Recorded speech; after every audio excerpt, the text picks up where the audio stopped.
Paramashivoham.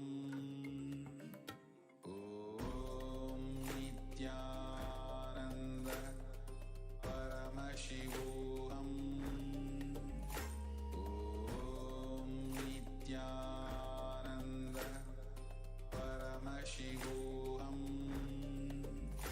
Om Nithyananda Paramashivoham. Om Nithyananda Paramashivoham. Om Nithyananda Paramashivoham. Om Nithyananda Paramashivoham. Om Nithyananda Paramashivoham. Om Nithyananda Paramashivoham. Om Nithyananda Paramashivoham. Om Nithyananda Paramashivoham. Om Nithyananda Paramashivoham.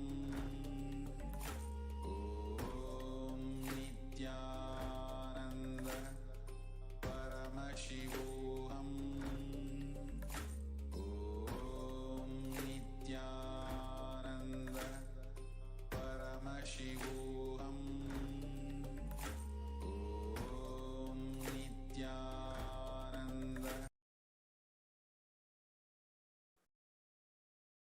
Nithyanandam Paramasukadam Kevalam Jnanamurtim Sarvatitam Gagana Shadusham Tattvamasyaadilaksham Ekam Nityam Vimalamachalam Sarvadi Sakshibhutam Bhavatitam Triguna-rahitam Sadgurum Tam Namami. On to this Devi Parashakti Akashic Vedic program. So today we are going to be learning about the Hindu Yonism, the secrets of human life. So before that, we will be moving on to introduction to the Supreme Pontiff of Hinduism. So who is the Supreme Pontiff of Hinduism? The Supreme Pontiff of Hinduism, Jagadguru Mahasannidhanam. His Divine Holiness Bhagwan Sri Nithyananda Paramashivam is a reviver of KAILASA, a macrocosmic, ancient, enlightened Hindu civilizational mission. The Supreme Pontiff of Hinduism is the 1008th incarnation of Paramashiva as per Hinduism, recognized by his predecessors who are enlightened masters and adepts. So the Supreme Pontiff of Hinduism has made this science of manifestation, science of yoga, and temple-based universities as a lifestyle for humanity. He is ordained as the 233rd Guru Mahasannidhanam, the Pontiff of Kanchi Kailasa Sarvagna Peetham, the Tondai Mandala Adina. And the Supreme Pontiff of Hinduism is the present Mahamandaleshwar, the supreme spiritual head of Mahanirvani Akada, the largest apex monastic order. And Supreme Pontiff of Hinduism, you can see for yourself in the slides, is the present 293rd Guru Mahasannidhanam, the Pontiff of Kailaso Nada Shyamala Peetham. Supreme Pontiff.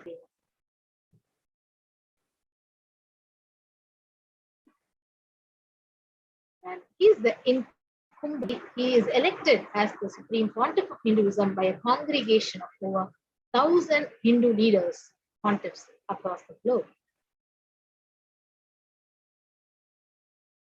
The Supreme Pontiff of Hinduism has authored 1,500 books, 10,000 articles, published in 267 languages with over 1,000 titles, and over 20 million copies of books and articles which are sold, which are read and downloaded. And there are more than 66.4 million and more followers worldwide who revere this divine holiness as the avatar, the incarnation as per Hinduism, and as their spiritual guru. The Supreme Pontiff of Hinduism has delivered over 10,000 and more hours of discourses, enriching and enriching over 1 billion lives digitally across the world. And you can see he is respected as the commentator of all the sacred scriptures, such as the Upanishads, the Bhagavad Gita, the Brahma Sutras, Shiva Sutras, the Yoga Sutras, the Ashtavakra Gita, and the Jain Sutras. The Supreme Pontiff is honored as the leader of Hinduism, the most awarded, internationally recognized Hindu leader, revered as a teacher of Hinduism, the most prolific, most viewed, read, and watched. And the Supreme Pontiff of Hinduism is the establisher of the largest Hindu university, KAILASA's Nithyananda Hindu University in the world, with satellite campuses in 150 countries with 22 universities, 186 extended campuses, and more than 242 Nithyananda Gurukuls. And he is the founder and reviver of the largest Hindu library with over 1 million plus books, 1 million plus palm leaf scriptures, 5 million plus catalogs, and 50,000 and more manuscripts, and over 20 million digital books. The Pontiff of Hinduism is the establisher of 1,000 and more KAILASA Enlightenment ecosystems, founder and reviver of over 100 Sarvagnipeethams. He is the reviver of 108 ancient Hindu sampradayas, including the Rudrakanyas, the Rishis, Rishikas, Bhairavas, Bhairavis, and the Rudras. So with this, we had a very small introduction, short introduction to the Supreme Pontiff of Hinduism. And we'll be moving on to the next segment of the science of manifestation of Shaktis of Paramashiva, and a live power demonstration of the power of body scanning by the Nithyananda yogis of Nithyananda. So anybody who's watching this program live and you want to have a live body scan for yourself, if you're having any kind of an illnesses, or you're suffering from any disease, or your friend or one of your family member is suffering from some disease, you can leave your request as a comment in the YouTube comment section and experience this power of body scan.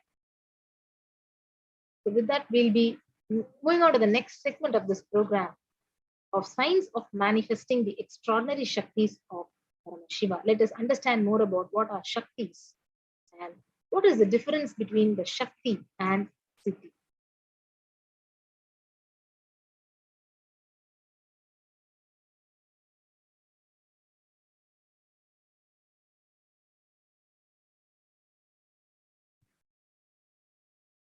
Yes. So in this segment, we'll be understanding about what are extraordinary Shaktis which are revealed by Paramashiva in the Agamas. So how do these powers manifest out of us? Just by the initiation, the Diksha, from the living incarnation.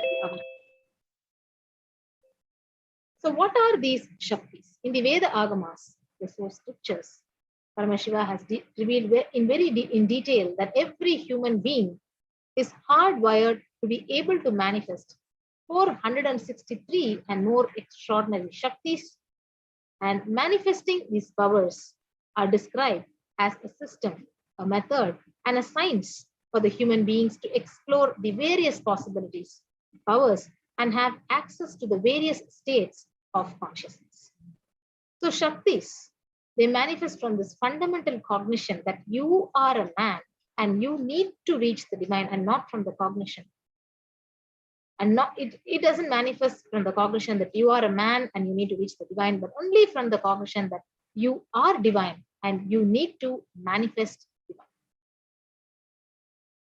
So let us understand what is the difference between Shaktis and Siddhis. So Shaktis, they express from the space of enlightenment as a side effect of you having the deep feeling connection, the feeling of oneness with the divine and high integrity with the master, with the guru. Whereas Siddhis are the powers that manifest out of tapas, from penance for enlightenment. So Shaktis are the source of enlightenment, and Siddhis, they manifest when you are on the path of enlightenment. So the Shaktis of Paramashiva manifest through ordinary human beings in an extraordinary way after the initiation from the avatar. Whereas Siddhis are not permanent and they may divert you from enlightenment, and Shaktis of Paramashiva are the permanent manifestation after you receive the initiation from the master. So who is the source of these Shaktis? Paramashiva. Paramashiva is the primordial divinity in Hinduism, the ultimate reality and cause, which is self-effulgent, Swayam Prakasha, all-pervading, unchanging beyond time, space, form, and causality. As the fundamental base of Avyakta, the unmanifest and Vyakta, the manifest existence, Paramashiva performs the 5 actions, the cosmic actions, also called as Panchakritya, which is the Shrishti, creation, Siddhi, which is the sovereign rulership and maintenance, Samhara, which is rejuvenation, Trobhava, which is pulling you out of delusion, and Anugraha, liberating grace for all the living entities.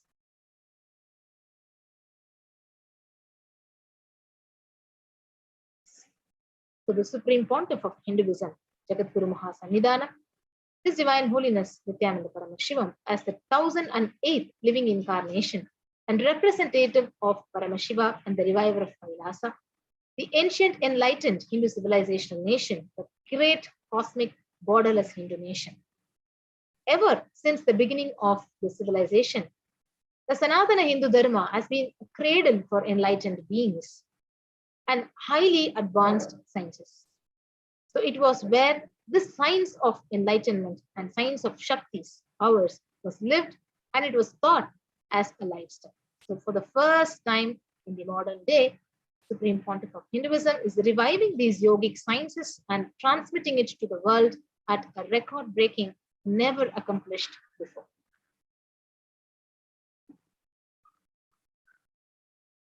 So we can see the lineage, the Guru Parampara, where the knowledge and this science of manifesting these Shaktis are passed down from one generation to the other through the initiation by the enlightened masters.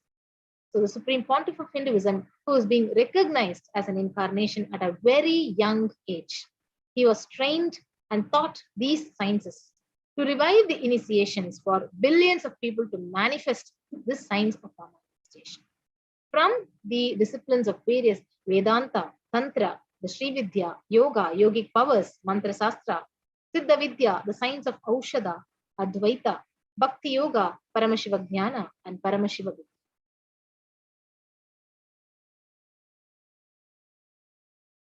So, how do we awaken these divine Shaktis in us? Just by receiving the initiation by the Diksha from the incarnation, from the avatar directly. So let us now watch the science of initiation video and get back to the power of body scan.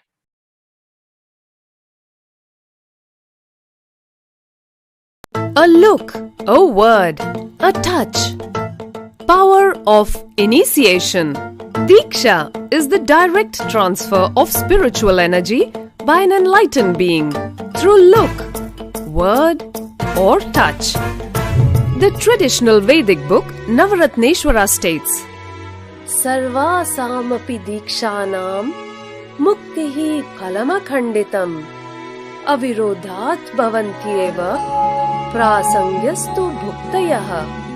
The main benefit of all initiations is moksha, enlightenment.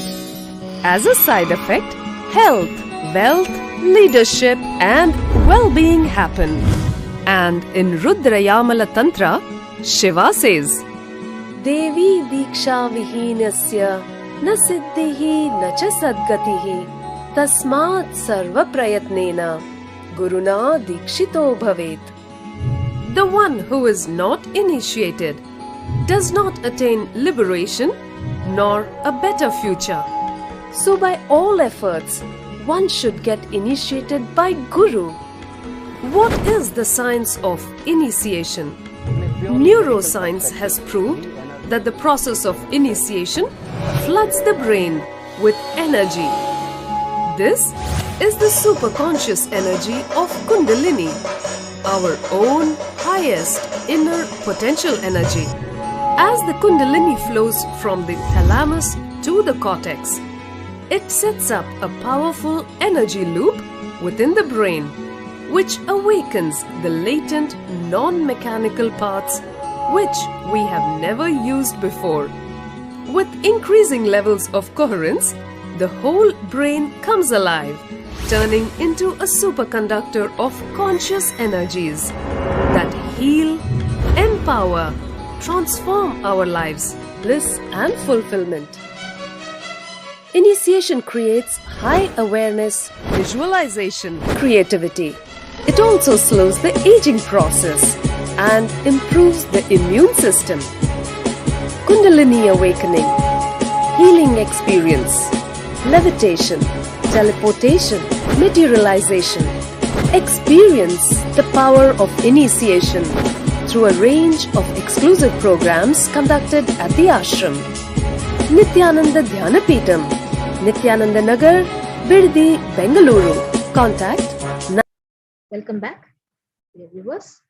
So we watched a beautiful video on the science of the power of initiation, which you receive directly from the incarnation. So let us now understand more about manifesting Shaktis. So every ultimate truth is the jnana mapped into your consciousness, prajna, manifests as a possibility and power of every being, prajnana.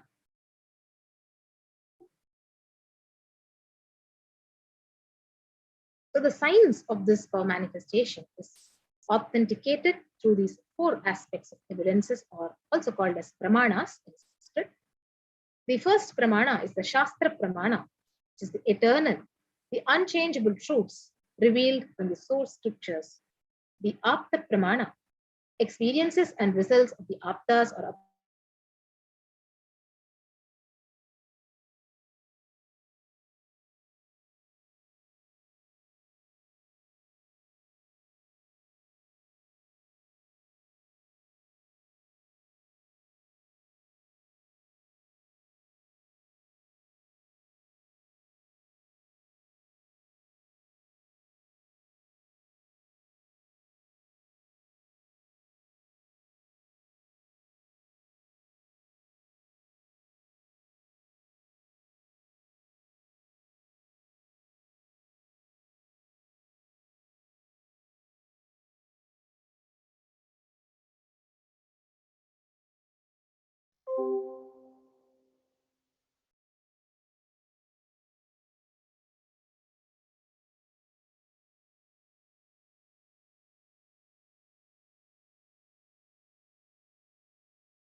Paramashivoham.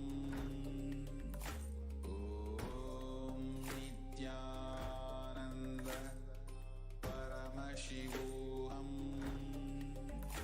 Om Nithyananda Paramashivoham. Om Nithyananda Paramashivoham. Om Nithyananda Paramashivoham. Om Nithyananda Paramashivoham. Om Nithyananda Paramashivoham. Om Nithyananda Paramashivoham. Om Nithyananda Paramashivoham. Om Nithyananda Paramashivoham. Om Nithyananda Paramashivoham. Om Nithyananda Paramashivoham. Om Nithyananda Paramashivoham. Om Nithyananda Paramashivoham. Om Nithyananda, everyone. Welcome back. Sorry for the technical glitch. So we'll be understanding more about the various aspects of the pramanas for the science of manifesting Shaktis. So the Atma Pramana, or the account of Supreme Pontiff Jagadguru Mahasannidhanam, His Divine Holiness, Bhagavan Sri Nithyananda Paramashivam's own personal experience of the power manifestation. Pratyaksha Pramana, or the empirical evidence from the observation and scientific experimentation. So Veda Agamas is a living applied science. Vedas are the ultimate superior authority for Hindus. Vedas are the pure science where the ultimate truths are explained. Agamas are the scriptures where the applied technology, the applied science is expanded.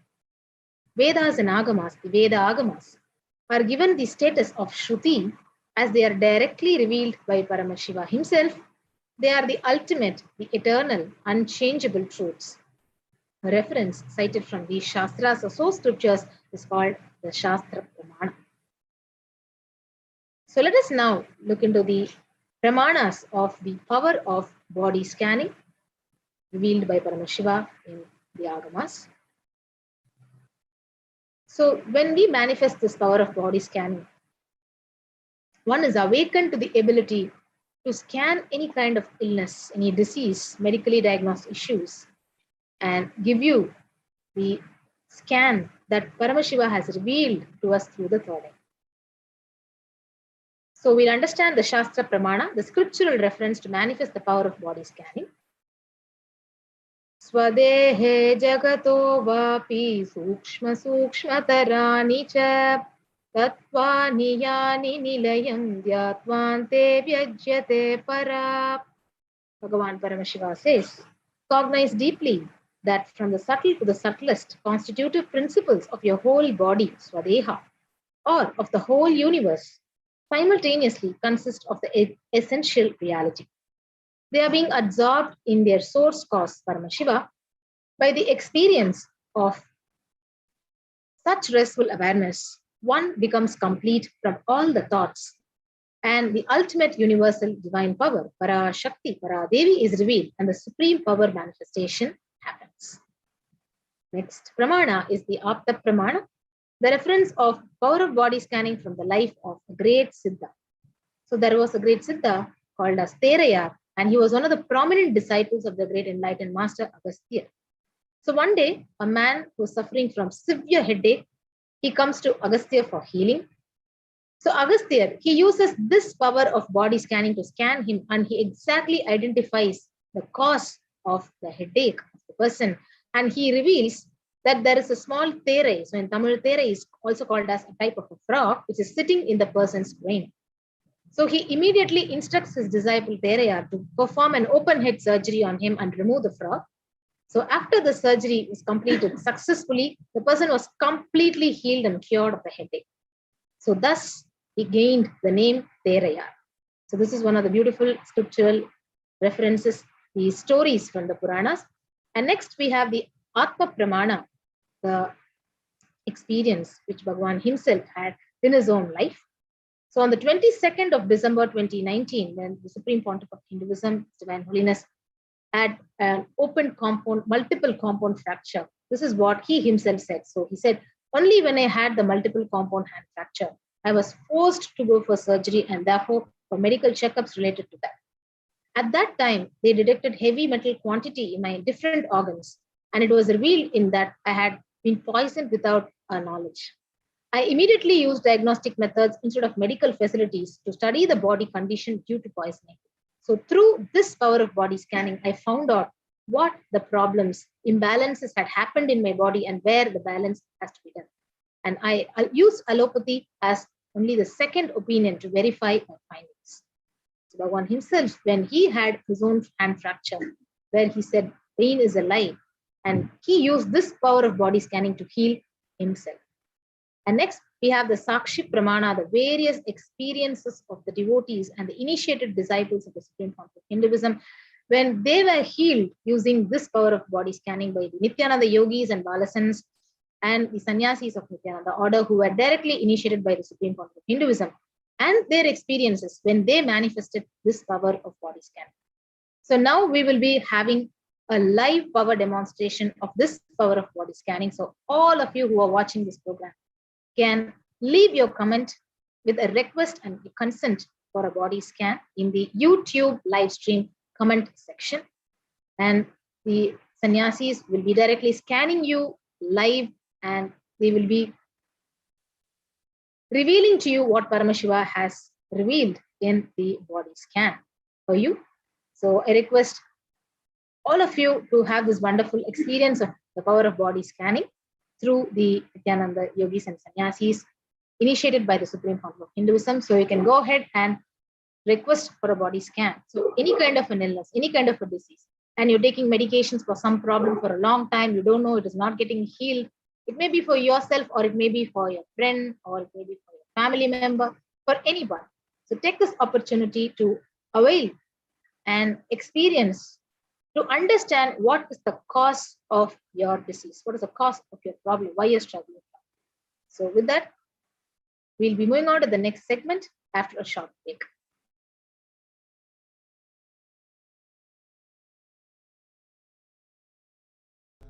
Paramashivoham.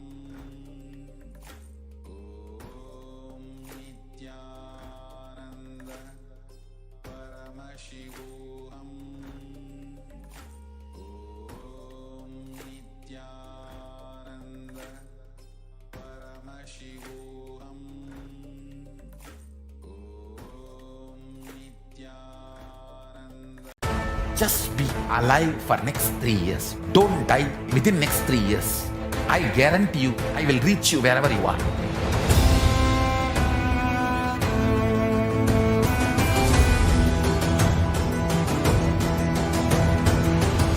Be alive, somehow be alive for next 3 years.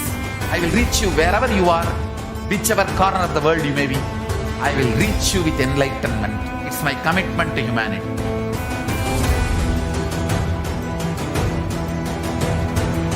I'm going to empower, enlighten each and every one of you with the fuel and energy of the parallel universe.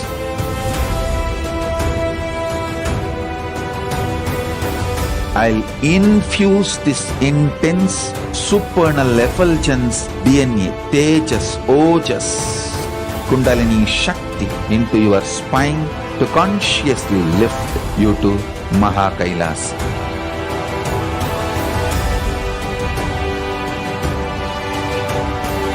It is irreversible permanent enlightenment, irreversible power manifestation, irreversible permanent empowerment.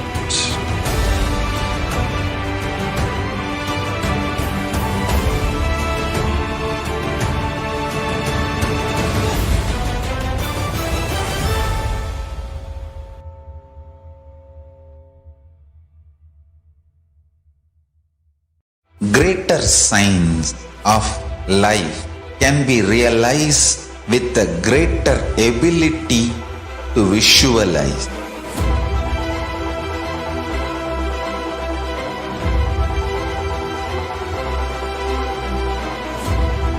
Greater science is the equivalent word for Hinduism.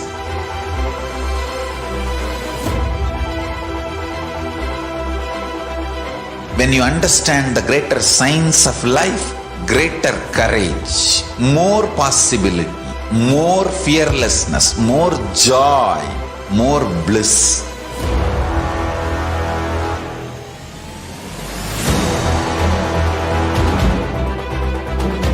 When you visualize Paramashiva with 25 heads, 75 eyes, 50 hands, your consciousness becomes ferocious, and that ability to visualize, you will get involved in everything deeply.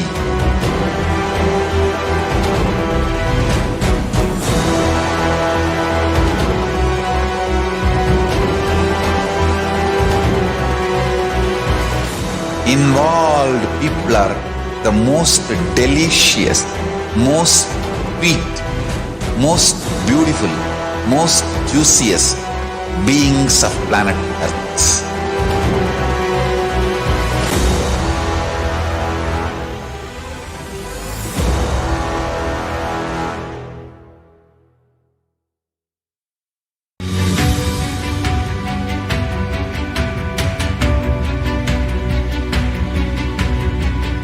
The moment you decide, your consciousness is the supreme identity you have.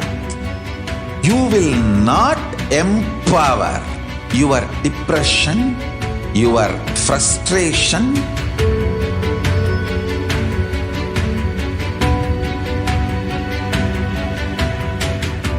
deal your problems, whether it is simple headache or depression or the worst suicidal patterns or life negativity, only through consciousness. Don't go for any other solution.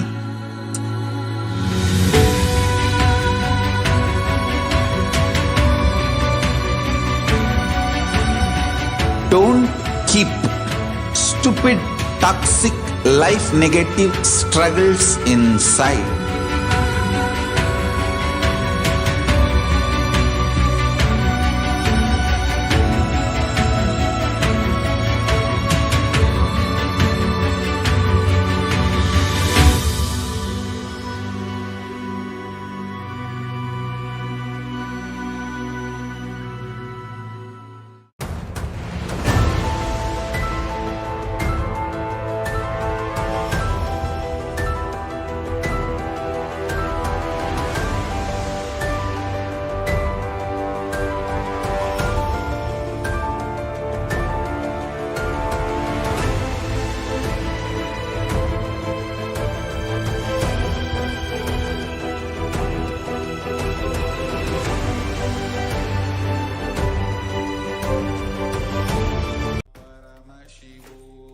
Nithyanandam, everyone.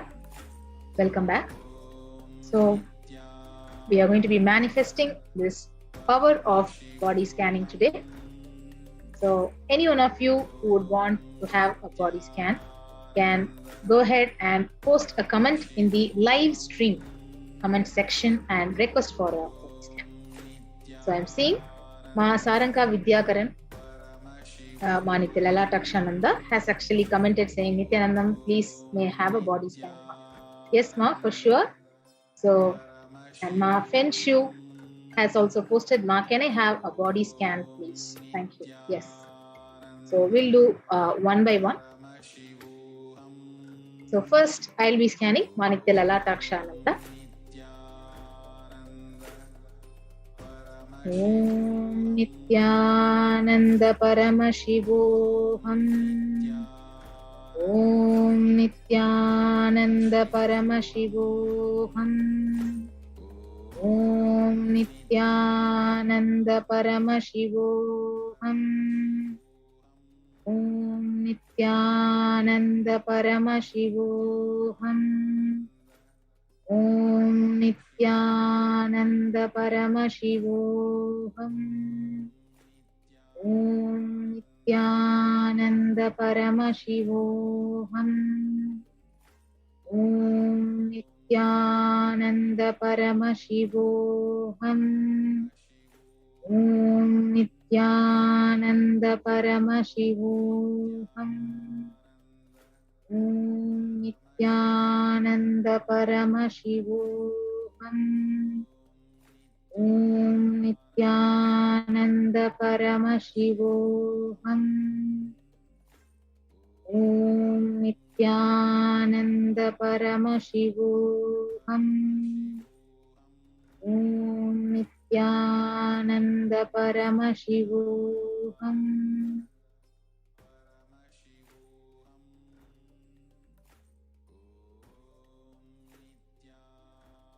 Nithyananda. So, Ma Lalataksha. So, what Paramashiva is revealing to me when I connected with him and chanted the Mahavakya is, so there is a kind of a hormonal imbalance in your body, so which is causing certain symptoms in you, like menstrual problems. You're having menstrual pain, like irregular periods, menstruation, and you are experiencing the menstrual pain during the menstruation. Not a mild pain, but it is mild to sometimes very severe. And there is a kind of a hormonal disturbance in your body. So that which Paramashiva is very clearly showing, that a very powerful completion has to happen inside of you. And that completion, when it happens immediately, you will be healed of this problem. And he's also showing that certain chemicals which are actually secreted in the liver is it is not in the balanced level. So those chemicals have to be balanced. So only thing to balance those chemicals is by detoxing yourself. So Paramashiva is giving the solution, as you can detox yourself with the Haritaki, you can detox yourself with the by cleansing your body, with flushing your body with a lot of fluids and herbal juices. So it's mainly with Haritaki. So this is what Paramashiva is revealing to me. And you can go ahead and post your comments regarding the body scan which you received now, Ma. And now I'm going to be scanning the next person who has requested, Ma Fen Shu, who has also asked for a body scan.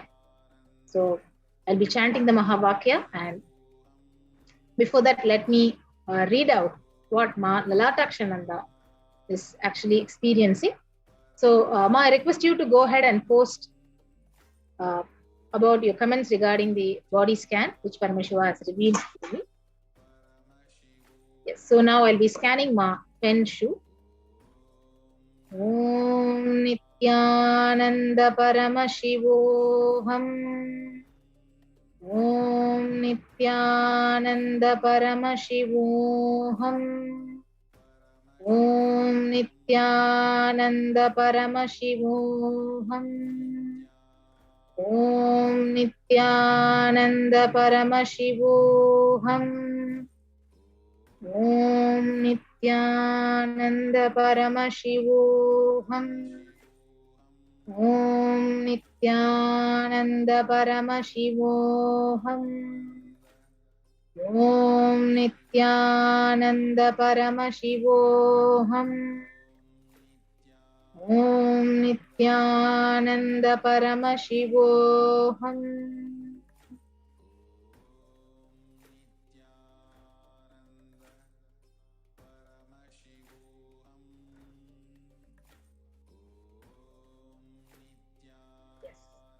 So Paramashiva is revealing for Ma Fen Shu. I don't know if it is a male or female body. So Fen Shu.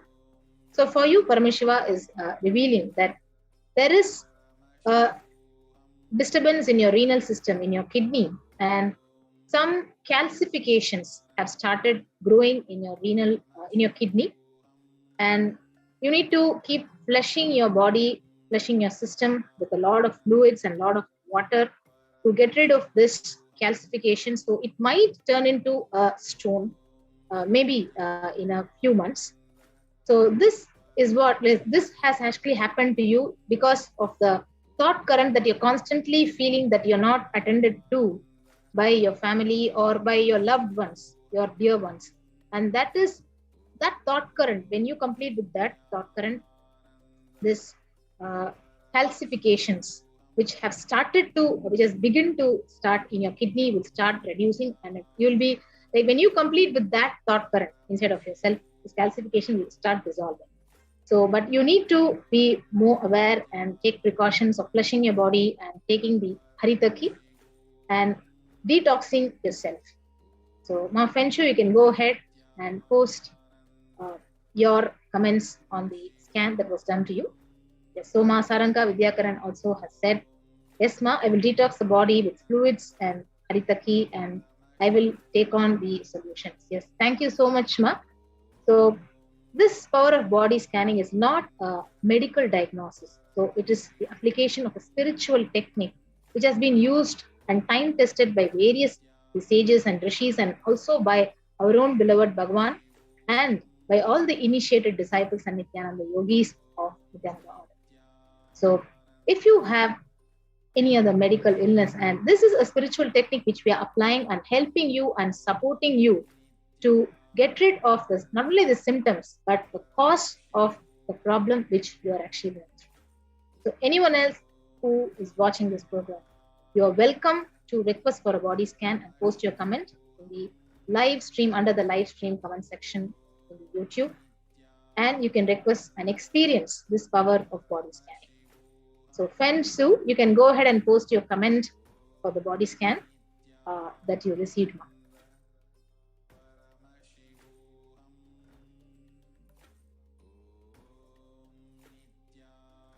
So, you can leave a comment with your consent to scan your body. So, Ma Fensu has responded. Thank you so much, Ma. So, thank you so much for joining live. And with that, we'll be moving on to the next segment of this Devi Parashakti Akashic reading program after a short break. Just be alive for next 3 years. Don't die within next 3 years. I guarantee you, I will reach you wherever you are.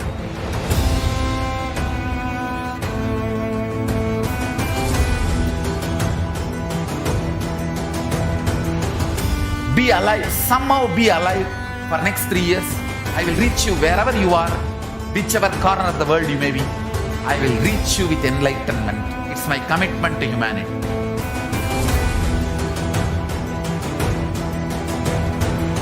I'm going to empower, enlighten each and every one of you with the fuel and energy of the parallel universe.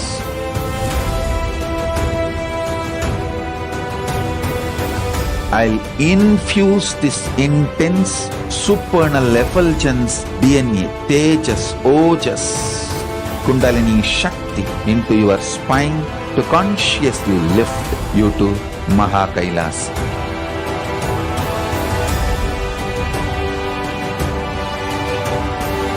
It is irreversible permanent enlightenment, irreversible power manifestation, irreversible permanent empowerment.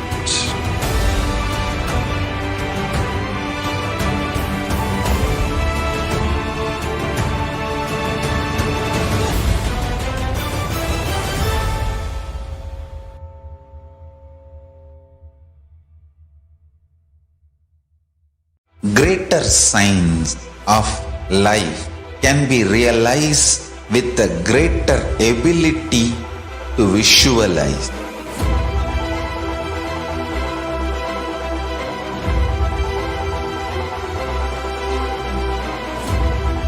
Greater science is the equivalent word for Hinduism.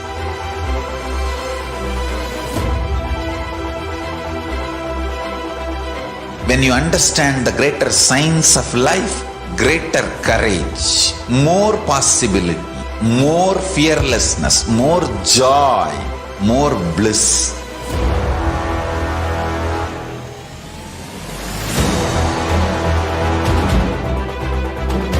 When you visualize Paramashiva with 25 heads, 75 eyes, 50 hands, your consciousness becomes ferocious, and that ability to visualize, you will get involved in everything deeply.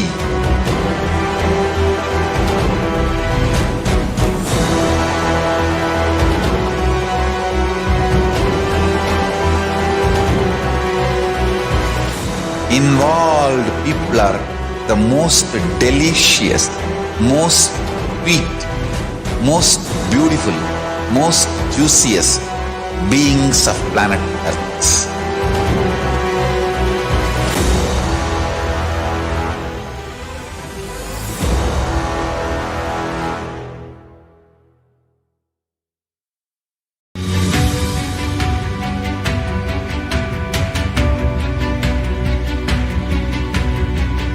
The moment you decide, your consciousness is the supreme identity you have. You will not empower your depression, your frustration,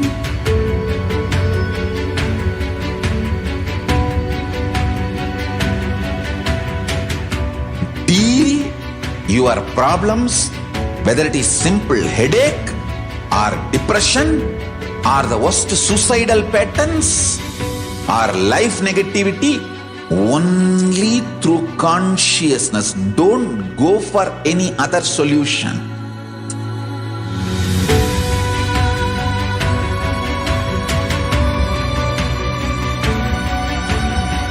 Don't keep stupid, toxic, life negative struggles inside.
I am your Guru.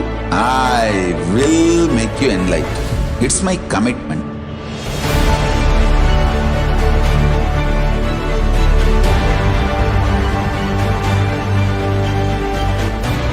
Till you become Paramashiva, I won't rest.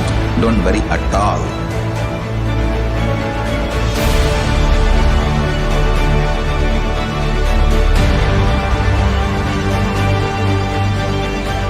To all my disciples, I give you this as a boon. I'll swallow everything with which you are stuck and liberate you all.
itself is nothing but your decision to struggle with the same rut.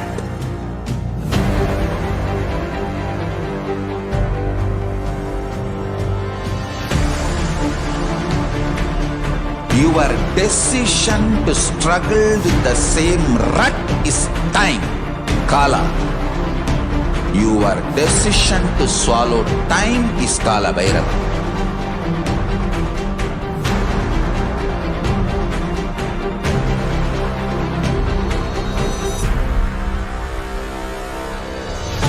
Stand.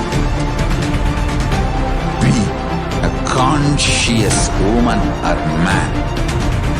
Be conscious being.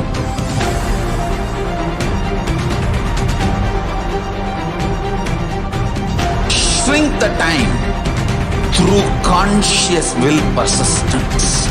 Make the future into present by being ferocious with yourself.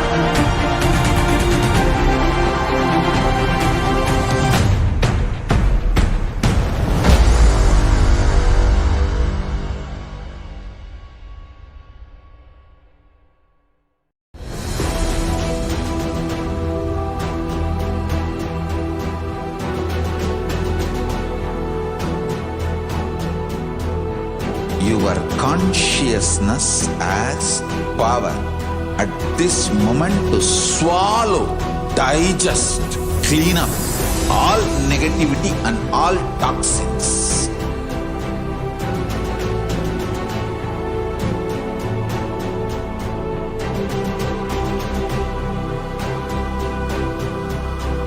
Develop a powerful will persistence.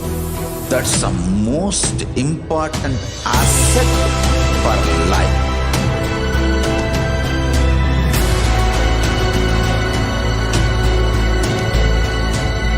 I am not giving you some life positive blah blah. I am giving you the facts of life. I am triggering your consciousness.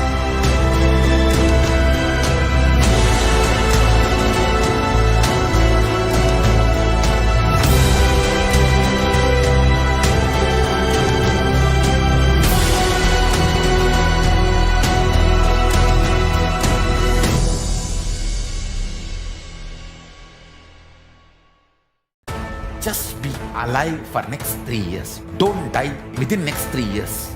I guarantee you, I will reach you wherever you are.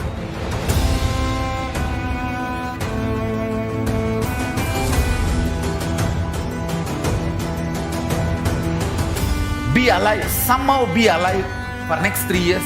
I will reach you wherever you are, whichever corner of the world you may be. I will reach you with enlightenment. It's my commitment to humanity.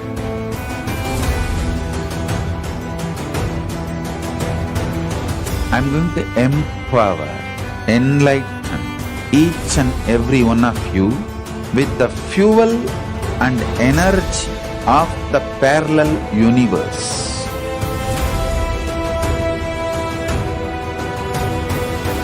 I'll infuse this intense supernal effulgence DNA, Tejas, Ojas, Kundalini Shakti into your spine to consciously lift you to KAILASA.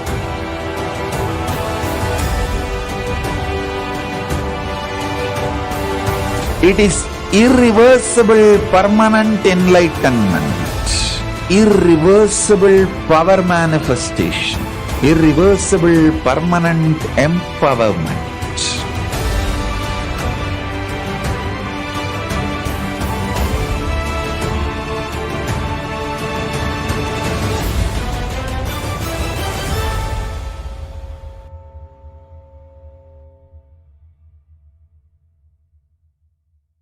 Greater sign. Nithyanandam, everyone. Yes, welcome back. So today we are going to be learning what Devi Parashakti has revealed about the Hindu Yonijam, the secrets of human birth. So let us now understand what Parashakti has revealed.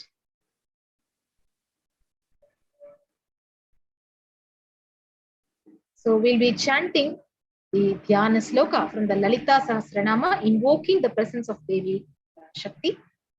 Sindhuraruna Vigraham Trinayana Manikya Mauli Spurat Taranayaka Shekaram Smitamuki Mapina Vakshoruham Panibhyamali Ratna Chasakam Raktotphalam Bibhratim Saumyam Ratna Gatastha Rakta Charanam Dhyayet Param Paramambikam. The Divine Mother is to be meditated upon as shining in a vermilion red body with triple eyes, sporting a crown of rubies, studded with a crescent moon, a face all smiles, a splendid bust, one hand holding a jewel cup brimming with med and the other twirling a red lotus. This is the Dhyana Sloka describing the Devi Mother in Lalita Sahasranama. So we have the next Dhyana Sloka from Lalita Sahasranama. Arunam Karuna Tarangitakshim Dhrutapasangusha Pushpabhana Chapam Animadibhiravritam Mayukairahamityeva Vibhavaye Bhavanim. I meditate on the great Empress. She is red in color and her eyes are full of compassion, and she holds the noose, the goad, the bow, and the flowery arrow in her hands. She is surrounded on all sides by powers such as Anima for race, and she is the self within me.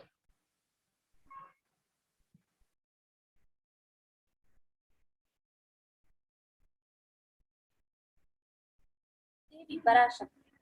Devi, the ultimate pure feminine consciousness. Parashakti is the cosmic mother.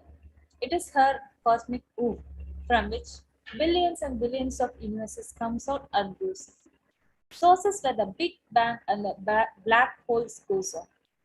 Parashakti is the source Shakti, source energy, source power, from which all of us came, in which all of us are even now, in which all of us are going to merge.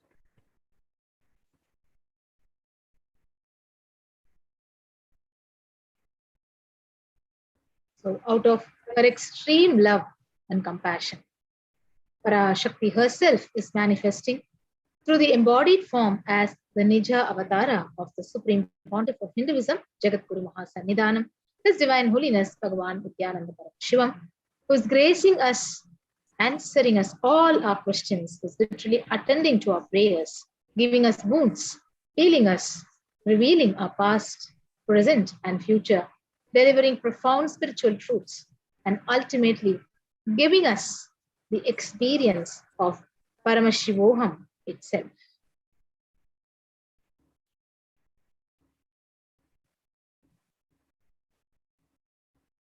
In the words of Parashakti herself, raising as Omkara, expressing as Vedas and Agamas, blossom as Trinkara, filled as Parashodashi, living in 40 triangles. The Kailasa Swami, who is in Kailasa, Shripura Chintamani, Parashodashi, sitting as a part of Paramashiva, Parameshwari, who rules the world, Paramasakti, Manonmani, Meenakshi as Nithyananda. I took Nijavatara here to give good boon to everyone, to bestow all goodnesses. Hiranya Garbha Swarupini, Brahmanda Yoni, Shami, Chandra Mauli, Rapala, Aparna, Uma, Parvati, Savatri, Samrajya Lakshmi, Parameshwari Parashodashi, Meenakshi taking the form of Nithyananda. I came here as Nijavatara with great compassion. I am blessing. Listen, people, to do good to all of you. I took the form of Nithyananda and came down as Nijavatara. Yes, we heard the direct words from Devi Parashakti herself. And she also continues to say, raising in Omkara, blossoming as Shiva, manifesting as the source of existence, powers of existence, expression of existence, From the oneness of Om, blossoming into two as Prakriti and Purusha, blossoming as three Shaktis, the Icha Shakti, Kriya Shakti, Jnana Shakti, growing as the four Vedas, expanding as the Panchabhutas, beyond six chakras, filled as the Gotras of seven Rishis, expanding as eight directions, existing as nine Grahas, blossoming as 10 Indriyas, being as 11 Rudras, creating all the worlds, bringing life to tell and make truth blossom and to do good, Parashodasi, Meenakshi, in the form of Nithyananda, I came to bless every one of you. So very beautifully, Parashakti has revealed deeper and deeper truths to the world.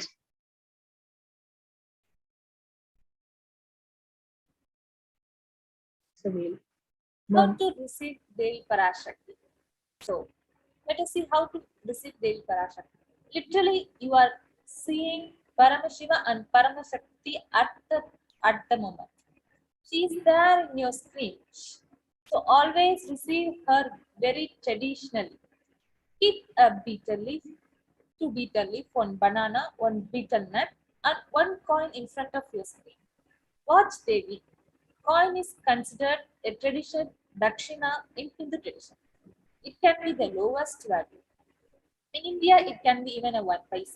In USA, it can be a cent even. I'm not trying to monetize. Keep even 1 cent. It is okay. So for 100 days, if we have darshan, it will add up to maybe $1. In India, even 1 paise is okay. So by offering everything is your gratitude, you're showing gratitude to Devi Parashakti. So we understood how to receive Devi Parashakti. So once you offer the kanikai, after darshan is over, you can do namaskar and you can eat the banana, the betel leaf that is offered to Devi and take it as prasadam and distribute it to your loved ones. You can collect the coins and send it to the Los Angeles temple. So this betel leaf, the betel nut, it may look too small for all of us, but in a few days, you will see how much it adds to your sentiment that really Devi Parashakti is there, a presence is there, and you will not take Devi for granted. So rituals, these small rituals, it simply breaks the monotonous, the unconscious mentality, the mentality of taking the divine for granted, and the lifestyle. It reminds you and raises you to the path of cognition. So this is how you need to set up your tambulam before receiving Devi Parashakti. So it's 2 betel leaves, 1 banana, a betel nut, and 1 coin of your choice.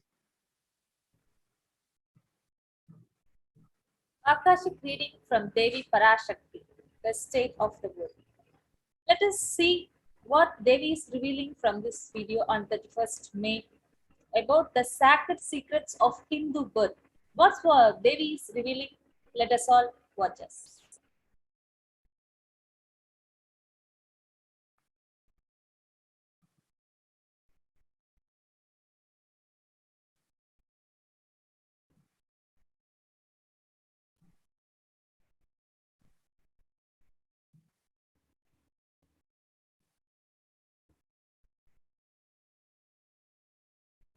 Parashakti. Om Nityananda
பத்திரம்.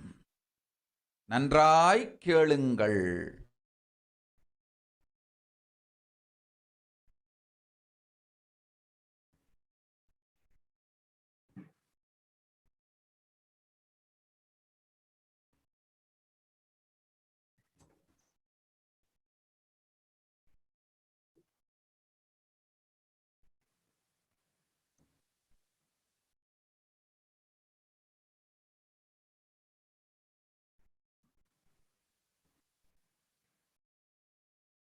கேட்டுக்கொள்.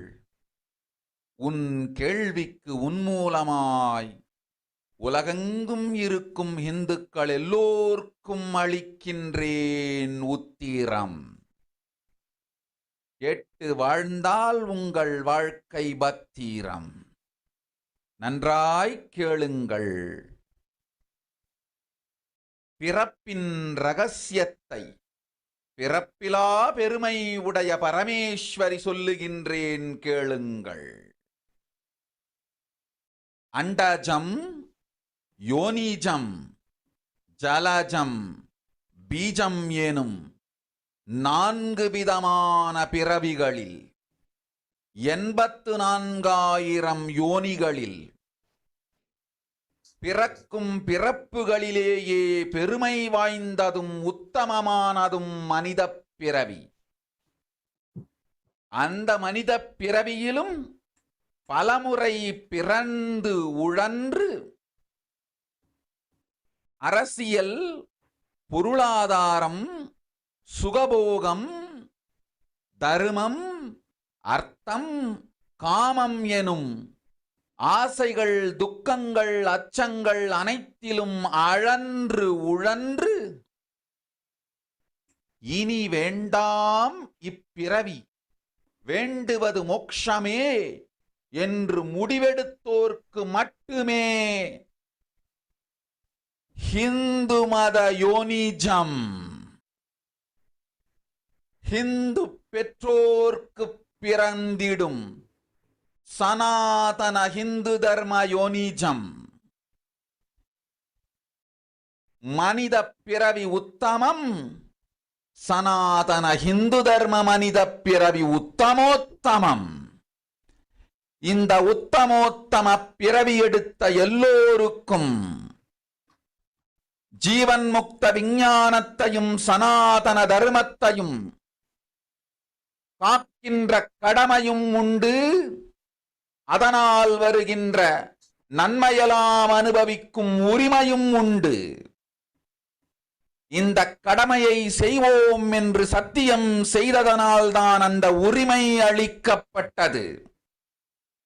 பூமிக்கு வந்தபின் மனம் மயங்கி மதிமயங்கி சனாதன தர்மம் காக்க மறந்ததனால் மாயை அவர்கள் உயிரை பறிக்கின்றாள். நன்றாய் புரிந்து கொள்ளுங்கள். உயிரை கொடுத்தாலும் தர்மத்தை காப்போம் என்று உறுதி எடுத்தவர்க்கே சனாதன ஹிந்து தர்ம யோனிஜம் அளிக்கின்றேன் யான். உடல் பெற்ற பிறகு ஊழிப் பெருவலியால் ஆசை அச்சங்களை உதறவிடாது, உதறியும் விடாது சனாதன ஹிந்து தர்மம் காக்க மறந்தோரை உயிர் வாழத் தகுதியில்லாதவர் பட்டியலில் உடனடியாய் மாயை சேர்க்கின்றாள். அதனால் ராட்சசர்களும் அசுரர்களும் தானாகவே இவர்கள் உயிரை எடுக்கின்றார். நன்றாய் புரிந்து கொள்ளுங்கள். உயிரை கொடுத்தாலும் தர்மம் காப்போம் என்று நிற்பவர்க்கு நிலைத்திடும் வீரஸ்வர்க்கமும் கைலாச பதவியும், எக்காரணம் கொண்டும் தர்மம் காக்க மறந்த உத்தமோத்தம ஜனனமான சனாதன ஹிந்து ஜனனம் பெற்ற மக்களுக்கு இல்லை வேறு கதி. சனாதன ஹிந்து தர்ம மனித ஜனனம் உத்தமோத்தம மனித ஜனனம். உங்கள் உரிமை உலகில் அதிகம், உங்களுக்கு கடமையும் உலகில் பெரிது. தர்மம் காத்தாலே கடமை, தர்மம் காக்காதார்க்கு உயிர் வாழும் உரிமை இல்லை.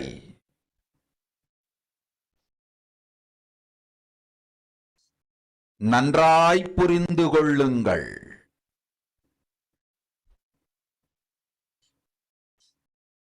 உத்தமோத்தம பிறவியான சனாதன ஹிந்து தர்ம பிறவி எடுத்த எல்லோரும் புரிந்து கொள்ளுங்கள். உங்கள் வாழ்வின் முதற்கடமை தர்மம் காத்தல்.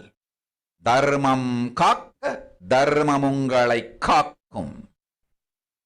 சனாதன ஹிந்து தர்மம் காக்க மறந்திட்டால் வாழும் உரிமையை நீங்கள் இழந்து விடுகின்றீர்கள். அதற்கு மேல் வாழ்ந்தென்ன அழிந்தென்ன? பூமிக்கு பாரம் குறையட்டும் என்று அசுரர்களும் ராட்சதர்களும் உங்களை உண்டு தீர்க்கின்றார்கள். அதையும் மாயை கண்டு சும்மாவிருப்பாள். பிரபஞ்ச ரகசியத்தை, பிறவியின் ரகசியத்தை உலகிற்கெல்லாம் உத்தரமாய்ச் சொல்லிவிட்டேன். புரிந்து வாழ்வில் நடந்து உயிரை பத்திரமாய் பார்த்துக் கொள்ளுங்கள். அன்னை சொல்லும் அருள் சத்தியம் இது. ஓம் ஓம் ஓம்.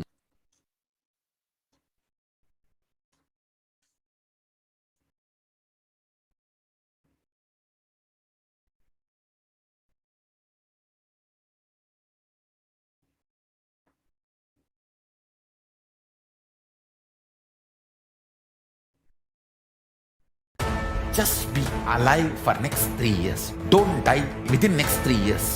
I guarantee you, I will reach you wherever you are.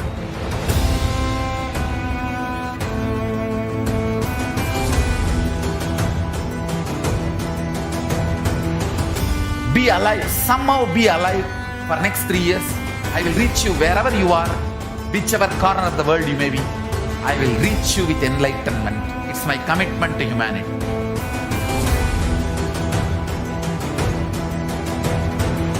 I'm going to empower, enlighten each and every one of you with the fuel and energy of the parallel universe.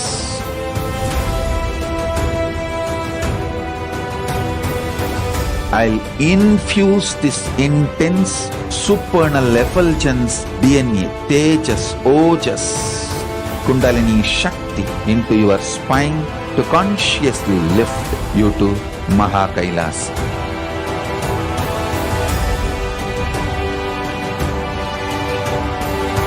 It is irreversible permanent enlightenment, irreversible power manifestation, irreversible permanent empowerment.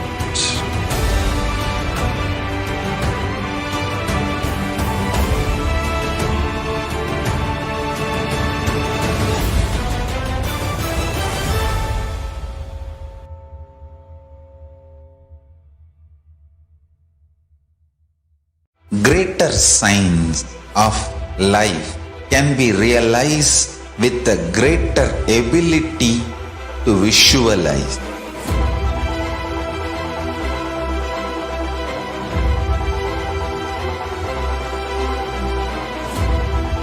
Greater science is the equivalent word for Hinduism.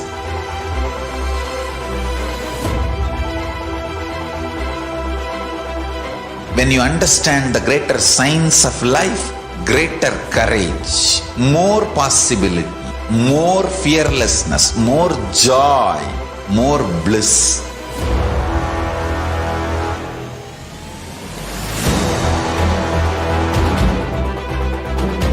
When you visualize Paramashiva with 25 heads, 75 eyes, 50 hands, your consciousness becomes ferocious, and that ability to visualize, you will get involved in everything deeply.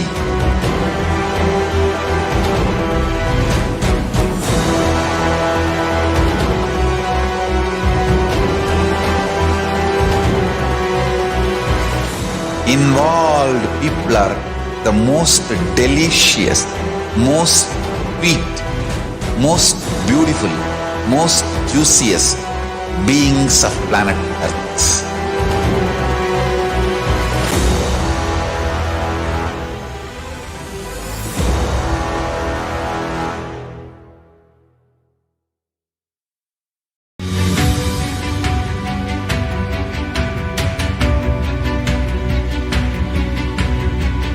The moment you decide, your consciousness is the supreme identity you have.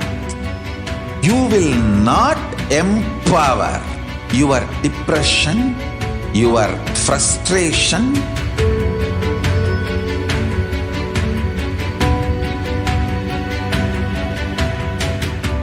deal your problems, whether it is simple headache or depression or the worst suicidal patterns or life negativity, only through consciousness. Don't go for any other solution.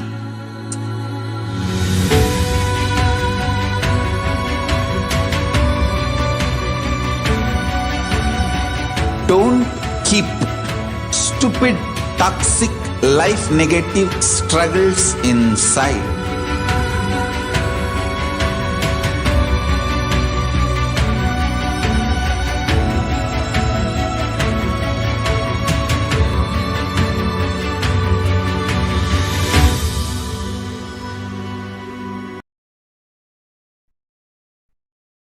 Nithyananda. So welcome back. So we saw beautiful revelation, the word by Devi Parashakti on the Hindu Yonijam. So let us now understand what is the exact English transliteration of Devi's revelations. So she says, listen, Andajam, Yonijam, Jalajam, Bijam. Like this, in 4 types of births, in 84 lakh yonis, in all these births, the most greatest birth of them all is human birth. Even in that human birth, being born and toiled many times after getting burned and toiled in politics, in finance, in luxuries, in dharma, atta and kama.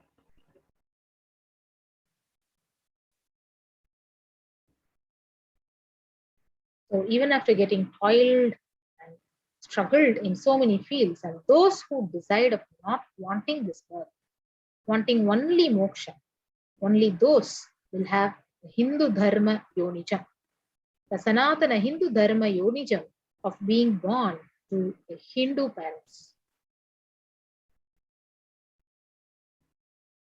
Human birth is Uttama, the best. The Sanatana Hindu Dharma human birth is the Uttamottama, best of the best. So, being born as a human being is the best, and even that too, if you born in the Hindu family, that is best of the best. So Devi beautifully reveals everyone who took this Uttamottama birth has the responsibility of protecting the signs of living enlightenment and Sanatana Hindu Dharma.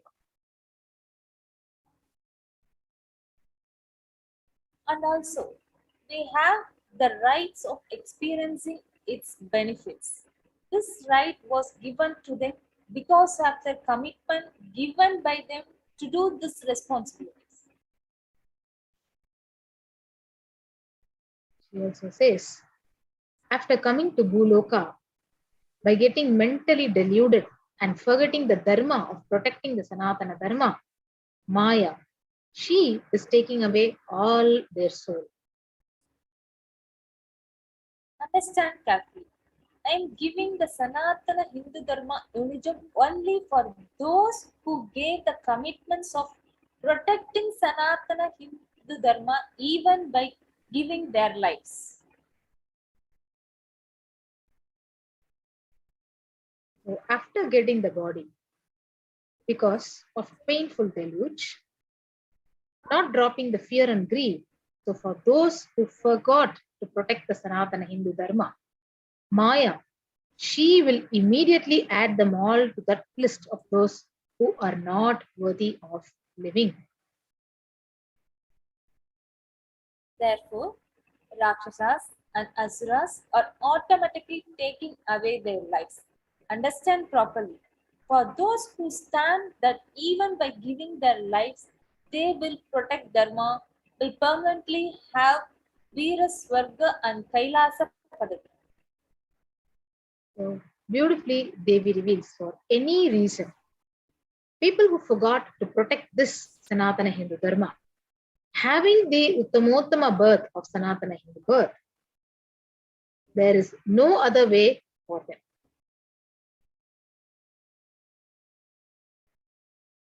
Sanatana Hindu Dharma, the human birth is Uttamottama human birth. Your rights in the world are immense. Also, your responsibility in this world is large. Protecting Dharma is a responsibility. So Devi very strongly reveals that those who do not protect this Dharma, they do not have the right to live. Understand properly, all those who took the Uttamottama birth, which is the Sanatana Hindu Dharma birth, all of you understand.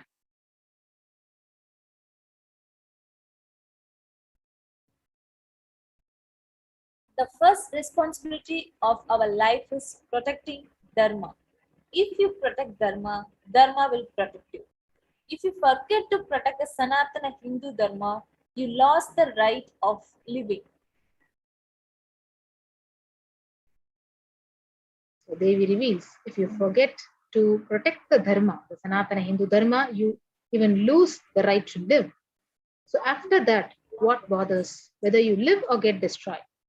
Asuras and Rakshasas will eat you so that the burden on earth is reduced.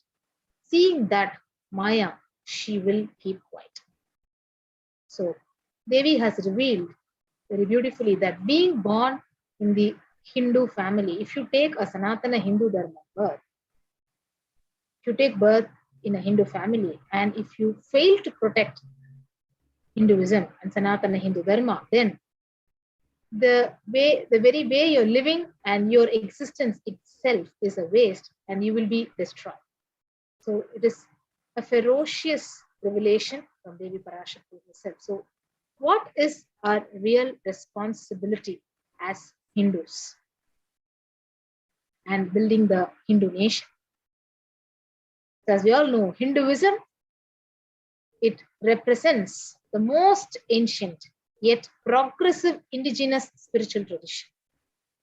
It is an open framework model of civilization that stands for non-violence, for the global peace, for yoga, vegetarianism, worship of nature, temple-based living, manifesting extraordinary spiritual powers of Paramashiva and inherent divinity of every being on planet Earth. The Hindu nation were ecosystem where more and more enlightened beings could be produced so that the enlightened civilization could be kept alive and its great gift shared with the world. So we'll now see few references of the Hindu nations from the Hindu scriptures, how the Hindu nations were existing, like the Rama Rajya, Hindu nation which was ruled by Bhagavan Rama himself. So in the Yuddha Kanda, the Valmiki Ramayana, it beautifully quotes and states about Rama Rajya that there were no widows to lament, nor there was any danger from wild animals, nor any fear born of diseases. The world was bereft of thieves and robberies. No one felt worthless, nor did the old people perform obsequies concerning youngsters. Every creature felt pleased. Everyone in the Ramarajya was intent on virtue, turning their eyes towards Rama alone. Creatures did not kill kill one another. When Bhagavan ruled that time, so people survived for thousands of years with thousands of their progeny, all free of illnesses and grief. The tree there were bearing flowers and fruits regularly with any injury by pests and insects. The clouds were raining in time, and the wind was delightfully to the touch. Every caste were performing their own duties, satisfied with their own work and bereft of any greed. People were intent on virtue and lived without telling lies. All the people were endowed with excellence. So we can see how the Hastinapura, the kingdom, was ruled by Yudhishthira. So from the Mahabharata, the Ashwamedika Parva, in chapter 15, it is beautifully quoted that Devas granted rains to fulfill all wants. The world became free of all diseases. There was no hunger, no thirst anywhere, and there was no mental suffering. Those without the livelihood were given livelihood. There was abundance all around. There were no worldly worries left for anyone, and there was no cause to fear either. Happiness on the planet Earth was, in fact, even greater than in the heavens. Contributions of Hindu nations. Hindu nation had and has so much to contribute to the world in every field. Enlightenment, health, medicine, arts, science, technology, aviation, dance and music, clothes and jewelries, social system, judicial system, political system, legal system.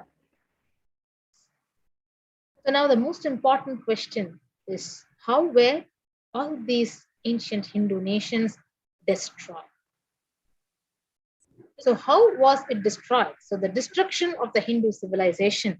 So where the first phase, it began with the Islamic invasions between 800 to 1700 AD. The physical destruction of the Hindu civilization started, where we have a reference which says the Mohammedan conquest of India is probably the bloodiest story in the history, where the Islamic historians and scholars have recorded with great glee and pride the slaughters of Hindus, their forced conversions, abduction of Hindu women and children to slave markets, destruction of temples carried out by the warriors of Islam during 800 AD to 1700 AD, and millions of Hindus were converted to Islam by sword during this period. Millions more were raped and murdered and dismembered. So this is the first phase, how the Islamic invasion happened and the physical destruction of the Hindu civilization started. The Hindus are like the mud.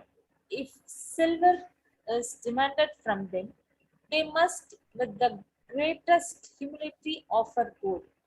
If a Muhammad gestures to spit into a Hindu mouth, the Hindu should open it wide for the purpose. God created the Hindus to be slave for the Muhammads. The Prophet had oriented that if the Hindus do not accept Islam, they should be imprisoned, tortured, and finally put into the death, and their property or confined. Like this way, this Islamic have tortured the Hindus. How brutally they have tortured our Hindus. Yes. So this was the start of the destruction of Hindu civilization. The conquering armies who burned our villages, who literally devastated the land. They plundered people's wealth. They took Brahmins and children and women of all classes captive. They flogged with thongs of rawhide. They carried a moving prison with them and converted the prisoners into obsequious Turks. So you can see more than 200 million Hindus were slaughtered by the Muslim invaders. 100,000 temples were destroyed, and 1 million deities and Hindu sculptures were literally destroyed, right, during the Islamic invasion period. The destruction of Hindu civilization phase 2. the British occupation from 1700 to 1947 AD, the economic and psychological destruction of Hindu civilization. I have seen a great people starving to death before my eyes, and I am convinced that this exhaustion and starvation are due not, as their beneficiary claim, to overpopulation and superstition, but to the most sad and the criminal exploitation of one nation by another in all recorded history. This is the worst ever destruction that could happen to any civilization. So, in the second phase, after the British started occupying and colonizing India, so the British Empire used all possible means to destroy the Hindu civil and cultural institutions, to delegitimize and demoralize the indigenous people of India, so they would become slaves in their own homeland. You could see in the pictures where discriminatory laws to instill feelings of racial inferiority, engineered famines to starve the natives into submission, annexed Hindu kingdoms to undermine native rule, mistranslating the Hindu scriptures to instill the anti-Hindu narratives, destroyed the indigenous Gurukul education system. They literally destroyed the local industries, forced importation of British goods, and banned the Indians from owning or producing firearms. You could see how in detail the civilization has been destroyed to the minutest level. How the Hindus are subject to the subjugation. Using the theory of scientific racism and social Darwinism, the British justified their conquest and oppression of dark-skinned people as a humanitarian civilizing mission, even though it was clear cover for racial oppression and economic explosion. Do you not see then that by following these studies, you are walking in a very path to which England owes her wealth? The glorious work which God seems to have laid on the English race to replenish the earth and subdue it. You can see the picture how the Hindus are subjected to the subjugation.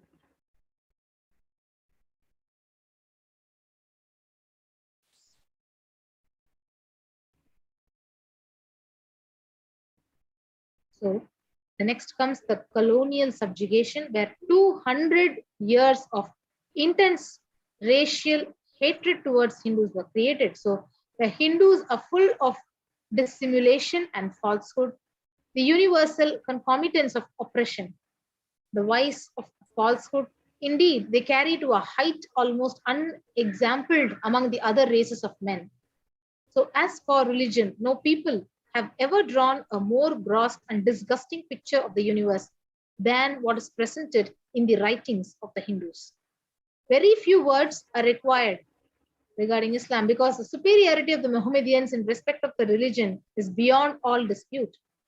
In truth, the Hindu, like the eunuch, excels in the qualities of a slave. The Mohammedan is more manly.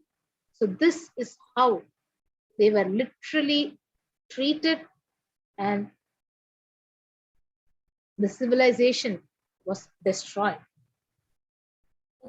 Colonial subjugation, divide and rule. The British had been horrified during the revolt of 1857 to see Hindus and Muslims fighting side by side and under each other's command against the foreign oppressors. They vowed this would not happen again. Divide and rule was an old Roman maxim, and it shall be ours. Wrote old a systematic policy of fomenting separate consciousness among the two communities was launched with over a British sponsorship. So you can see how the empire builders, they used the divide and rule policy and they literally destroyed civilization. So here comes where Winston Churchill, the Prime Minister of the United Kingdom, he says, I hate Indians. They are a beastly people with beastly religion. The famine was their own fault for breeding like rabbits. So the harsh British tax and export policies, poor infrastructure management, it caused multiple famines in India, claiming tens of millions of lives.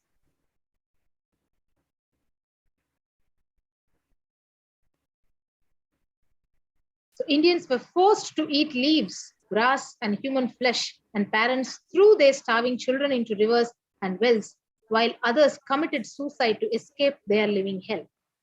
So we'll be right back, continuing on this after a short break.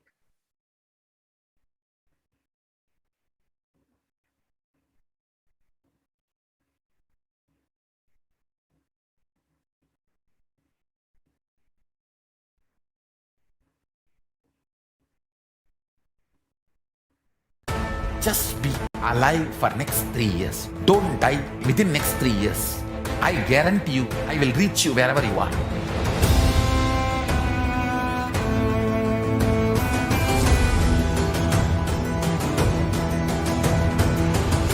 Be alive, somehow be alive for next 3 years. I will reach you wherever you are, whichever corner of the world you may be. I will reach you with enlightenment. It's my commitment to humanity.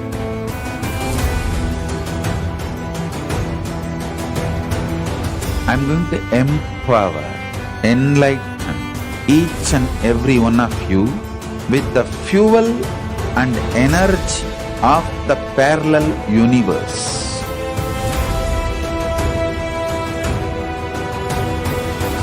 I'll infuse this intense supernal effulgence DNA, Tejas, Ojas, Kundalini Shakti into your spine to consciously lift you to KAILASA.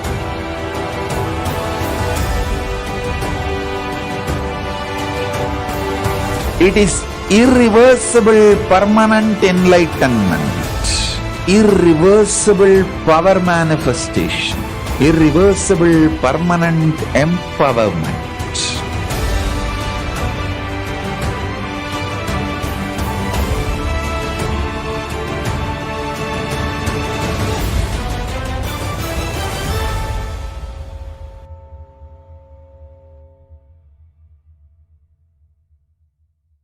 Greater signs of life can be realized with a greater ability to visualize.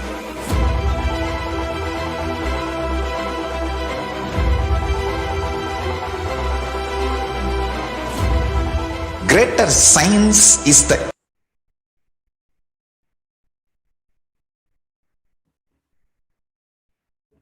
Nithyananda, everyone, welcome back.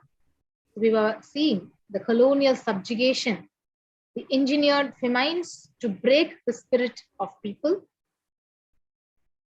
And Winston Churchill, the Prime Minister of the United Kingdom, who had mentioned about India and the Indian religion, Hindu religion is a beastly religion. And destroying the local industries to ensure dependence and poverty. So prior to the colonial rule, India was the world's leading textile manufacturer and produced the finest of the fabrics. The British, who engaged in a systematic campaign to destroy the local handloom industry through harsh taxation and export policies that forced India to import British-made textiles and banned the Indian textiles from being sold in foreign markets. Within one generation, the Indian weavers were turned into beggars and their indigenous skills were lost forever. So this is how they destroyed the local industries to ensure dependence and poverty.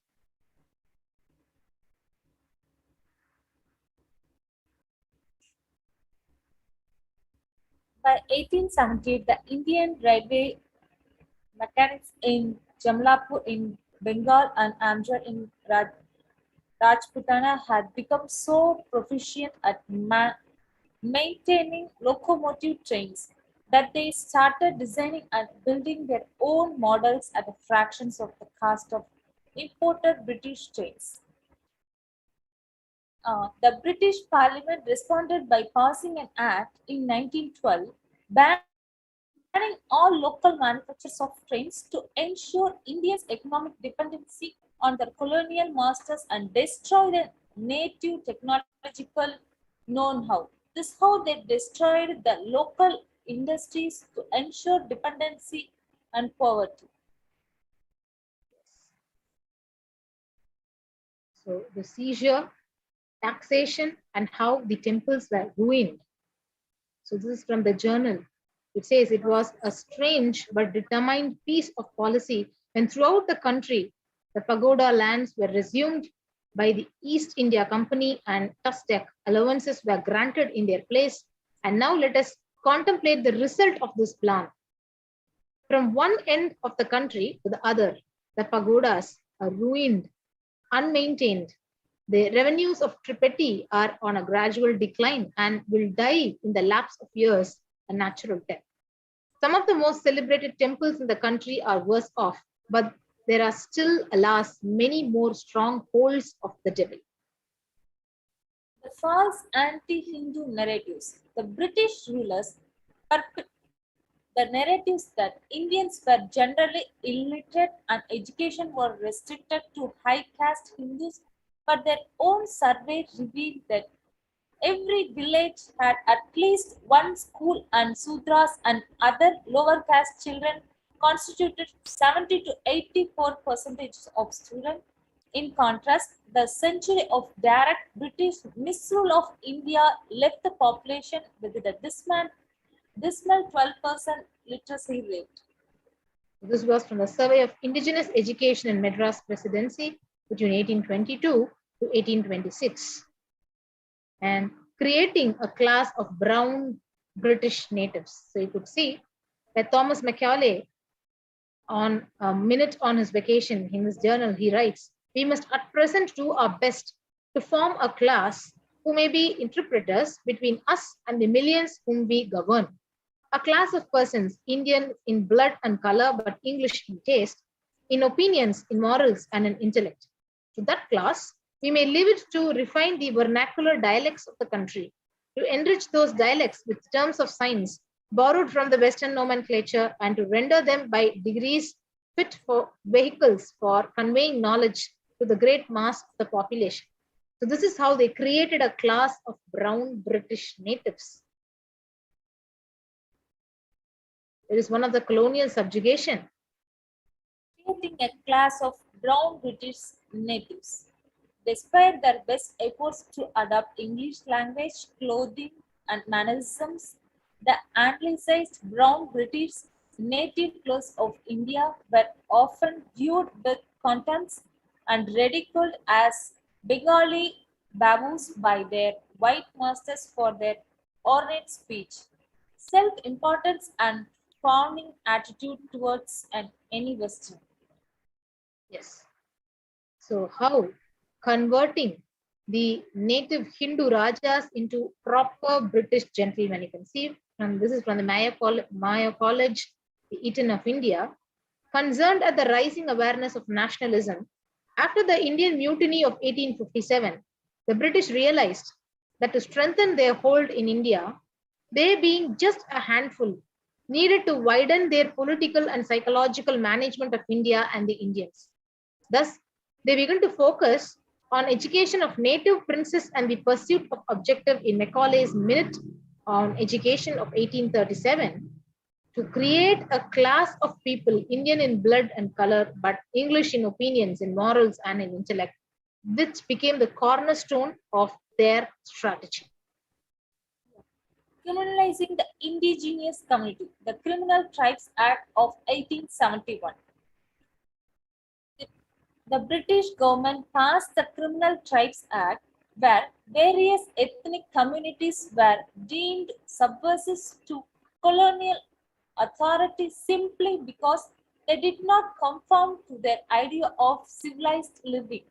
Targeted populations such as sadhus, sannyasis, tribals, and gypsies and sudras were presumed guilty by birth, murdered, raped, arrested, had children separated from their parents, and held in penal colonies or quarantined without conviction or due process.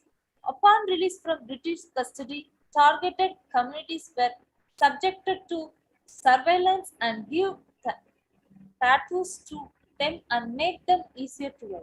See how the indigenous community they have done such a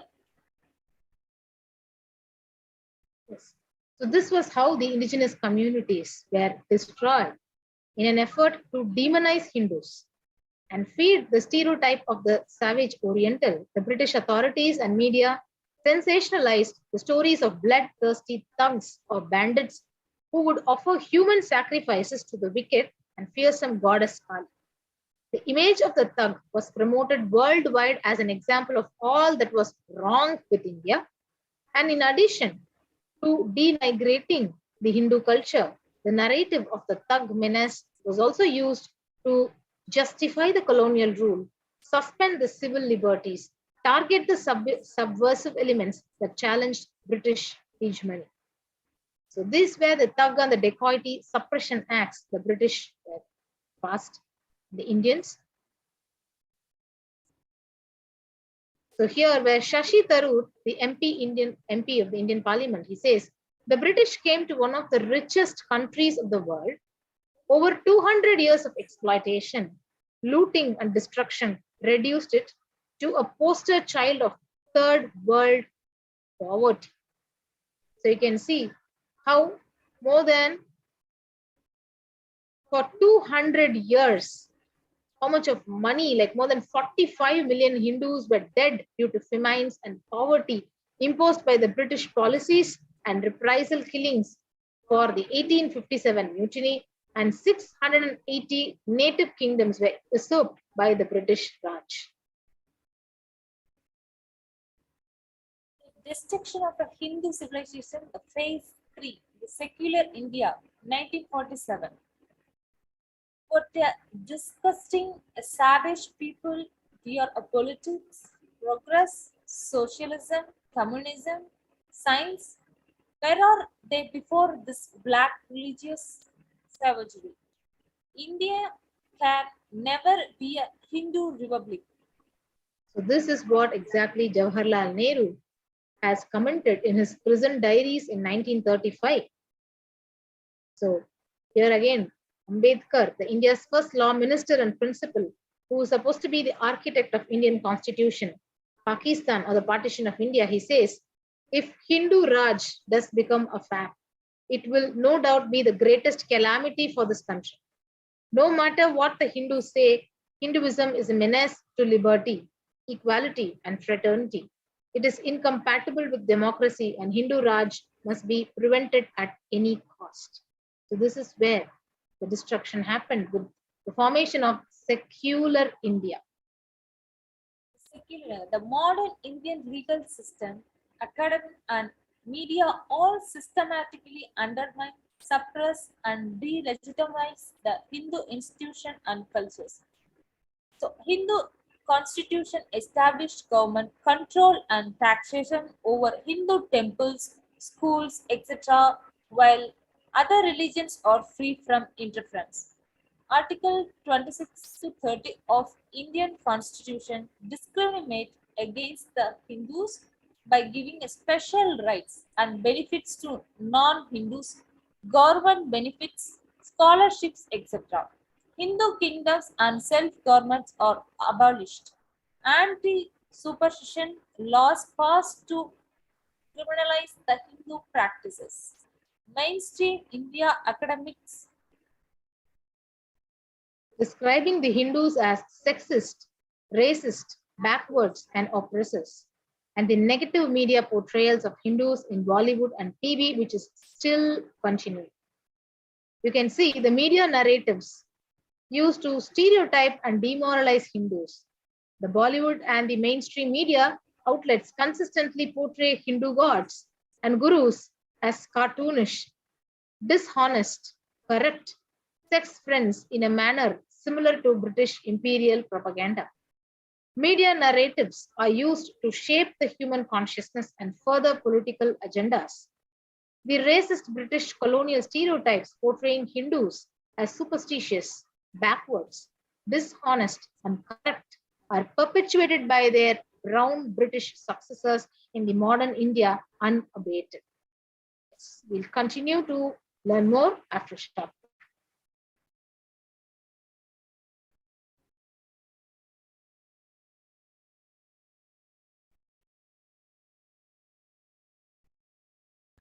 Just be alive for next 3 years. Don't die within next 3 years. I guarantee you, I will reach you wherever you are.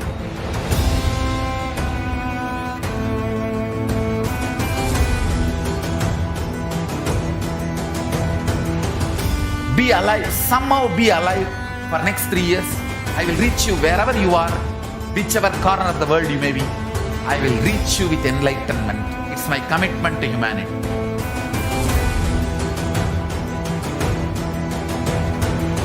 I'm going to empower, enlighten each and every one of you with the fuel and energy of the parallel universe.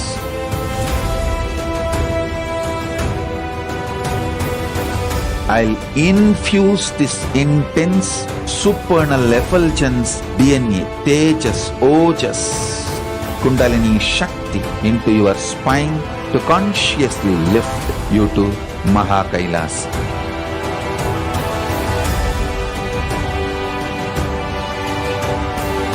It is irreversible permanent enlightenment, irreversible power manifestation, irreversible permanent empowerment.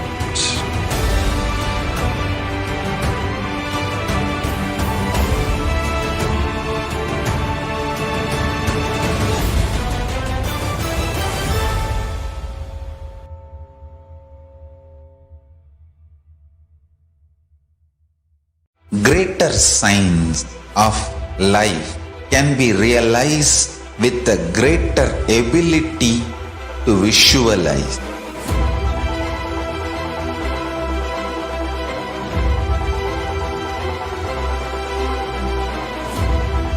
Greater science is the equivalent word for Hinduism.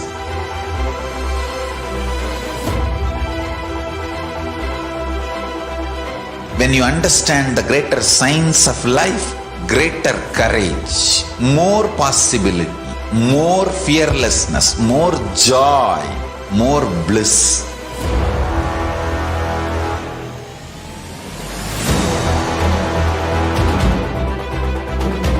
When you visualize Paramashiva with 25 heads, 75 eyes, 50 hands, your consciousness becomes ferocious, and that ability to visualize, you will get involved in everything deeply.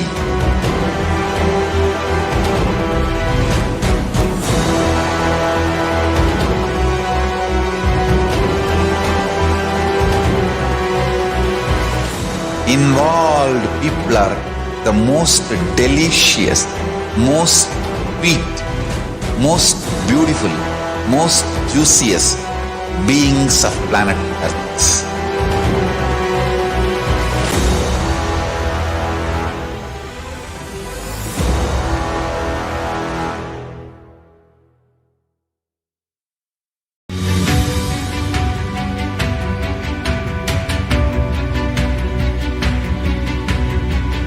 The moment you decide, your consciousness is the supreme identity you have, you will not empower your depression, your frustration,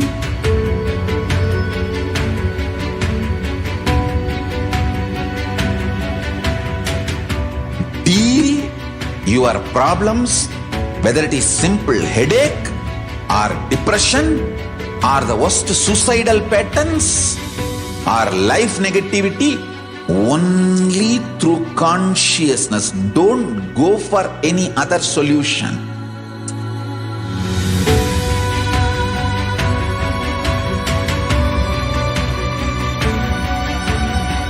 Don't keep stupid, toxic, life negative struggles inside.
Guru, I will make you enlightened. It's my commitment.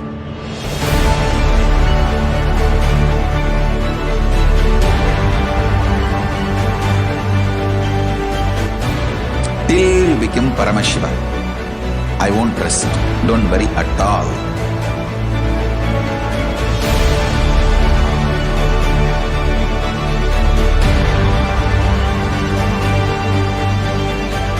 To all my disciples, I give you this as a boon. I'll swallow everything with which you are stuck and liberate you all.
Time itself is nothing but your decision to struggle with the same rut.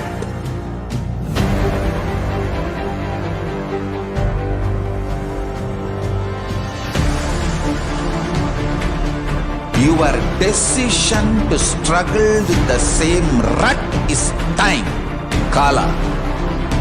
Your decision to swallow time is Kala Bhairava.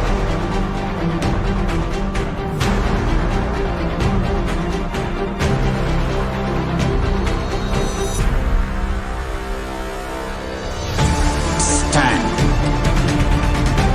Be a conscious woman or man.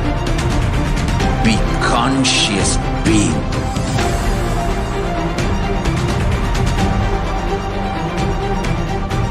Shrink the time through conscious will persistence. Make the future into present by being ferocious with yourself.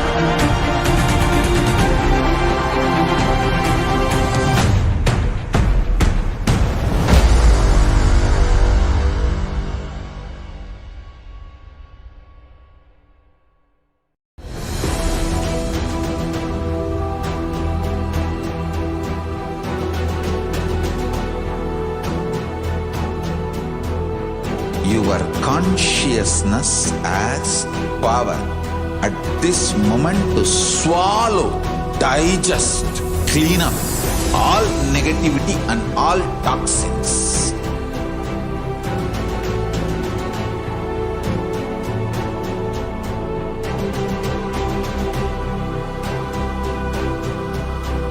Develop a powerful will persistence. That's the most important asset for life.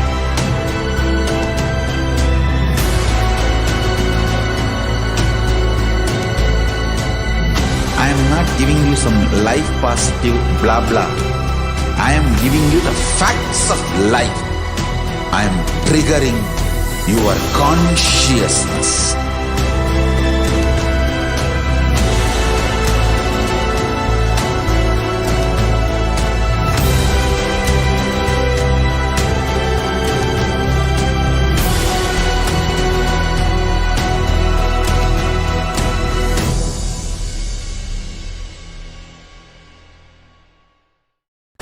Just be alive for next 3 years. Don't die within next 3 years.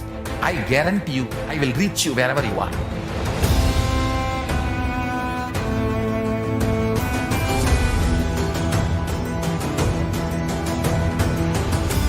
be alive, somehow be alive for next 3 years. I will reach you wherever you are, whichever corner of the world you may be. I will reach you with enlightenment. It's my commitment to humanity.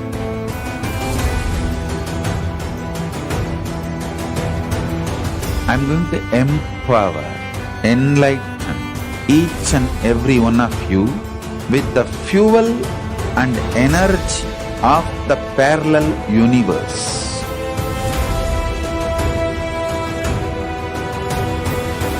I'll infuse this intense supernal effulgence DNA, Tejas, Ojas, Kundalini Shakti into your spine to consciously lift you to KAILASA.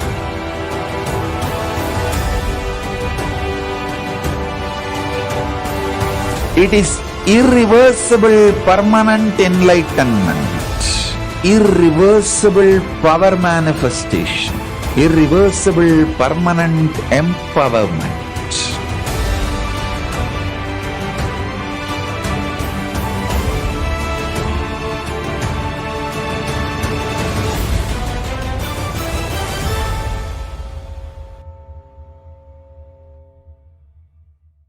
Nithyananda. So welcome back, dear viewers. So we were watching how the destruction of Hindu civilization were happening in phase by phase. So how the British Empire, they colonized India and they literally destroyed the roots of Hindu civilization. You can see the media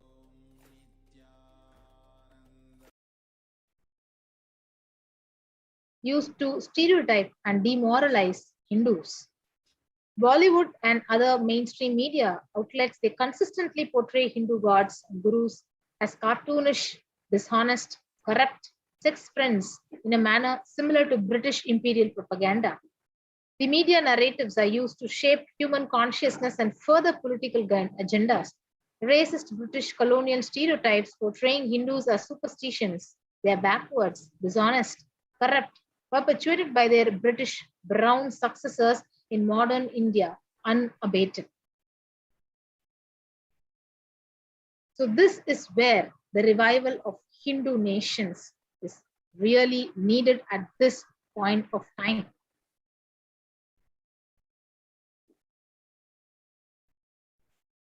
A vision for Hindu civilization.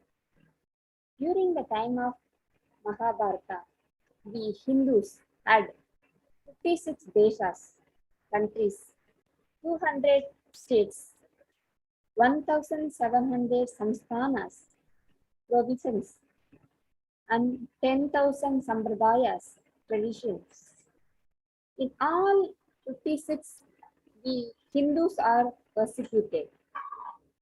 Now we have lost all the 56. The last one to fall was Nepal, and the collective voice of all the persecuted Hindus. I will revive and rebuild a Hindu nation built on Vedagamic principle as a refuge for all practicing and aspiring Hindus. A safe heaven for all persecuted Hindus. So this is what exactly the Supreme Court of Hinduism is revealed as a vision for the revival of Hindu civilization. So this revival of KAILASA, the Hindu nation, is for reviving this whole life of enlightened civilization and all the great things it has to offer to the world. So bringing legitimacy to all the offerings, Sanatana Hindu Dharma, and sharing it with the whole world is the purpose of this KAILASA, the Hindu nation. Administration of KAILASA. KAILASA is revival of the cosmic constitution. KAILASA is the model nation of how enlightened civilization should be living and administered. The politics and judiciary, education and economy, everything will be revived as Paramashiva revealed in Vedagamic. Sanatana Hindu Dharma. So Being one of the most persecuted civilization, Hinduism is on the brink of extinction, such that the next generation may know about Hinduism only through history books. So, what can we do to stand up for Hindu civilization and all that it has to offer to the world? Today, Hinduism is a political orphan. The preservation and restoration of Hinduism spiritual and cultural heritage is impossible without a national identity. What we can do to save Hinduism? Yes. Reclaiming your Hindu identity is the only solution at this moment of time for the revival of the Hindu nation. Hinduism is responsible for our successful life. If you are happy, healthy, wealthy, and rich, successful in your life, peaceful, respectful, and having a stable family and having best mental health. If you're For all having, that, Hinduism is responsible. Hindu identity is responsible. Hindu scriptures are responsible. It is the Hindu scriptures which gave us the best lifestyle. We Hindus have Hindu scriptures are responsible. Hinduism is responsible for our successful life, where Hindus are the richest and the most successful ethnic community in the world. Hindu scriptures, Hindu lifestyle, our enlightened masters are responsible for this, and Hindu thought currents are responsible for this. You can see the article from Hindustan Times, where Hindus are the most educated religious group in the US, says a new report.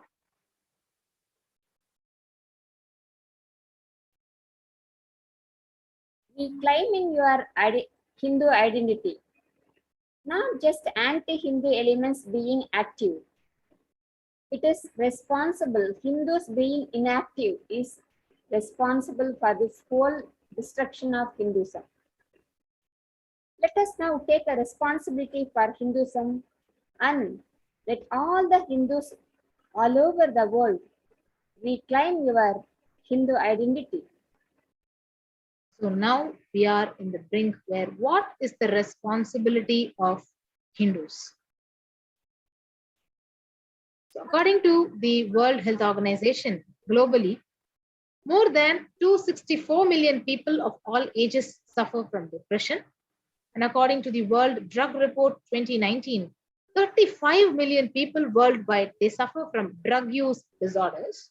According to WHO, close to 800,000 people die due to suicide every year, which is one person every 40 seconds.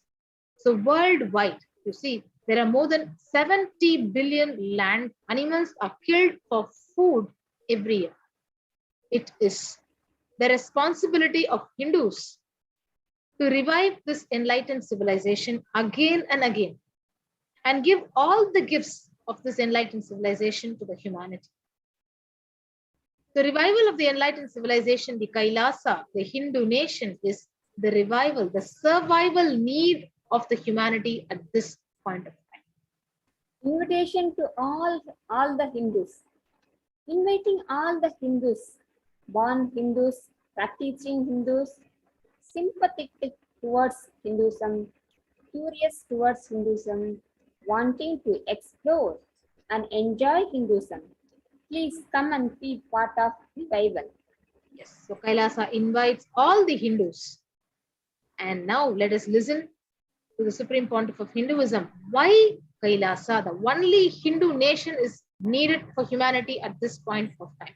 Let us listen from His Divine Holiness directly.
contribution.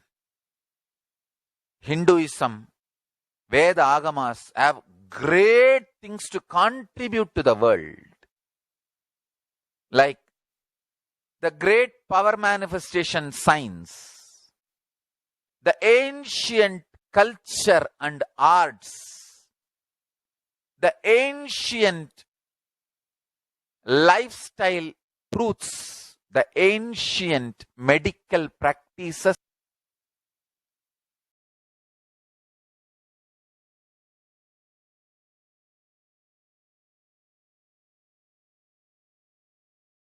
contribution.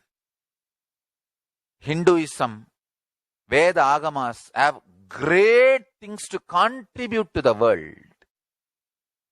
Like the great power manifestation science, the ancient culture and arts, the ancient lifestyle truths, the ancient medical practices,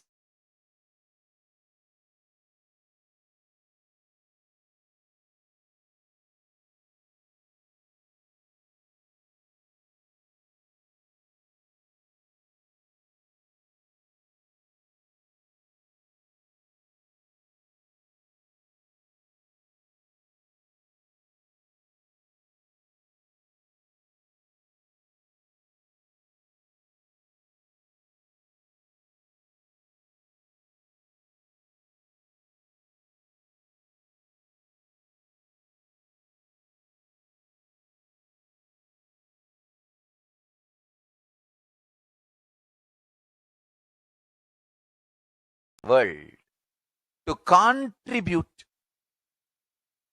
to the world.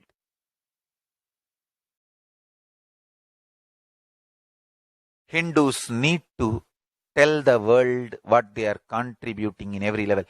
The brand of Hinduism itself is enriching and empowering and enlightening. Hinduism is all about enlightening the world. Empowering, enlightening, enriching the world. Contributing.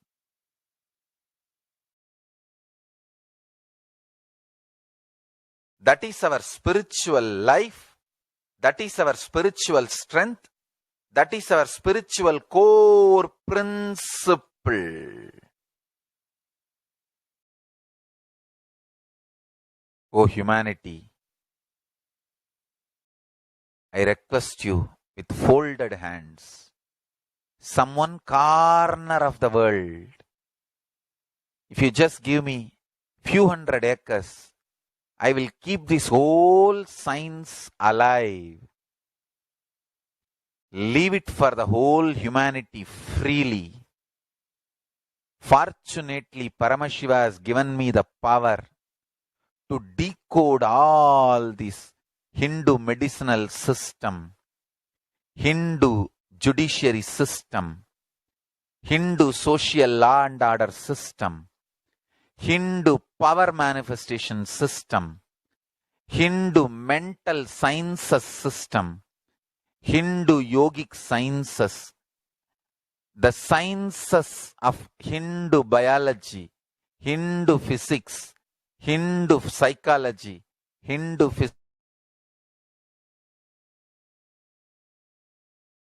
all this Paramashiva has given me the power to decode. Whatever the remaining scriptures are available with the humanity, Paramashiva has blessed me, and I have collected, not only I have collected and organized, I can decode. This whole science can be kept alive in any one corner of the world. Just few hundred acres are given for me to live peacefully and exist peacefully. I can store this whole thing alive and contribute it to humanity. Humanity can become better and better and better. I can make the planet Earth so much better place to live. I am here to contribute. and I will continue to contribute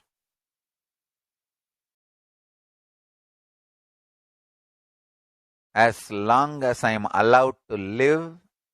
I will contribute. I have collected all the remaining available scriptures, maybe 2 crore books. 2 crore means 20 million, I think, books on Hindu physics, Hindu chemistry, Hindu biology, Hindu physiology, Hindu psychology, Hindu law and order, Hindu social system, the power manifestation sciences of Hinduism, yogic sciences of Hinduism. I have collected, and Paramashiva has given me the blessings and power to decode. I have decoded and continuing to decode them. If the humanity, somebody is kind enough to give me few hundred acres in one corner of the world and let me live peacefully, I can keep all the scriptures there and go on sharing with the world, revealing these whole sciences to the world, and go on contributing. I don't need anything other than 1 cup of curd rice every day. That's all. A cup of curd rice per day over. I can go on be giving this to the world. I can add to the world. I can make the world a better place to live. That's all I have to say.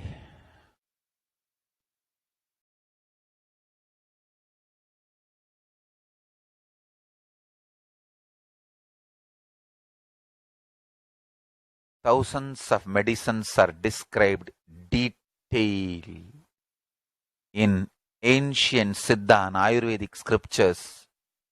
Paramashiva has given me the power to decode them, read them, and properly translate and map them to the modern day human language. And I am ready to work 20 hours a day. I just need few hundred acres where I can sit peacefully and keep this library, run a Gurukul where thousands of people can learn this and share it with the world. Understand?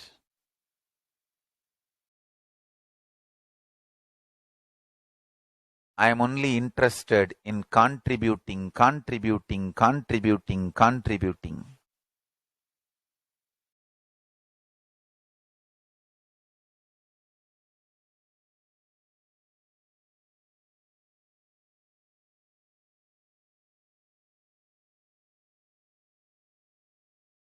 If we can decode all this great knowledge, whole world can prosper from this knowledge. Whole world can enjoy from this knowledge. If I prosper, I will only create a university. I will not create anything else. If the Hindus prosper, they will only create education institutions. Because Hinduism is all about giving, contributing. If I prosper, I'll create university, that's all. KAILASA is all about university, to decode the ancient sciences and share with the world. Understand? Every day I am sitting and going on decoding, writing notes on my books and writing details on my books.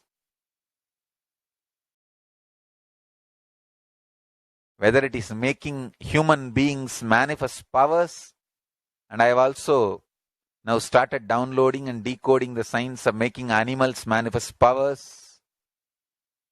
Whether making people manifest powers or healing,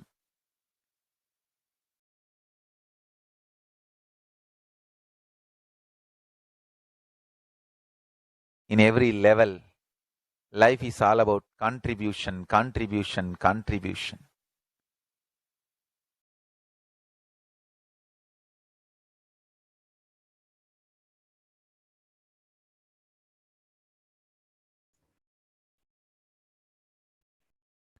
Just be alive for next 3 years. Don't die within next 3 years. I guarantee you, I will reach you wherever you are.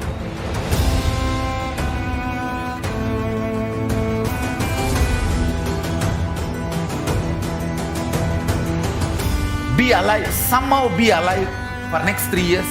I will reach you wherever you are, whichever corner of the world you may be.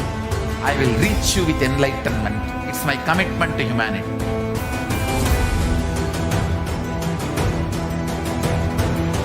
I'm going to empower, enlighten each and every one of you with the fuel and energy of the parallel universe.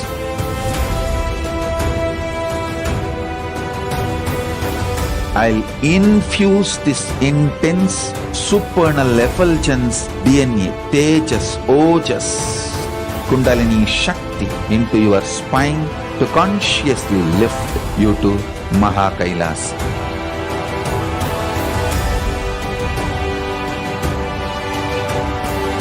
It is irreversible permanent enlightenment, irreversible power manifestation, irreversible permanent empowerment.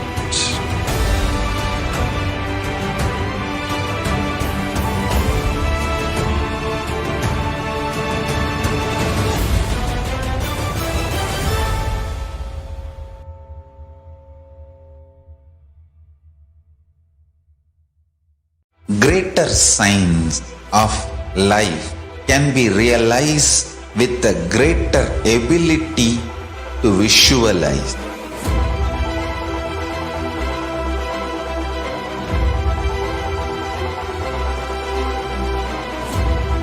Greater science is the equivalent word for Hinduism.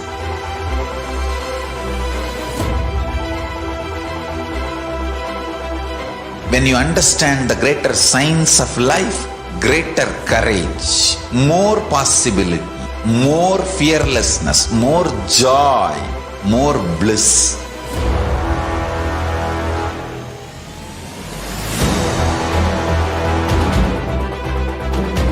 When you visualize Paramashiva with 25 heads, 75 eyes, 50 hands, your consciousness becomes ferocious, and that ability to visualize, you will get involved in everything deeply.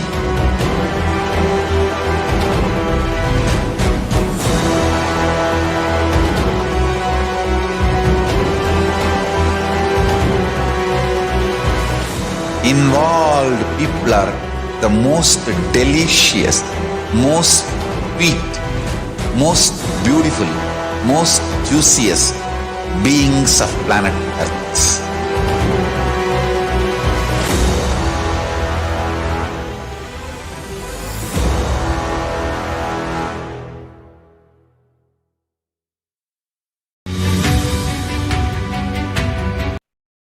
Nithyanandam. Yes, welcome back. So we had a wonderful segment of Devi's revelation on Hindu birth, Hindu Yonism, and what is the responsibility of Hindus to protect the destruction, like it is almost destroyed, and how else we can take responsibility as Hindus. So as Bhagavan revealed, the only Hindu nation, KAILASA, that is the ultimate responsibility that each and every Hindu who can take right now at this moment of time. So now we'll be moving on to the next segment of how can we offer a deep gratitude and devotion and have the deep feeling connection with Parashakti in the form of offerings. So in Hinduism, ritual is a very powerful way of connecting to the divine and manifesting our reality through pure oneness with that cosmic energy. So how do you create that space? By offering your karmas, offering your devotion, your gratitude in the form of offerings. So let us now understand what is the significance of an offering. So offering is a giving of gift of pure love, devotion, and oneness. And it consists of two parts. One is giving, another is accepting. So only when the divine accepts what one offers and the offering becomes complete. The offering is not made out of fear nor out of greed. When an avatar lands, the offerings are purely a part of the grand Leela played out only for the purpose of enlightenment. So that is the significance of offering in Hinduism.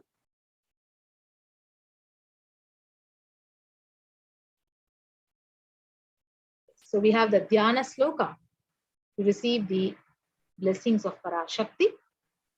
Induni bhaveda karavakni nayanam syat pangaja varabhaya japaksha sarayuktam angahima bhushana vichitra vasanam syat tungamakutojvala manonmani swarupam. So this is from the Mula Agama of Manonmani Dhyanam.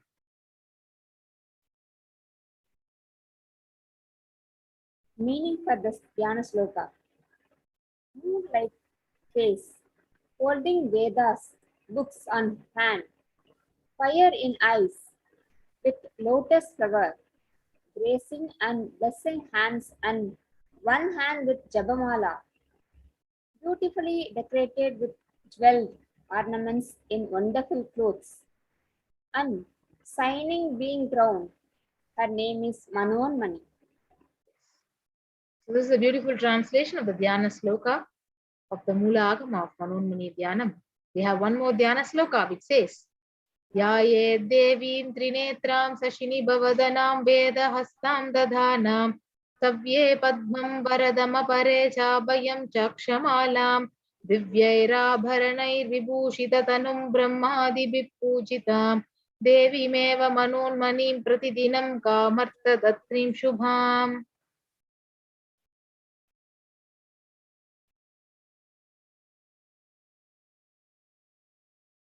Meaning says, I meditate on Devi with three eyes, glowing like a moon, and hold Vedas, lotus, and gracing with the blessing and gracing hands. She is wearing beautiful ornaments. She is worshipped by Brahma and other many gods, and showers auspicious boons for all actions every day.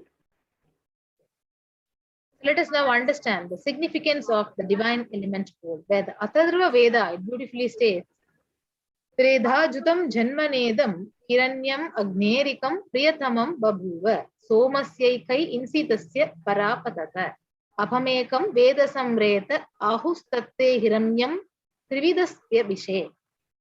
Where the translation says, triply born by birth in this gold, from the atoms of Agni is one. It becomes dearest to Agni. One fell away from the Soma when it was heard. One they call the seed of virtuous and powerful Apaha. Let that triple gold be for your long life. The gold is a divine element. It purifies anything it touches. It is an element of spiritual significance and great spiritual power of healing and enlightenment. The vibration of gold has the power to infuse sattva energy and positive thought currents in anyone who wears and anyone who sees or operates in its vicinity.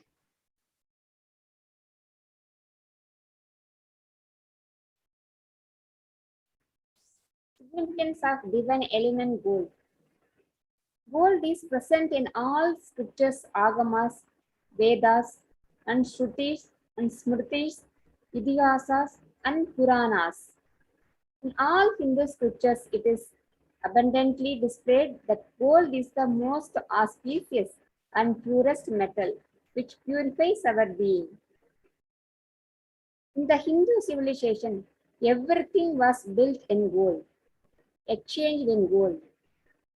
Ritual feasts were offered in gold bricks. When one was to be saved from life-threatening illness, gold was offered as a ritual fee. Gold was in abundance and used for weighing equivalent amounts of commodities, including cows. Kingdoms were built with huge doors of gold. The streets would have huge columns and huge archway made out of gold. Horses and cows were dressed in gold. Yes.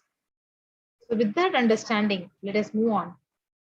Where the Hindu civilization thrived on the banks of rivers of gold, the Indus River was called as Hiranmaya, river of gold in Rig Veda. River Saraswati was called as the Hiranyavartani in Atharva Veda. So gold is the supreme element for offering gifts to the ones you love and revere. Temples are constructed and paved in gold. Deities are made in gold, decked, adorned in gold, because it preserves the enlightenment energy for thousands of years and it lasts forever. So with that, we'll be moving on to the various offerings to Devi Parashakti. The first offering to Parashakti is the E-Hundi offering, it says, where Devi is beautifully explained as Bhakti Priya, Bhakti Gamya, Bhakti Vashya Bhayapaha, Shambhavi Sharadaradhya Sharvani Sarmadayini.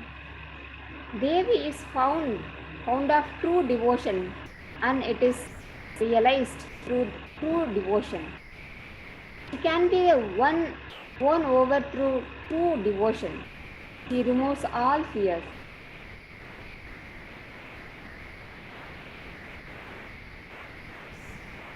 If there is any fear in the minds of devotees, Devi is sure to remove that fear. It is stated that Devi likes to be worshipped in autumn. Here it is meant that autumn of our lives, when thoughts turn more and more inwards, the role of the divine is known and understood very clearly. So the need for Devi worship, it becomes stronger. So the Shambhavi word means consort of Shambhu. Sharadaradhya means worship by Sharada, Saraswati. Sharvani is wife of Lord Shiva, where Linga Purana says Lord Shiva is called Sharva in his earth form. Sharmadayini, where Devi who bestows happiness on devotees. So all of you have the best opportunity today to offer your gratitude and devotion to Devi Parashakti by offering your Kanikai in any form, and your name shall be chanted out during the puja which is offered to Parashakti. And now we have the next offering to Devi Parashakti, the Sankalpa chanting, where the Devi Mahatmyam verse 34 from chapter 12 it beautifully describes that Tayaitan mohyate vishvam saiva vishvam prasuyate Taya chitta cha vijanam tushta rudhim prayaschati. The goddesses enhance this universe, and she herself gives birth to this universe. That goddesses being prayed without interest in anything gives the knowledge that leads to salvation and gives wealth in materialistic sense. Yes. So you can offer the Sankalpa chanting, the conscious resolution to Devi Parashakti and receive her blessings for the fruition of all your desires and wishes, which you're yearning for. So it is $1 and we'll be moving on to the next offerings to Devi Parashakti. So as we are watching, we had the opportunity of the E-Hundi offering and Sankalpa chanting offering. So you can go to the link tiny.cc/Devi-offerings. Nithyananda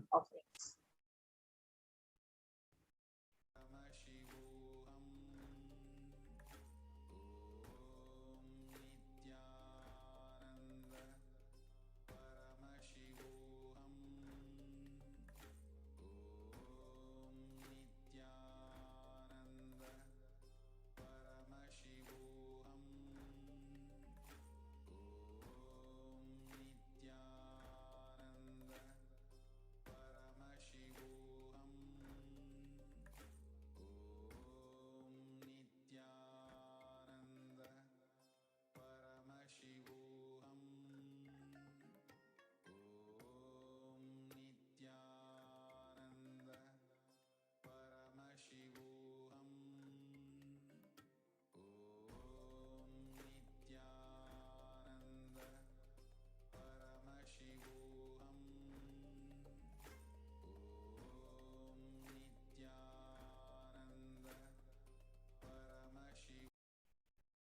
Nithyanandam. Welcome back. So sorry for the technical glitch. So the next offering is the offering of Sahasranama Swarna Karsu, where the Lalita Sahasranama describes Devi as Nama Parayana Prita, she who likes the repetition of her various names. So this is the offering of 1008 names of Devi Parashakti, and it's a very special and unique archana which is offered to the Mahameru of Devi Parashakti. So you can offer a golden coin inscribed with each of these 1008 names of Parashakti and receive her blessings to have all the Ananta Kalyana Gunas, all the divine qualities of Devi Parashakti. You can offer this Sahasranama Swarna Kasu at $75, $151, and $251.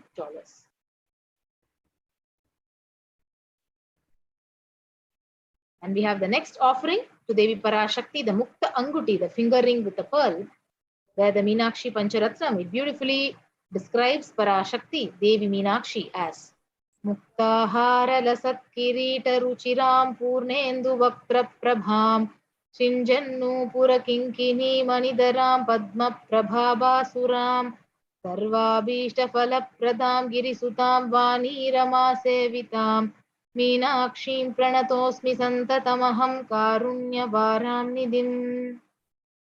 The meaning says, I bow down to the goddess Meenakshi, whose crown has garland of pearls and the face shining like a full moon, who wears anklet that are studded with gemstone and has small bells, who's shining like a splendor of lotus, who grants all the wishes, the daughters of the mountain, who's worshipped by goddesses Vani and Rama. I remain ever bowing to the goddess Meenakshi, the ocean of compassion. So you can offer this beautiful Mukta Anguti, the fingering with the pearl, to Parashakti, and receive her blessings showered by her compassion and pure love in all your business endeavors. So you can go ahead and sign up and offer this to Parashakti in the link tiny.cc/Devi-offerings at $251, $500, or $750. The next offering to Devi Parashakti is the Swarna Padma Pushpam, the golden lotus, that the Kamikagama beautifully explains that Ashtavidhyeshwaropeta Kumbhavarana Sarvayam. So all the kalasas should be wound around with suitable thread and covered with new cloth. They should be adorned with lotus flower made of gold. So you can offer this golden lotus to Parashakti at $600.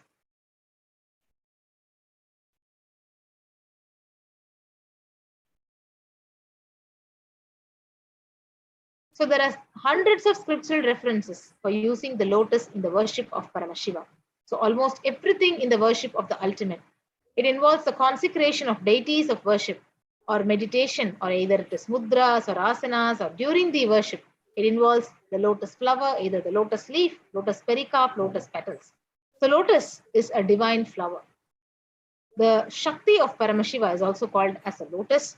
Base of Paramashiva Linga is a lotus, and the disciple of Paramashiva is also considered as a lotus.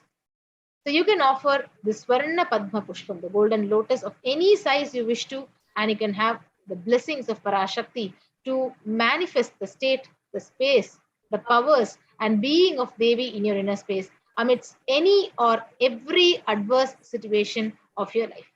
So the beautiful way to connect to Parashakti and offer it at $600.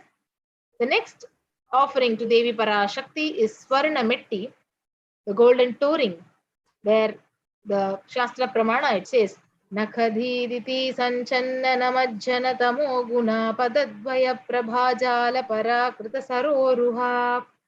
Meaning says, you whose brightness from toenail destroy the darkness of ignorance from the minds of your devotee, who prostrate at your feet. Whose brightness from your two feet overpower that of the lotus flower too. Yes. You can offer the Swarna Metti, the golden touring, at $750. And you can receive, literally, it's like you're touching her feet, your sacred feet, to be in constant gratitude to receive her blessings, even in the most difficult aspects of your life. So go ahead and sign up in the link which is projected. And the next offering is the offering of Swarna Mangtika, the golden hairline jewelry. So Sudha Sarabi Varshini, which means she who makes the nectar flow in all our nerves from Sahasrara, she who gives the very pleasant experience of the ultimate. So the Mangtika, the hairline, it represents the nectar which is flowing from the Sahasrara chakra, the crown chakra, that which is fully open.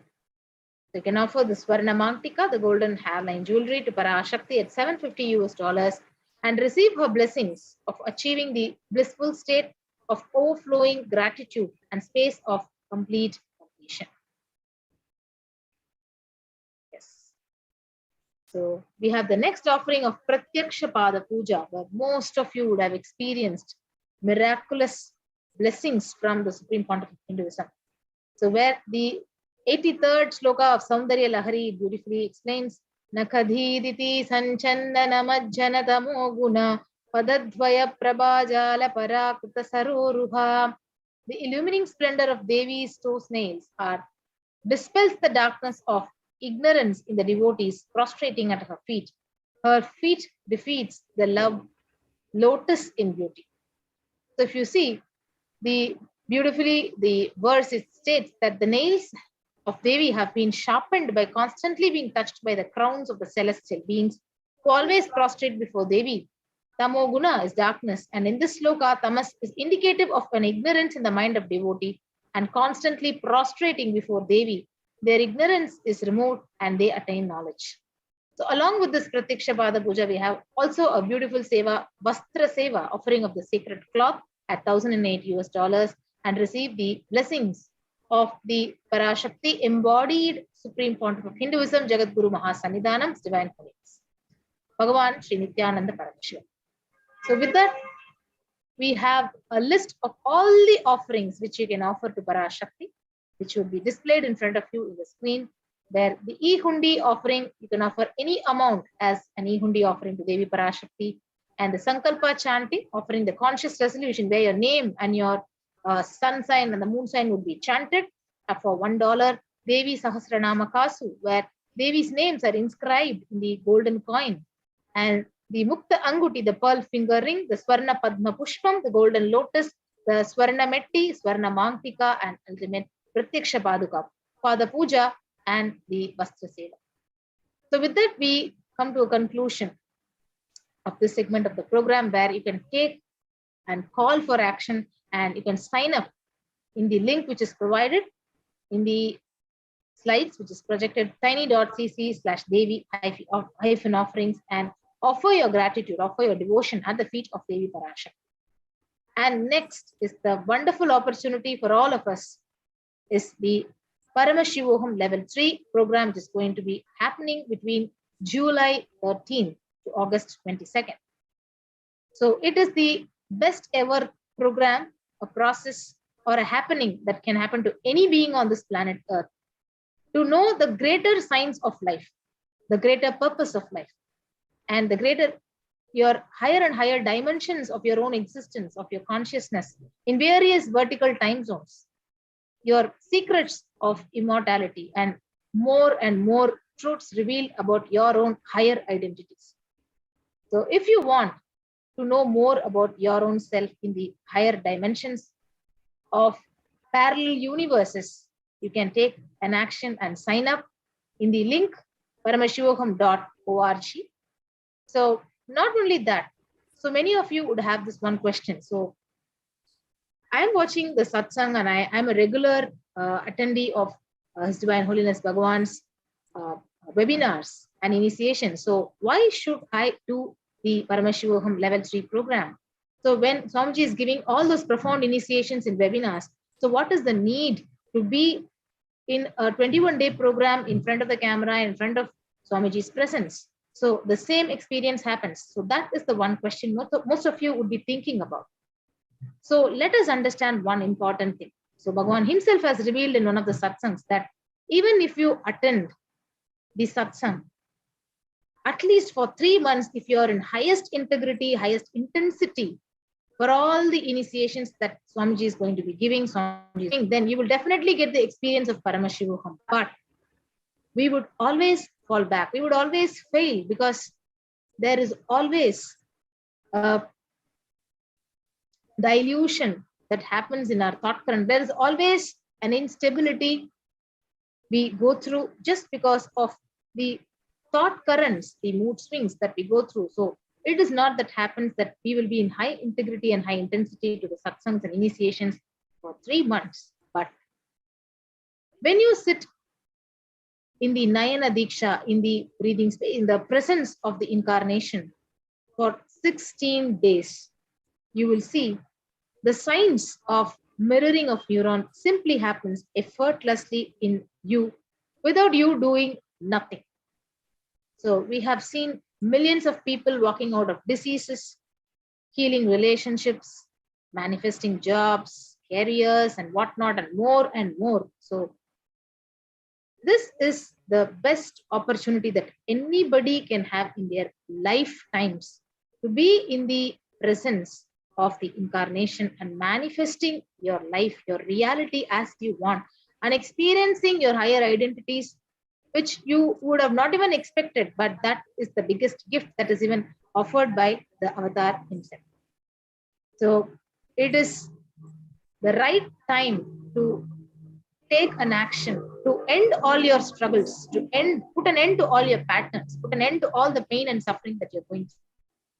So you can go ahead and sign up in the Paramashivoham link, which is being displayed, and register yourself for the program, for the best ever happening that is going to be happening between July 13th to August 22. So with that, we are coming to the conclusion of this segment of the program, and we will be moving on to the satsang, the teachings which Bhagwan is going to be revealing himself today. So thank you everyone. Nithyananda. Just be alive for next 3 years. Don't die within next 3 years. I guarantee you, I will reach you wherever you are.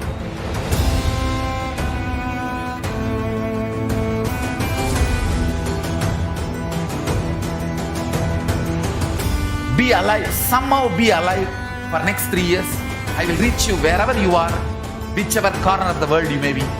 I will reach you with enlightenment. It's my commitment to humanity.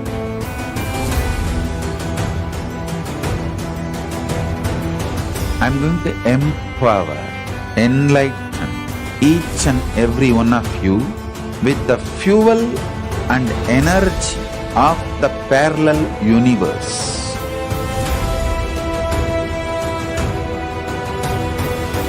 I'll infuse this intense supernal effulgence DNA, Tejas, Ojas, Kundalini Shakti into your spine to consciously lift you to KAILASA.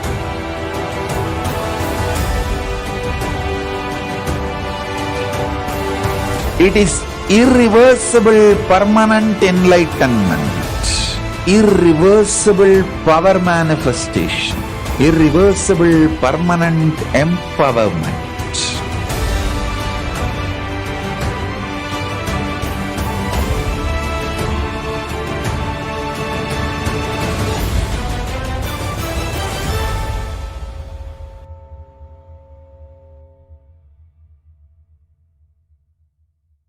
Greater signs of life can be realized with a greater ability to visualize.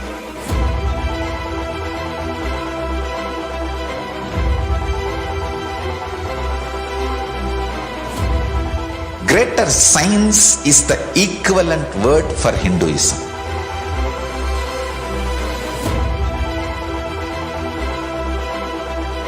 When you understand the greater science of life, greater courage, more possibility, more fearlessness, more joy, more bliss.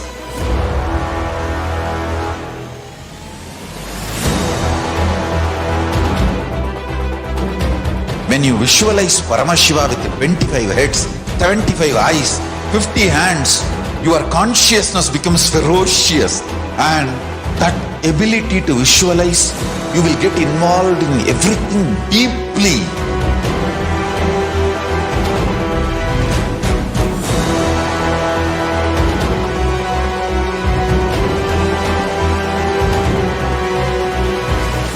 Involved people are the most delicious, most sweet, most beautiful, most juiciest beings of planet Earth.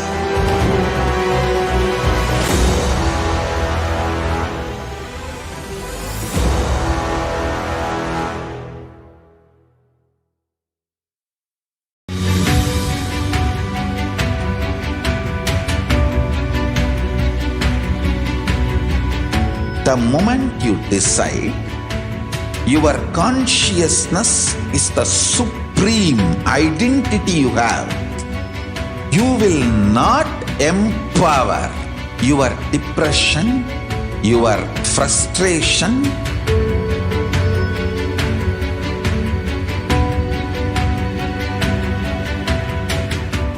deal your problems, whether it is simple headache or depression or the worst suicidal patterns or life negativity, only through consciousness. Don't go for any other solution.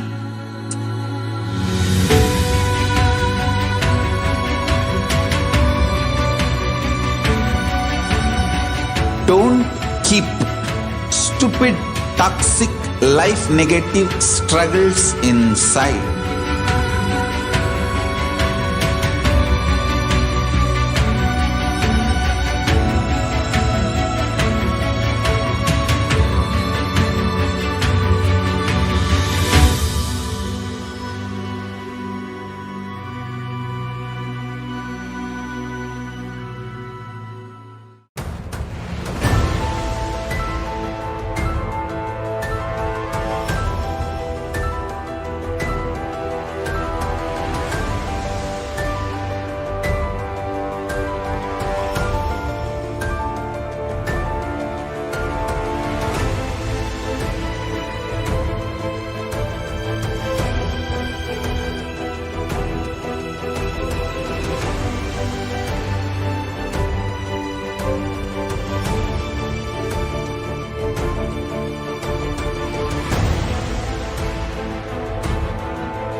Today,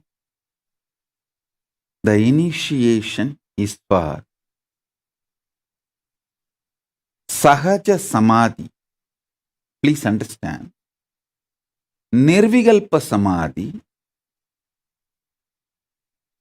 a deep unclutching, when it becomes part of your biomemory, even during your whole day of work, if you reside in the same state, that is called Sahaja Samadhi. Nirvikalpa Samadhi becoming Sada Nirvikalpa Samadhi is Sahaja Samadhi.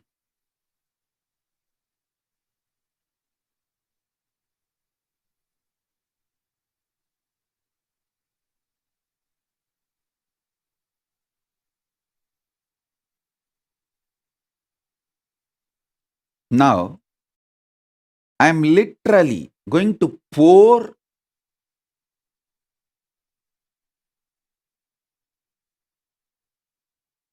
with the grace of Paramashiva. I am going to pour Akasa Bhairava.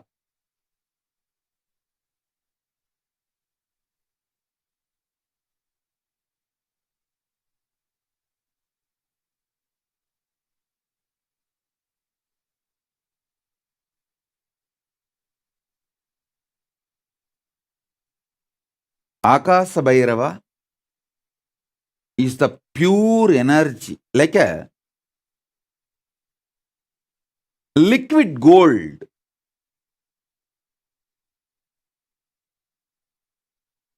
I'm going to pour that liquid gold into your Swadhisthana. Through these mantras, I have the mantras with me. These powerful sounds will melt the energy of the Paramashiva and pour inside you as Akasha Bhairava.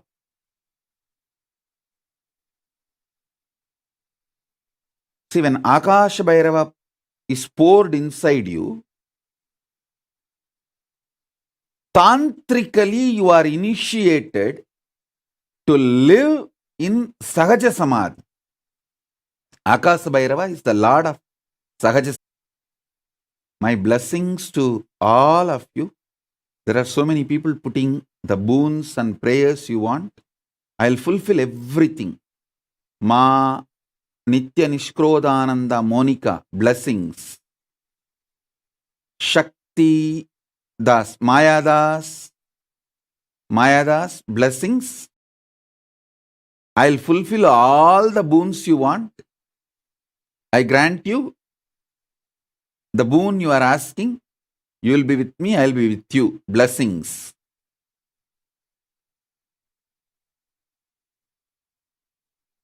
So now, get ready and sit.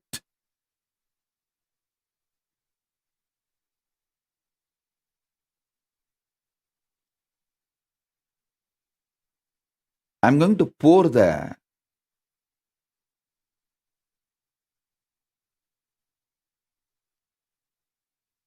hot liquid gold. It'll exactly feel like that only. When Akasha Bhairava enters your Swadhisthana, you will see the liquid gold being poured inside your Swadhisthana. So all the patterns disappear, melt down. So if you want your pets, kids, anyone initiated, get them. I'm going to fill all of you with this pure liquid gold.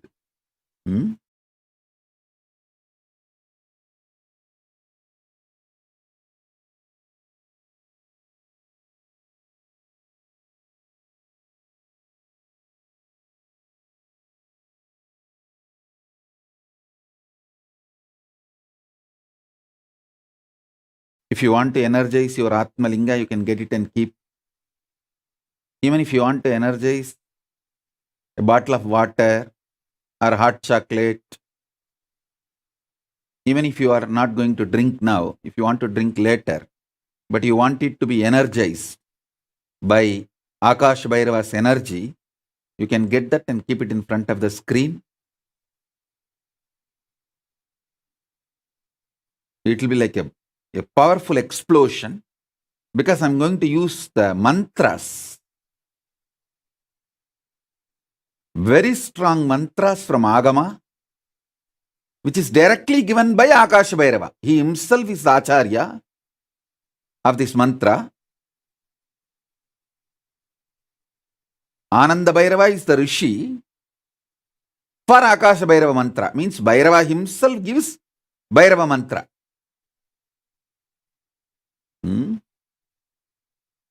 So,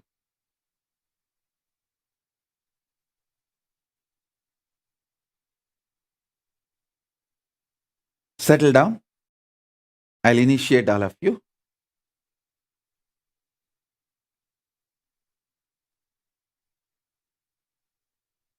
Om, Om, Om, Om, Om, Om, Om, Om.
Om, Om, Om, Om, Om, Om. You can sit either with open eyes or closed eyes. Just be silence soaked inside the silence, soaked inside the silence. You be in the absolute silent space. I'll pour Akash Bhairava energy in you. Om, Om, Om. Om Mahaganapataye Namaha.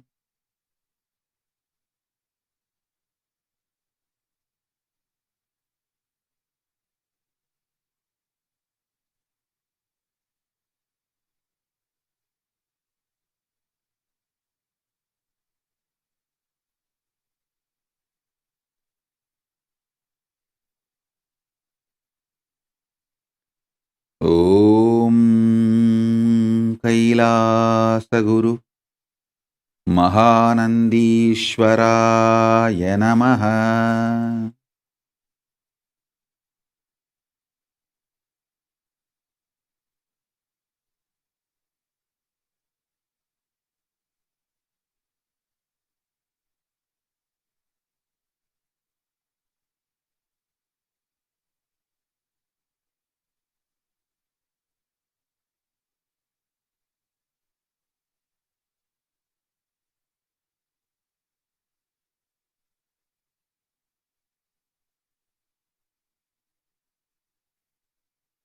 Om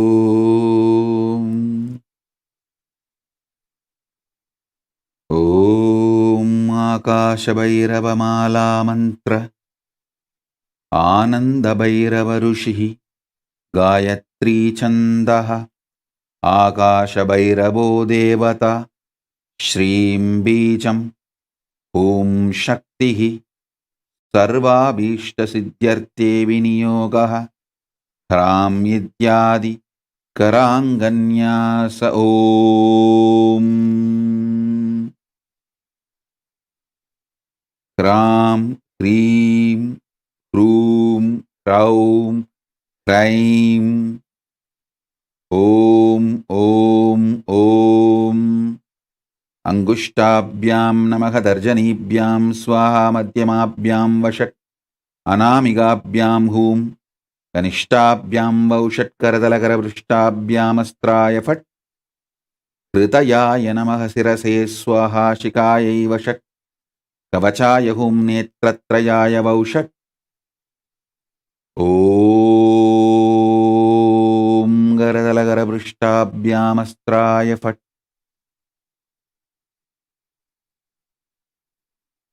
Om Om Om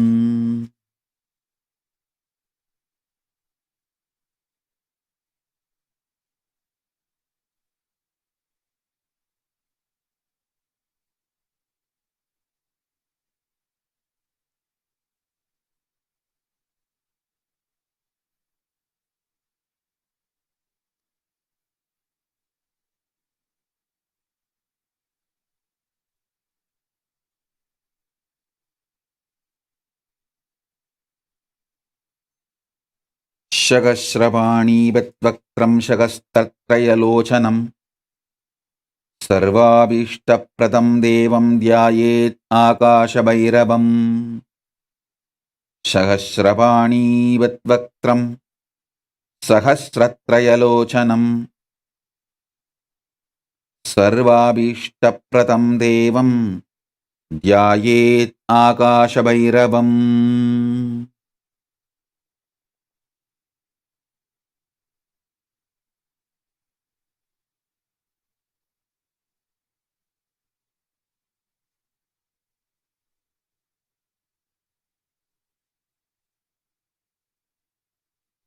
Om Om Om Om Om Om Om Om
Om.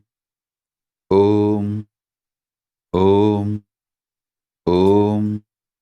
Om.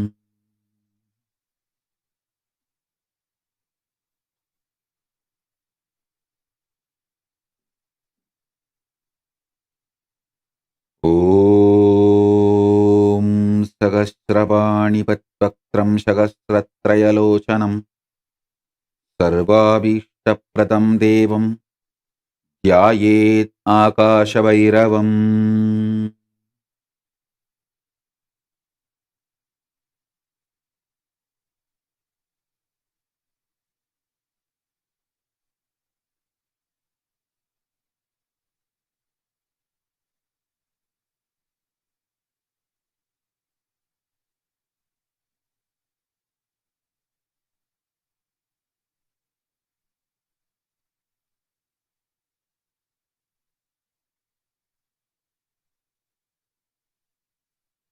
ॐ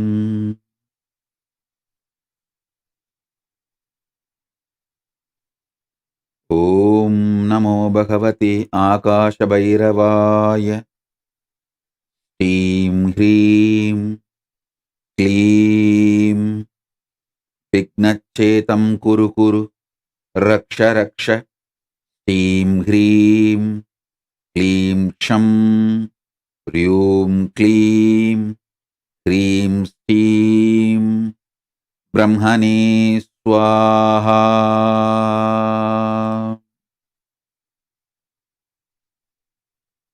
ॐ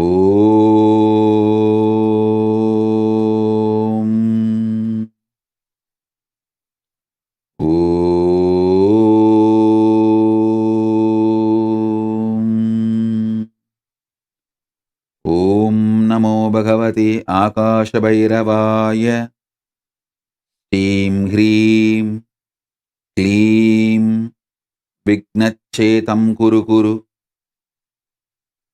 रक्ष रक्ष ह्रीं ह्रीं क्लीं क्षं ह्रीं क्लीं ह्रीं श्रीं ब्रह्मणे स्वाहा ॐ नमो भगवते आकाशभैरवाय ह्रीं ह्रीं क्लीं विघ्नच्छेदं कुरु कुरु रक्ष रक्ष ह्रीं ह्रीं क्लीं क्षं ह्रीं क्लीं श्रीं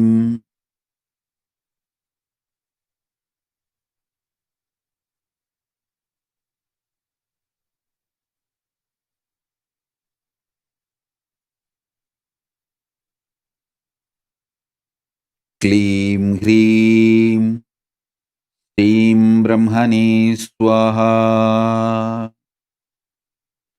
ॐ नमो भगवते आकाशभैरवाय ह्रीं ह्रीं क्लीं विघ्नच्छेदं कुरु कुरु रक्ष रक्ष ह्रीं ह्रीं क्लीं क्षं ह्रीं क्लीं ह्रीं श्रीं ब्रह्मणे स्वाहा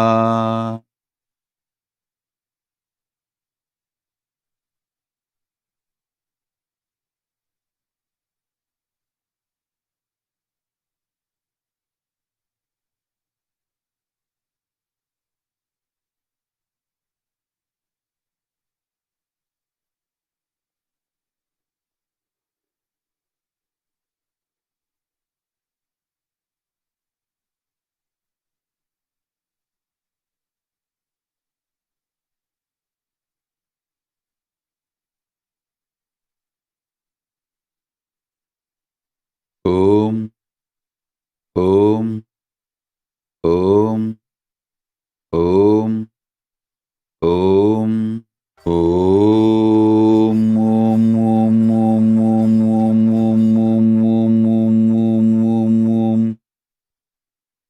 ॐ नमो भगवते आकाशभैरवाय निखिललोकप्रियाय प्रण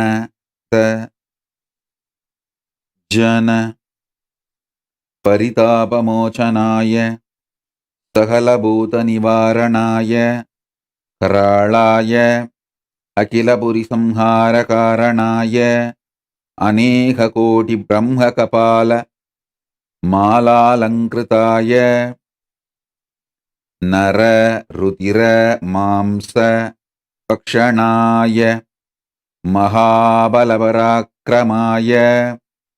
महातन्त्राय विमोचनाय परम मंत्र यंत्र तंत्र विद्या विच्छेतनाय प्रसन्नवदनाम्बुजाय यहि येहि आगच्छ आगच्छ ममाभीष्टम् आकर्षय आकर्षय आवेशय आवेशय मोहय मोहय प्रामय प्रामय द्रावय द्रावय पादय पादय सिद्धय सिद्धय पन्दय पन्दय पाशय पाशय शोभय शोभय बुधप्रेत पिशाचान्मर्तय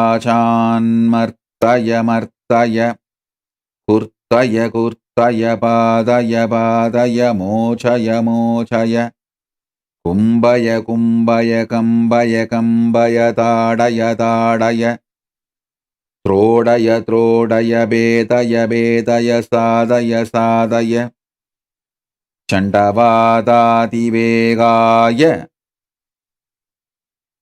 सततगम्भीरजीरुम्बनाय संघर्षय संघर्षय संक्रामय संक्रामय प्रवेशय प्रवेशय स्तोभय स्तोभय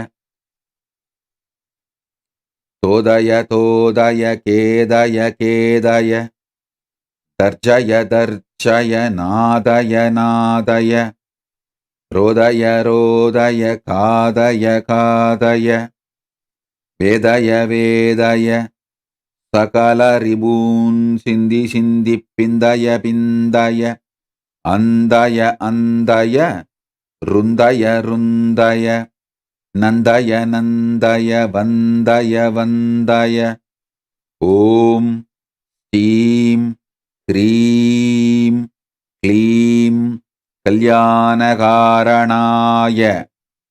आविरदानन्द महाभोगप्रियाय ॐ देवदत्तं आनय आनय केलय केलय मेलय मेलय प्रपन्नवत्सलाय प्रतिवदन सवन दहन अमृतकिरणनयनाय सहस्रकोटि वेतालपरिवृताय रिबून्नुच्चाडय उच्चाडय वेबय वेबय तापय तापय शेषय शेषय मोहय मोहय लोटय लोटय स्फोटय स्फोटय गृह्ण गृह्ण अनन्तवासुगीतक्षक कार्कोटकपद्ममहापद्मशङ्खकुलिक महनाहभूषणाय स्थावरजङ्गमानां विषं नाशय नाशय पाशय पाशय भस्मीकुरु भस्मीकुरु भक्तजनवल्लभाय तर्कस्थितिसंहारकारणाय तग तग सर्वशत्रून्नुत्रेगय उत्रेगय विद्वेषय विद्वेषय उत्साहय उत्साहय उद्बातय उद्बातय बाधय बाधय साधय साधय दह दह पच पच Soshaya soshaya, boshaya boshaya, duraya duraya, maraya maraya, bakshaya bakshaya, sikshaya sikshaya, samastabhutam, sikshaya sikshaya, Steem Hreem Kleem Ksham Ryum Anavaradadandavaya Abattutaranaya Sadhujanani doshaya doshaya bhushaya bhushaya Balaya balaya shilaya shilaya Krodaloba madamatsaryan samaya samaya damaya damaya Drashaya drashaya Samaya samaya Shiti chala tahana Marutagahana Tarani somatmaga sariraya Samadabora diditiksha Samadana shraddam dabaya dabaya Prabaya prabaya Vignachetam Kuru kuru Raksha raksha Sham Ryum Klim Hrim Shrim Brahmane Swaha Shigra Siddhiprada Saubhakya Pradastayam Mantraha Om Om Om Om Om Om Om Namo Bhagavate Akashabhairavaya Steem Hreem Kleem Vignachetam Kuru Kuru Raksha Raksha Steem Hreem Kleem Ksham Ryum Kleem Hreem Steem Brahmane Swaha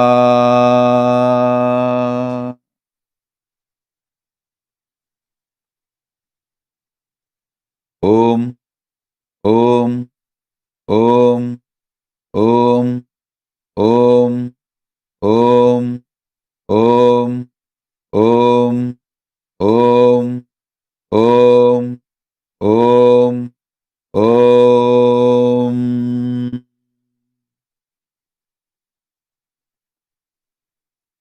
Om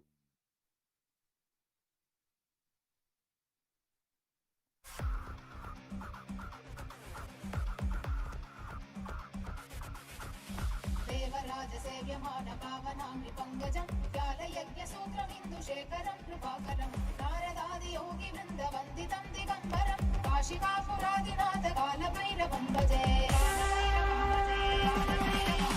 देवराजसेव्यमान पावनामि पङ्कजं व्यालयज्ञसूत्रमिन्दुशेखरं कृपाकरं नारदादियोगिवृन्दवन्दितं दिगम्बरं काशिकापुरादिनाथ कालभैरवं भजे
कालकीर्तिदायकं काशीवासलोकपुण्यपापशोधकं विभुं नीतिमार्गकोविदं पुरातनं जगत्पतिं काशिकापुरादिनाथ कालभैरवं भजे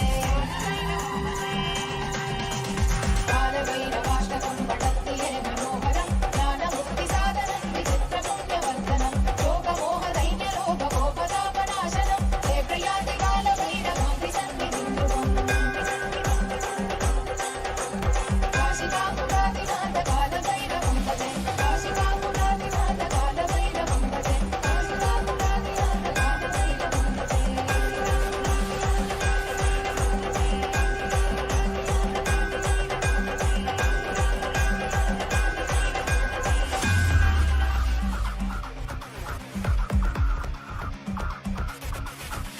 देवराजसेव्यमान पावनामि पङ्कजं ज्ञानयज्ञसूत्रमिन्दुशेखरं कृपाकरं नारदादियोगिवृन्दवन्दितं दिगम्बरं काशिकापुरादिनाथ कालभैरवं भजे देवराजसेव्यमान पावनामि पङ्कजं ज्ञानयज्ञसूत्रमिन्दुशेखरं कृपाकरं नारदादियोगिवृन्दवन्दितं दिगम्बरं काशिकापुरादिनाथ कालभैरवं भजे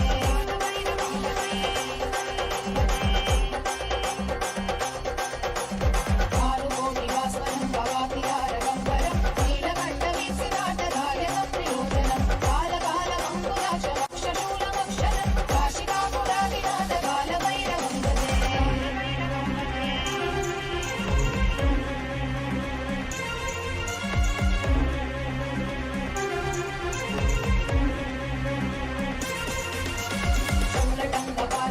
शूलटङ्कपाशदण्डपाणिमादिकारणं श्यामकायमादिदेवमक्षरं विरामयं भीमविक्रमं प्रभुं विचित्रताण्डवप्रियं काशिकापुरादिनाथ कालभैरवं भजे मुक्तिमुक्तिदायकं रथस्थधारुविग्रहं भक्तवत्सलं स्थितं समस्तलोकविग्रहं विनिक्वलन्मनोग्रहेम किङ्किणीलसत्कटिं काशिकापुरादिनाथ कालभैरवं भजे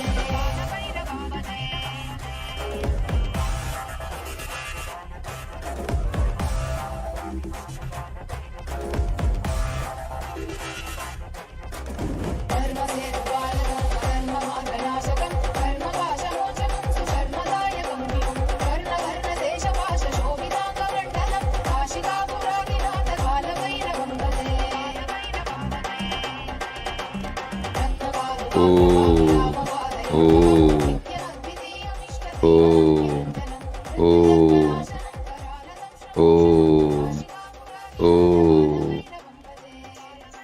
ॐ नमो भगवते आकाशभैरवाय ॐ स्टीं ह्रीं क्लीं विघ्नच्छेतं कुरु कुरु रक्ष रक्ष स्टीं ह्रीं क्लीं क्षं ह्रीं क्लीं ह्रीं स्टीं ब्रह्मणे स्वाहा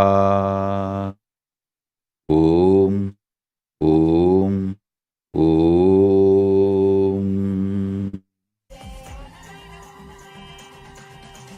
कालभैरवाष्टकं पठन्ति ये मनोहरं ज्ञानमुक्तिसाधनं विचित्रपुण्यवर्धनं लोकमोहदैन्यलोकगोपदापनाशनं हे प्रयाति कालभैरवाङ्घ्रि सन्निधिं ध्रुवम् काशिकापुरादिनाथ कालभैरवं भजे काशिकापुरादिनाथ कालभैरवं भजे काशिकापुरादिनाथ कालभैरवं भजे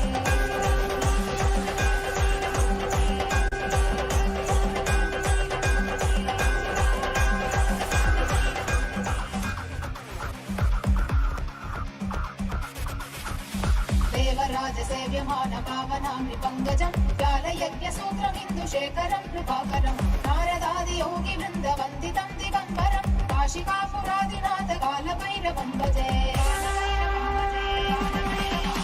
देवराजसेव्यमान पावनामि पङ्कजं ज्ञानयज्ञसूत्रमिन्दुशेखरं कृपाकरं नारदादियोगिवृन्दवन्दितं दिगम्बरं काशिकापुरादिनाथ कालभैरवं भजे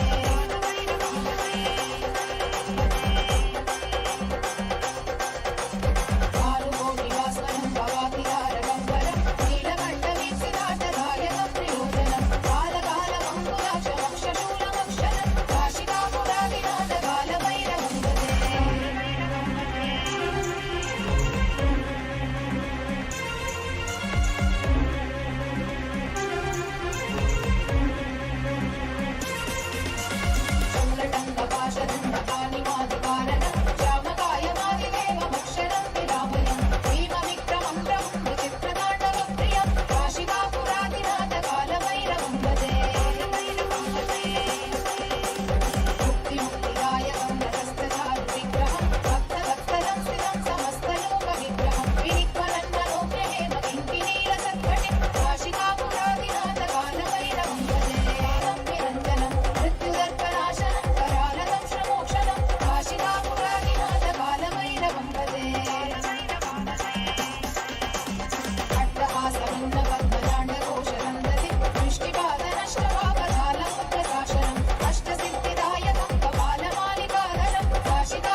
कुन्दसङ्गनायकं विशालकीर्तिदायकं काशीवासलोकपुण्यपापशोधकं विभुं नीतिमार्गगोविदं पुरातनं जगत्पतिं काशिकापुरादिनाथ कालभैरवं भजे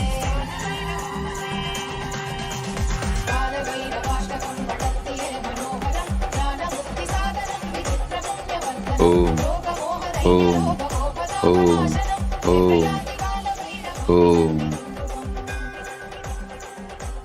ॐ नमो भगवते आकाशभैरवाय।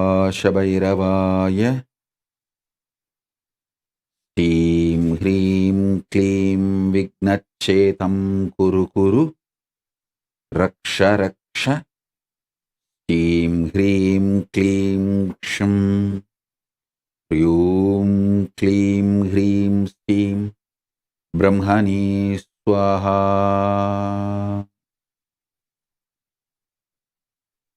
ॐ नमो भगवते आकाशभैरवाय। ह्रीं ह्रीं क्लीं विघ्नच्छेदं कुरु कुरु रक्ष रक्ष। ह्रीं ह्रीं क्लीं क्षं ह्रीं क्लीं ह्रीं श्रीं ब्रह्मणे स्वाहा। ॐ ॐ ॐ ॐ।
कुन्दसङ्गनायकं विशालकीर्तिदायकं काशीवासलोकपुण्यपापशोधकं विभुं नीतिमार्गगोविदं पुरातनं जगत्पतिं काशिकापुरादिनाथ कालभैरवं भजे कालभैरवाष्टकं पठत्ये मनोहरं ज्ञानमुक्तिसाधनं विचित्रपुण्यवर्धनं योगमोहदैन्यलोभगोपदापनाशनं हे प्रयाति कालभैरवामृतन्निधिं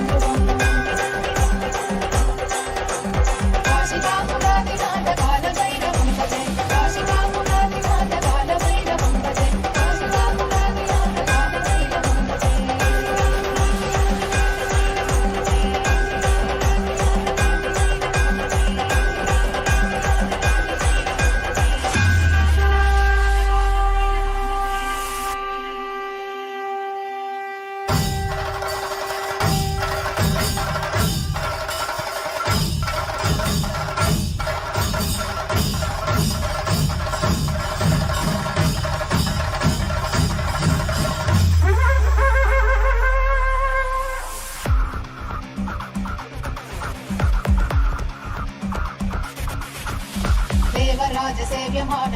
పావనామి పంకజం జ్ఞానయజ్ఞసూత్రమిందుశేఖరం కృపాకరం నారదాది యోగి వృంద వందితం దిగంబరం కాశికాపురాదినాథ కాలభైరవం భజే దేవరాజ సేవ్యమాన పావనామి పంకజం జ్ఞానయజ్ఞసూత్రమిందుశేఖరం కృపాకరం నారదాది యోగి వృంద వందితం దిగంబరం కాశికాపురాదినాథ కాలభైరవం భజే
సంగనాయకం విశాలకీర్తిదాయకం కాశీవాసలోక పుణ్యపాపశోధకం విపుం నీతిమార్గకోవిదం పురాతనం జగత్పతిం కాశికాపురాదినాథ కాలభైరవం భజే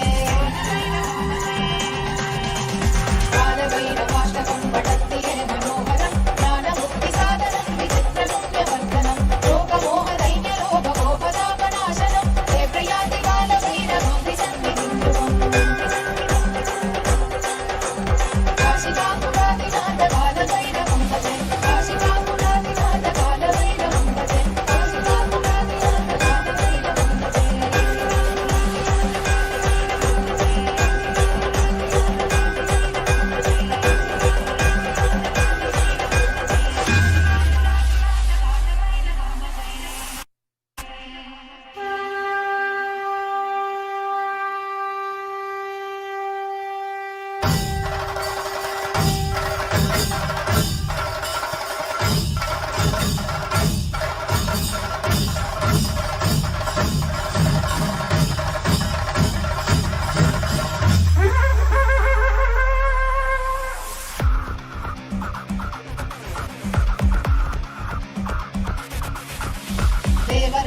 సేవ్యమాన పావనామి పంకజం జ్ఞానయజ్ఞసూత్రమిందుశేఖరం కృపాకరం నారదాది యోగి వృంద వందితం దిగంబరం కాశికాపురాదినాథ కాలభైరవం భజే దేవరాజ సేవ్యమాన పావనామి పంకజం జ్ఞానయజ్ఞసూత్రమిందుశేఖరం కృపాకరం నారదాది యోగి వృంద వందితం దిగంబరం కాశికాపురాదినాథ కాలభైరవం భజే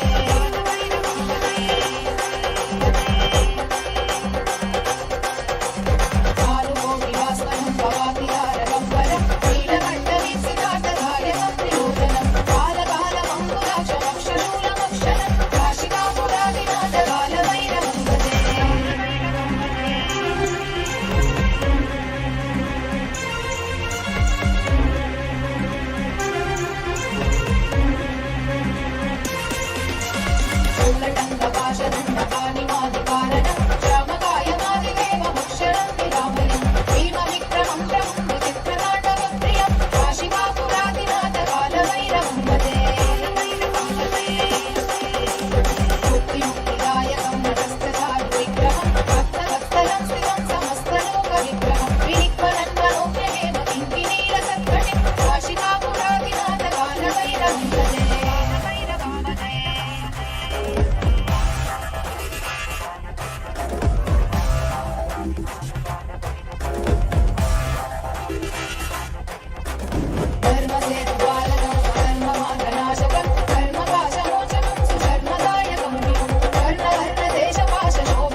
विशालकीर्तिदायकं काशीवासलोकपुण्यपापशोधकं विभुं नीतिमार्गकोविदं पुरातनं जगत्पतिं काशिकापुरादिनाथकालभैरवं भजे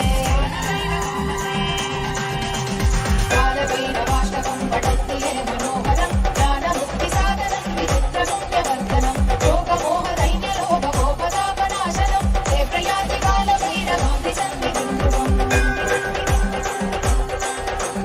काशिकापुरादिनाथकालभैरवं भजे काशिकापुरादिनाथकालभैरवं भजे काशिकापुरादिनाथकालभैरवं भजे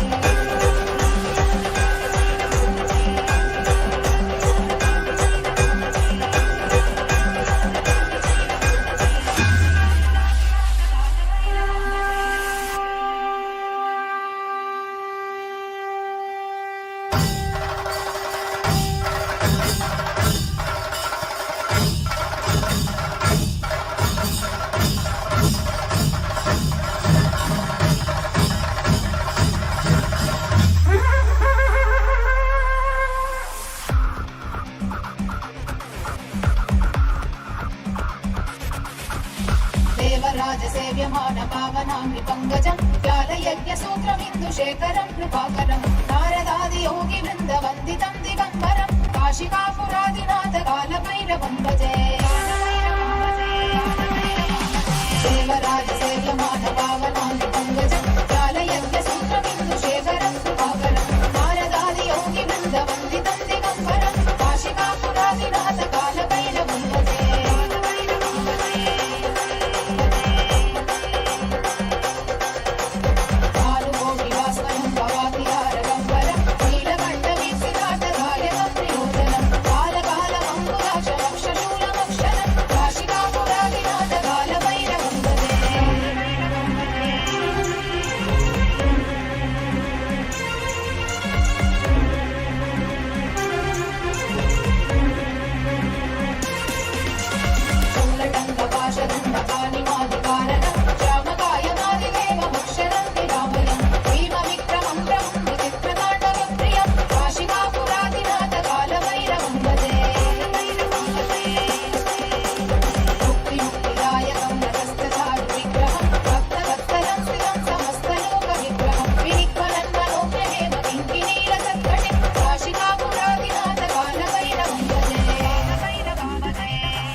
संगनायकं विशालकीर्तिदायकं काशीवासलोकपुण्यपापशोधकं विभुं नीतिमार्गकोविदं पुरातनं जगत्पतिं काशिकापुरादिनाथकालभैरवं भजे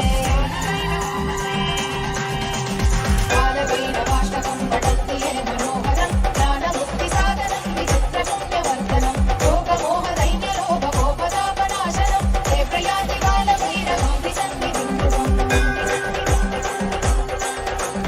काशिकापुरादिनाथकालभैरवं भजे काशिकापुरादिनाथकालभैरवं भजे काशिकापुरादिनाथकालभैरवं भजे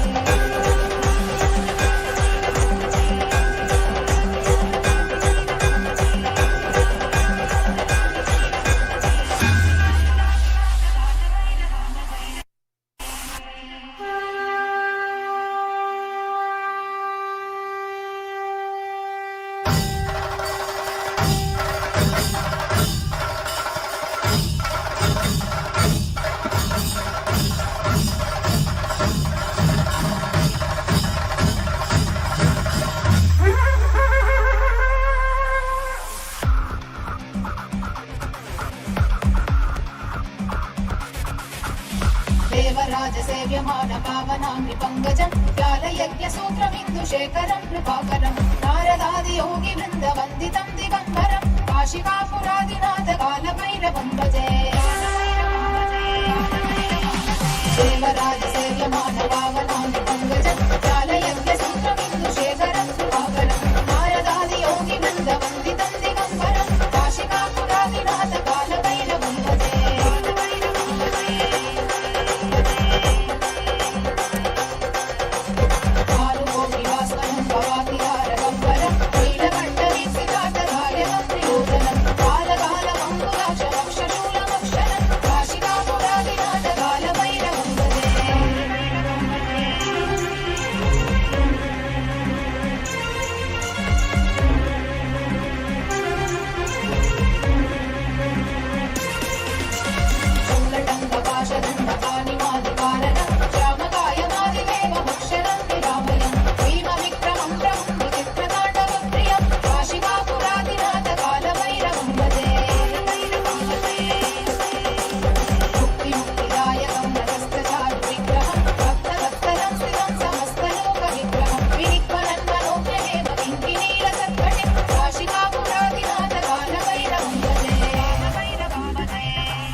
संगनायकं विशालकीर्तिदायकं काशीवासलोकपुण्यपापशोधकं विपुं नीतिमार्गकोविदं पुरातनं जगत्पतिं काशिकापुरादिनाथ कालभैरवं भजे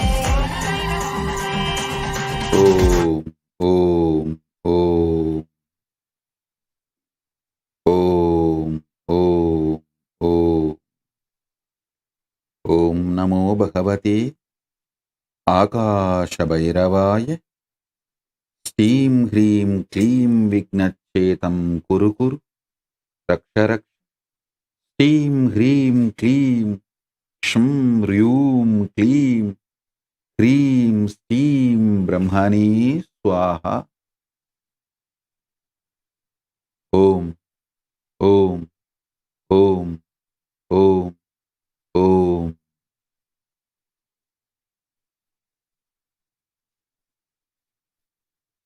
as a living manifestation, Paramavatara of Paramashiva,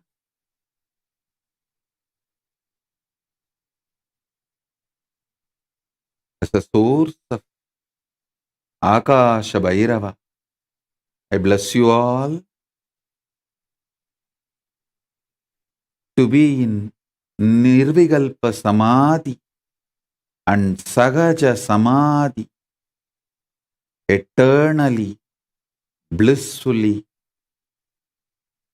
in Paramadvaita with Paramashiva. Om, Om, Om. All the wealth, health, auspiciousness, Ishwaratva manifest for all of you. Om, Om, Om.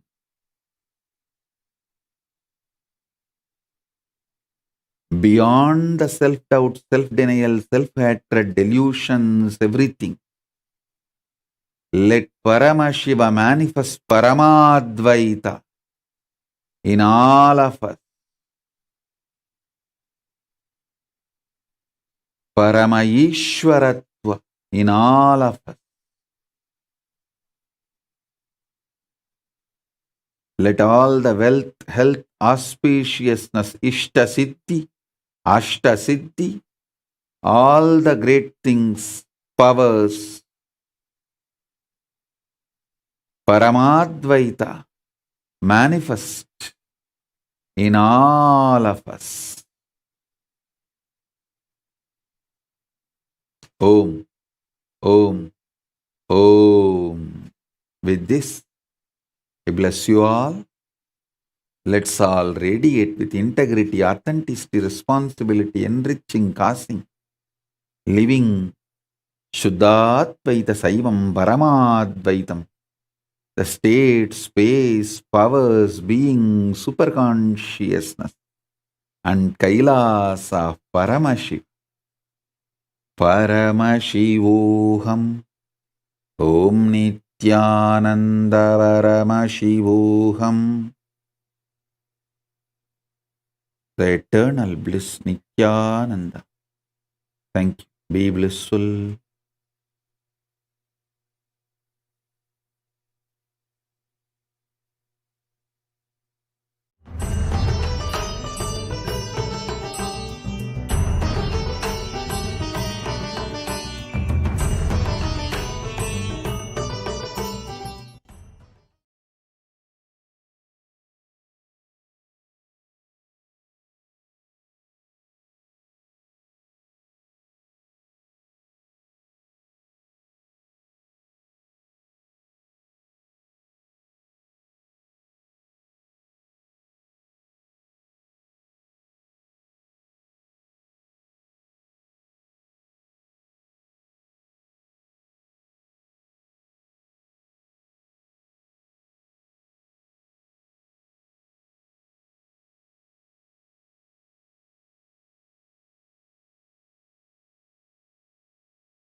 Let's start with the Sadguru Vandanam. Nithyanandam Paramasukadam Kevalam Jnanamurtim Dvandvatitam Gaganasadusham Tattvamasyaadilakshya Ekam Nityam Vimalamachalam Sarvadi Sakshi Bhutam Bhavatitam Trigunarahitam Sadgurum Tam Namami. Let's go through the disclaimers. Security measures. No photography, video, audio recording. Important cautions.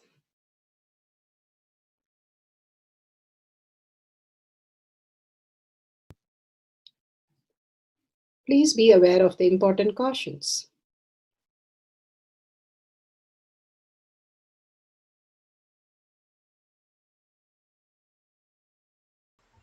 Science of our manifestation is authentic, time-tested, scientific, and foolproof. The pramanas, the evidences, the scriptural evidences, Shastra Pramana, the authentic scriptures, Shrutis, Vedagama stand as a foundation for Hinduism.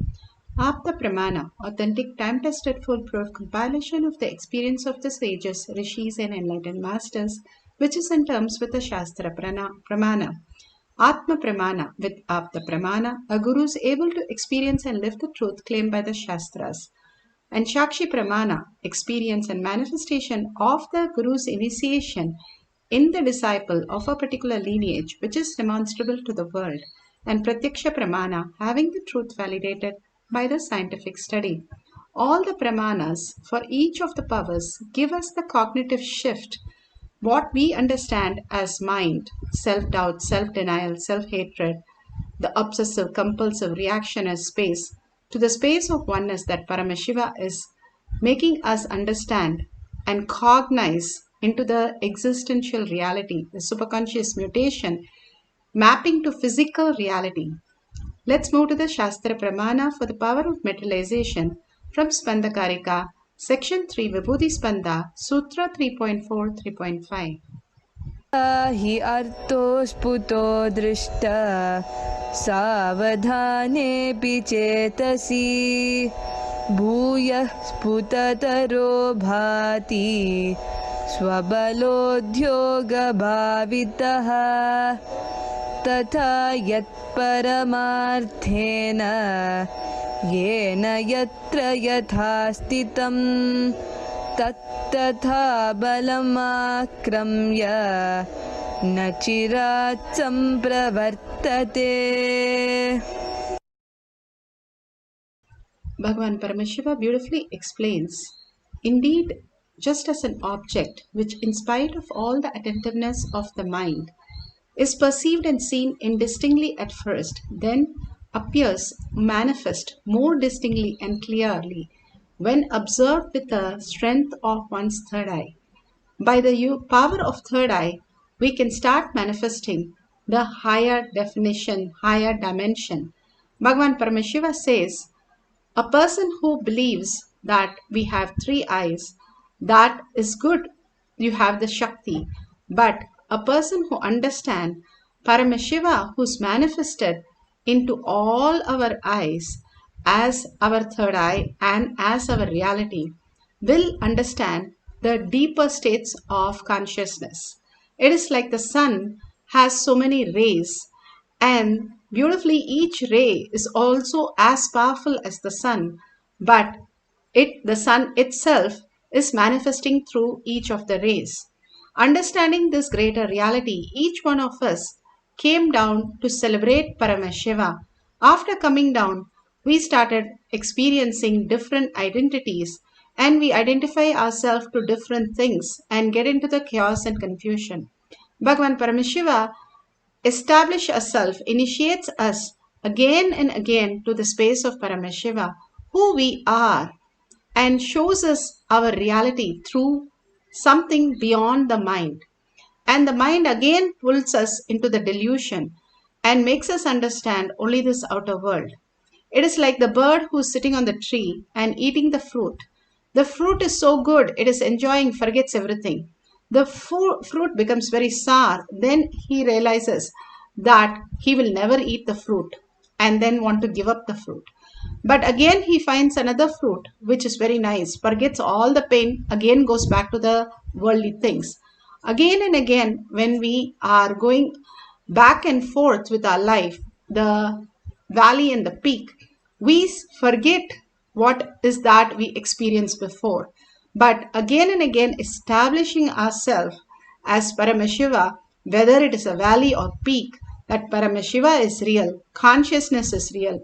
He is manifesting through me whatever I am experiencing. We will be more fulfilled than even experiencing anything that we are trying to reach with our mind. Because mind is just a shadow. It can never satisfy, it can never do anything. It's like you're putting on the light and trying to find the shadow. You will never reach that goal. That is how in our life we are trying to reach something which doesn't exist. How will you find the shadow when you have the light? You're searching with the light and you're searching a shadow which will never match. The only thing that we can do is surrender our thought at Bhagavan's lotus feet and realize that everything that exists is Paramashiva, who is inside us, who is manifesting all this greater truth. And Bhagavan is come down, initiating us to raise us to that space of oneness. That beautifully Bhagavan says the principle into that greater science of superconscious mutation. Beautifully, Bhagirath was one of the greatest king of Isakyu dynasty, where he gave up his kingdom to do a tapas for his 60,000 uncle who are cursed by Patanjali because of their misbehavior. And because they have to be liberated, he goes and does tapas for Ganga to flow on planet Earth and cleanse them. But Ganga says, without Paramashiva, if she comes to planet Earth, it will be too strong. And again he does the tapas to Paramashiva, ask for the boon. And Paramashiva grants the boon, and then the Ganga flows all over his body on the planet Earth and liberates everybody. It's so powerful, Ganga, that it can even dissolve the bones but it is not acidic, but it is purifying everything that touched by it. And it preserves, if you keep the water, Ganga water, for months, it'll be just like that without getting spoiled, because Ganga purifies herself continuously. And most beautiful, she purifies anybody who takes bath in Ganga also. It is said that when we take bath in a water body like a swimming pool or a pool or a river or a falls, then so much of detox happens to our body. And we are made of the Panjabhuta again and again, getting into that space and remembering that what we are made of cleanses us, that we are Brahman, we are not the matter. Again and again, Bhagavan gives us a powerful cognition. Here, he talks about how we are lazy to establish ourselves in Paramashiva than anything else. Anything other than that is not a big problem. It's not the obsessive compulsive pattern or anything from outside in completion, but it is the laziness for us to establish ourselves as Paramashiva again and again is the main cause of all the chaos and confusion. Bhagavan beautifully explains here in this satsang.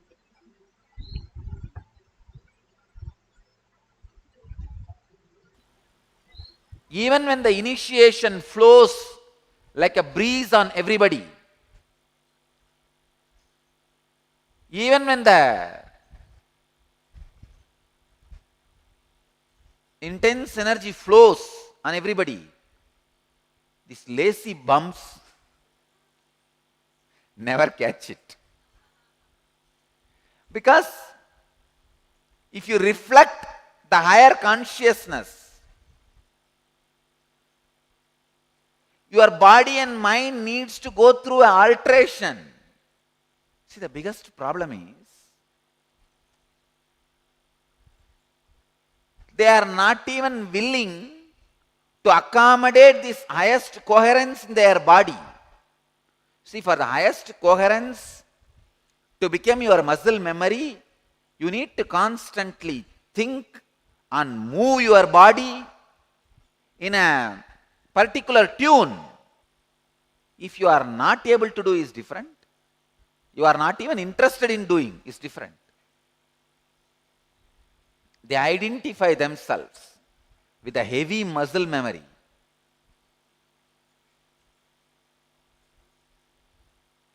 And does not even want the highest coherence to be stabilized in the system.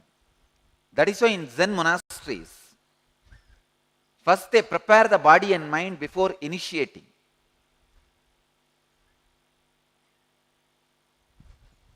When you go to a Zen master, he will just say, please build a hill. You will have to collect stones from all around, put it in one corner and build. By the time it comes some 30-40 feet,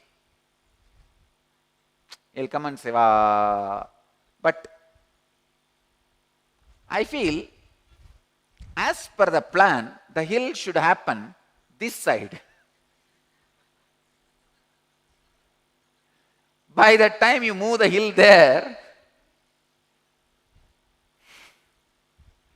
your bio-memory would have finished all kinds of questions. It would have been exhausted. It would have already told you 10,000 times, why are you caught with these idiots? Why don't you go back to your place and be happy? This is too much. This is not for me. This is not the place I can live. All these fight, all these chota muscle memory things. King should never be used to kill a pawn. Means, after I give initiation, initiation is like a king. When he enters into your system, an ordinary idiot pawns, I am feeling lazy. These are ordinary idiotic pawns. These pawns not allowing the king inside. It's too cheap. Too bad. That is why in Zen monasteries, first they finish all the pawns. This laziness, ideas of freedom, everything they drill it out. They finish it off. Then they send the king inside. You see, once you disrespect king, once your pawn is able to stop the king, you will lose respect for king and you will never ever regain respect for king. I tell you, one of the biggest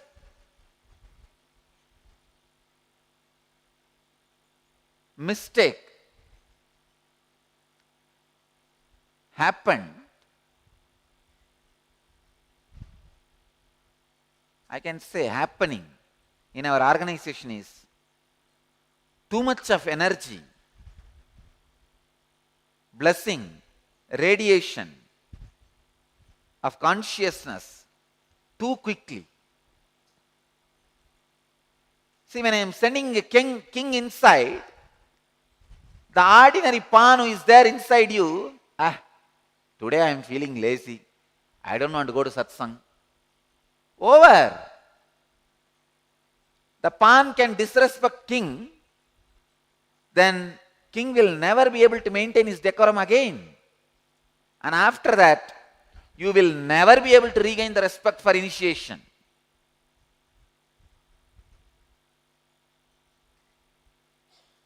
Because you know, even Swamiji's initiation could not do anything to me. This is what Ramakrishna means. Even when the Malaya Marutam, sandal breeze flows, banana never becomes sandal. It never catches the sandal in smell. Mind is nothing but the mirror in which the consciousness reflects. So if you change the mirror's quality, the quality of reflection changes. The quality of you experiencing you as you takes U-turn. U-turn in you is me. That is why again and again and again, Buddha insists, let the mind training be done first, then Satori. Because these fellows who did not have mind training, but just had this initiation, sometime when their pawns affect the initiation, when their pawns put a check to the king, they think the king has no power. It's a foolish idea. But when this foolish idea grows in them, it's very difficult for them to experience enlightenment or retain that initiation into their system and alter the muscle memories to awaken the highest conscious coherence. The depression or the laziness becomes lifestyle. Depression and laziness becoming lifestyle is much worse than death. Go on dismantling your lower consciousness. Go on dismantling your lower I. Your enemy is your lower levels of reflections. Hit them with a steel hand. Now I can say literally, we will hit our enemies with a steel hand. Your enemy is your laziness. The biomemory which is not ready to receive, allow, imbibe the highest conscious coherence. See, whenever you feel joy, bliss, your highest conscious coherence is shining. Highest conscious coherence shining in you is not tolerated by your usual biomemories. Those biomemories feel cozy, cool, comfortable, happy. Only in the dark corners, like a pig feels comfortable in the drainage. Elephant will not feel comfortable in the drainage. Elephant will ask for a river. When you don't have a river, you feel you should not have elephant. But I tell you, have elephant, use the elephant to make river. Beautifully, Bhagavan explains how depression and laziness is the reason why we are missing out established in Paramashiva. It is not that our obsessive compulsive reaction, but our arrogance to be in laziness and blame that it is not happening for us. Again and again, we are learning to establish ourselves as Paramashiva, as Parandama, as gods and goddesses of KAILASA is the only way we can go beyond what we are experiencing, all the incompletion in the outer world. Here, scientific also, it has been clearly proven and given in Avatar Shastra. Avatar Shastra has all the scientific detail of all the power manifestation, of how manifestation is not just a myth or some magic or some hypothetical things that happens only for certain people. It is a science, how science can be repeatable and it can be demonstrable. Same way, all this power manifestation is repeatable and demonstrable to all the human beings. It's like saying, can all the human beings eat? Absolutely.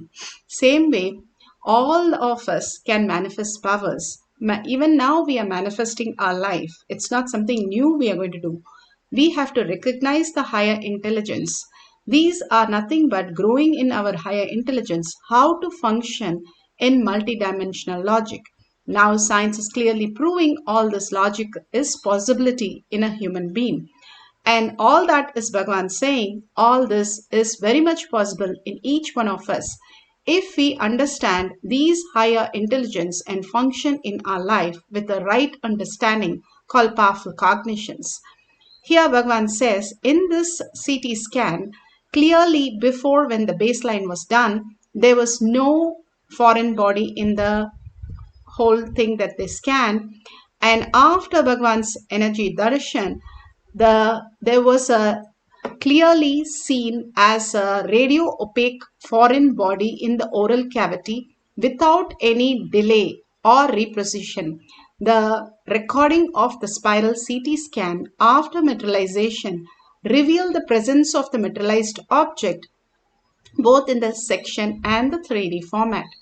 Clearly, science has shown that how this is a possibility in each one of us to experience. Then why is it not happening if it's a science?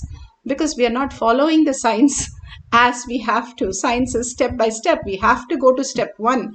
If you are skipping all the steps and trying to do only the power manifestation or not understand the powerful cognition or not sitting for the satsang or not doing the yoga or detox, it does not work. Somebody asked Ramana Maharshi how difficult it is to attain the enlightenment. He said it's easier than the blink of an eye because just one thought, you're enlightened. You become thoughtless. But it is so difficult to become thoughtless. Why? Because we are not following all the steps. By following all the steps, that's why the laziness and depression, what we cherish, we put the same energy to cherish the Charyapada, doing the yoga, doing the puja, detoxing our body, and being in the satsang every single day, receiving every word as a gift from Kailasa, and receiving the initiation completely in bhakti, in oneness space, and manifesting as powers. Till this whole thing gets complete step by step. If we miss even one step, we are missing out the whole chain. And of course, it cannot happen. And we do someday and someday we don't do.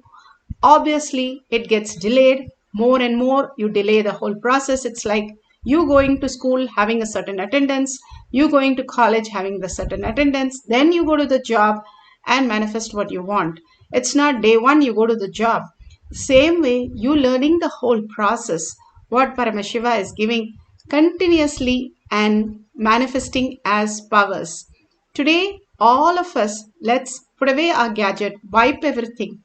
And if you have deity, you can keep the deity on Paramashiva. You can take the Jnananjan, apply in your third eye, your temple, on the Paramashiva, and make sure your hands are completely clean, and wipe everything and sit and decide, I am going to be in the space of Paramashiva, Parandama.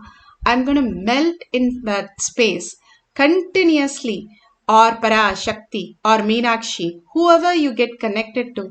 Just sit there and dissolve in them. Forget your identity. You are Paramashiva. You are Meenakshi. Sit very clearly, not in arrogance, but in the space of oneness, letting them manifest through you. How you become a celebrity and you even dress up or speak like them.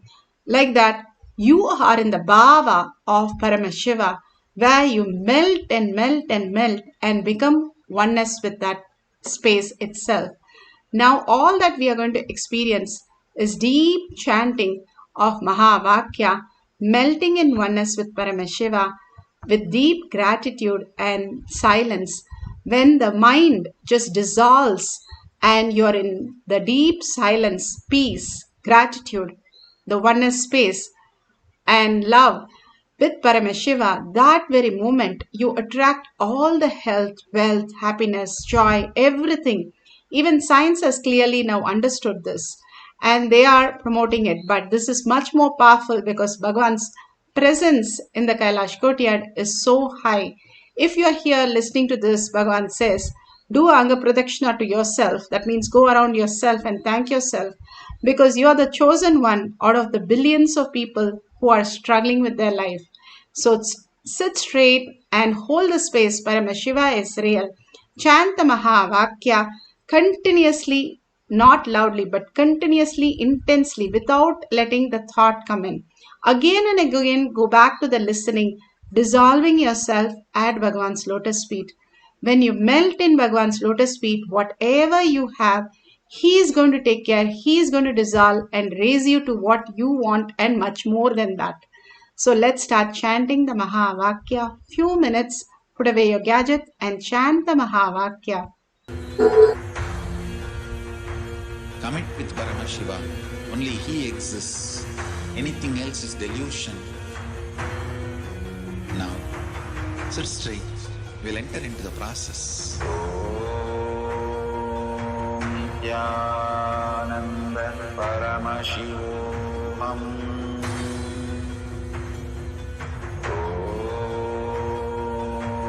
Nithyananda Paramashivoham.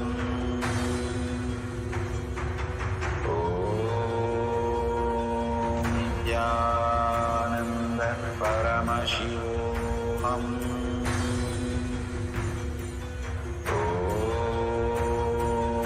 Nithyananda Paramashivoham.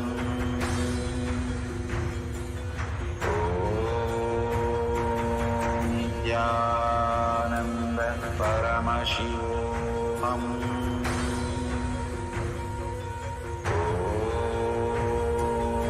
Nithyananda Paramashivoham.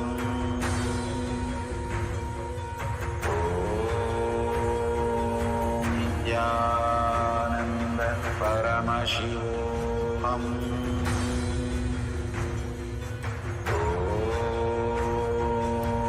Nithyananda Paramashivoham.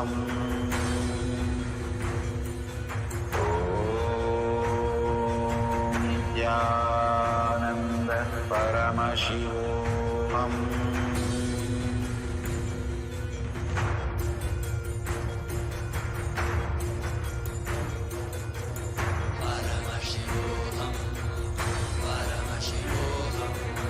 Let Paramashiva's third eye manifest in all our third eyes. Let the Amrita pour, let the Vanni open up, manifest in all of us.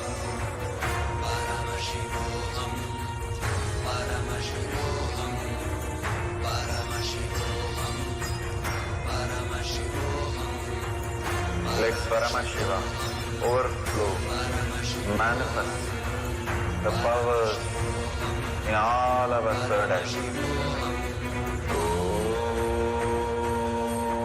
Nithyananda Paramashivoham.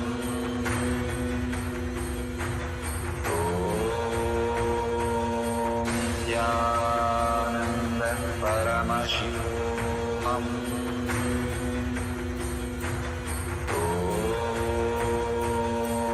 Nithyananda Paramashivoham.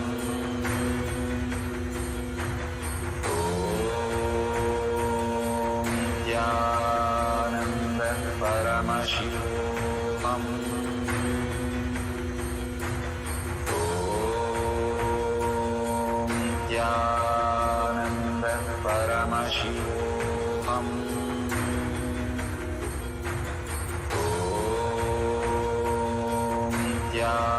Nithyananda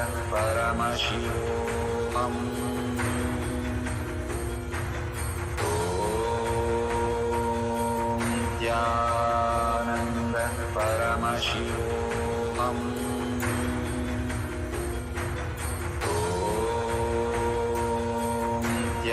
Nithyananda Paramashivoham.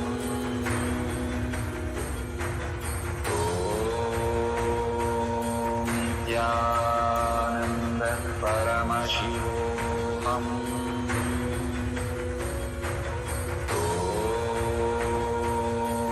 Nithyananda Paramashivoham.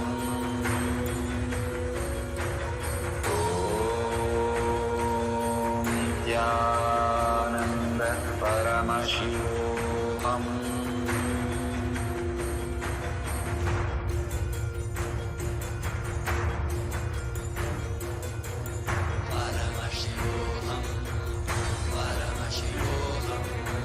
Let Paramashiva's third eye manifest in all our third eyes. Let the Amrita pour, let the Vanni open up, manifest in all of us.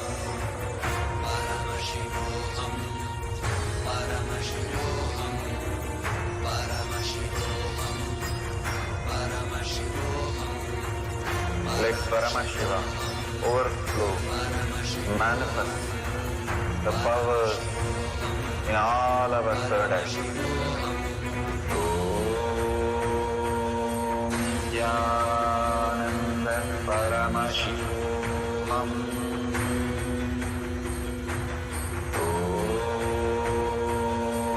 Nithyananda Paramashivoham.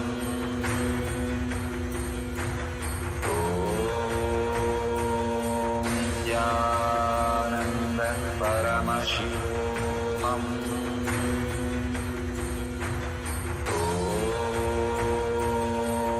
Nithyananda Paramashivoham.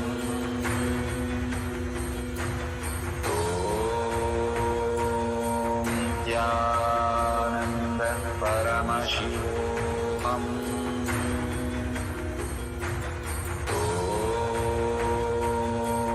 Nithyananda Paramashivoham.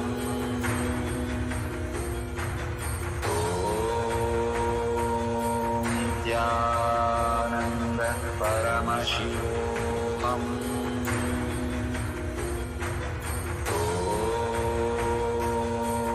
Nithyananda Paramashivoham. Om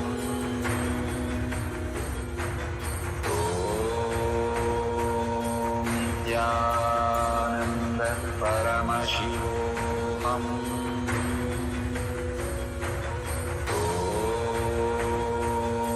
Nithyananda Paramashivoham.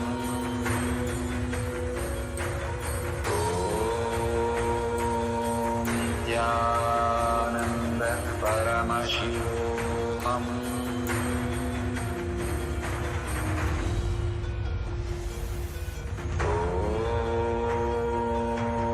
Nithyananda Paramashivoham. Om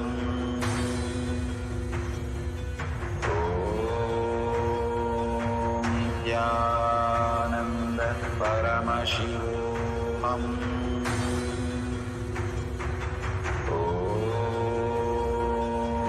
Nithyananda Paramashivoham. Om Nithyananda Paramashivoham. Om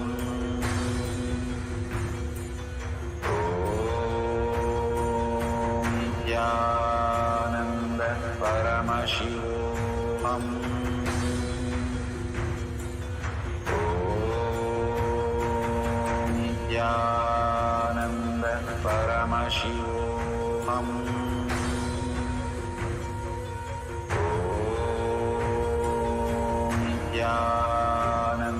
Paramashivoham.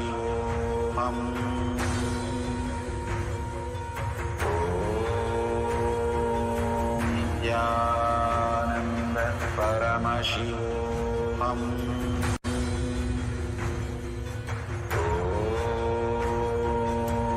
Nithyananda Paramashivoham. Om Nithyananda Paramashivoham.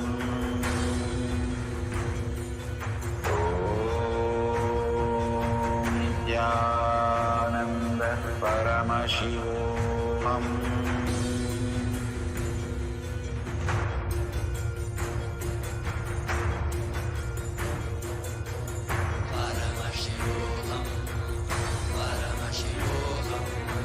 Let Paramashiva's third eye manifest in all our third eyes. Let the Amrita pour, let the Varni open up, manifest in all of us.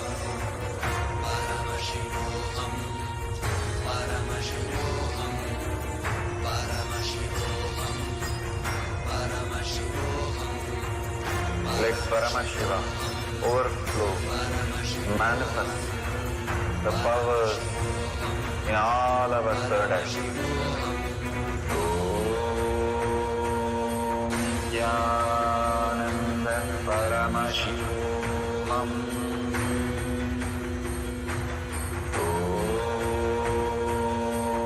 Nithyananda Paramashivoham. Om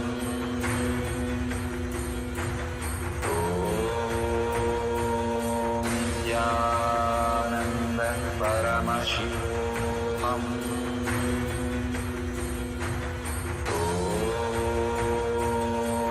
Nithyananda Paramashivoham. Om Nithyananda Paramashivoham. Om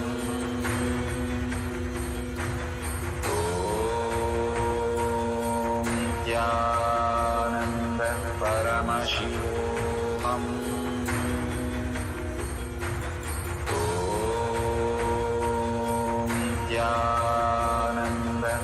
Paramashivoham.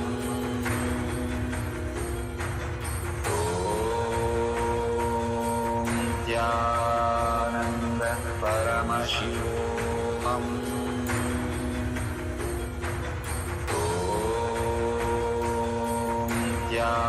Nithyananda Paramashivoham. Om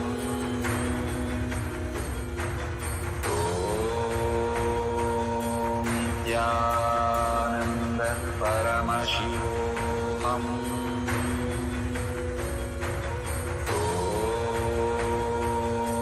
Nithyananda Paramashivoham. Om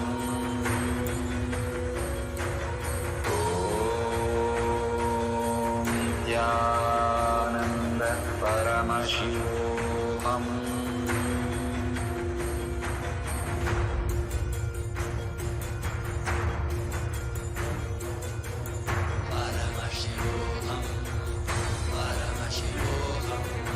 Let Paramashiva's third eye manifest in all our third eyes.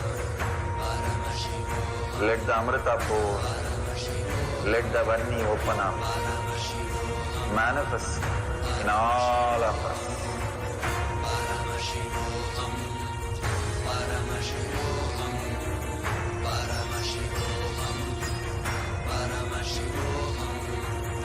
Let Paramashiva overflow, manifest the power in all our third eye. Om Nithyananda Paramashivam. Om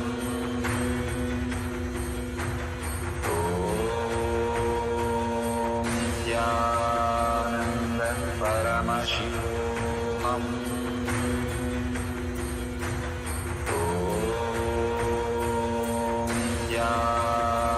Nithyananda Paramashivam. Om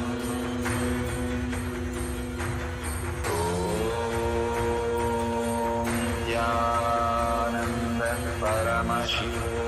Om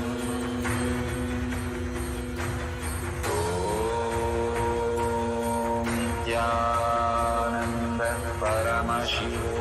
Om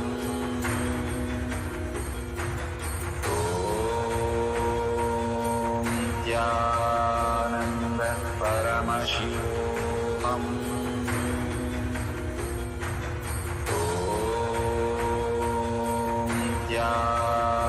Nithyananda Paramashivam.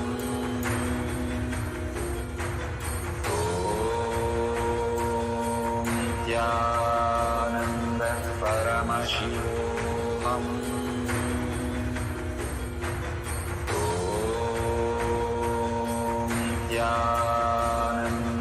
Paramashivam.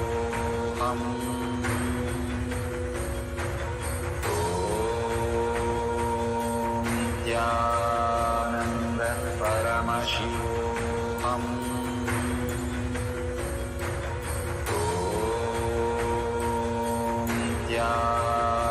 Nithyananda Paramashivam.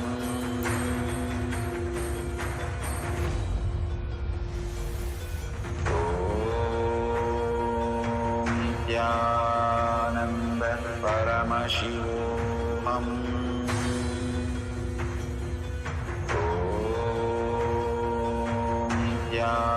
Nithyananda Paramashivoham. Om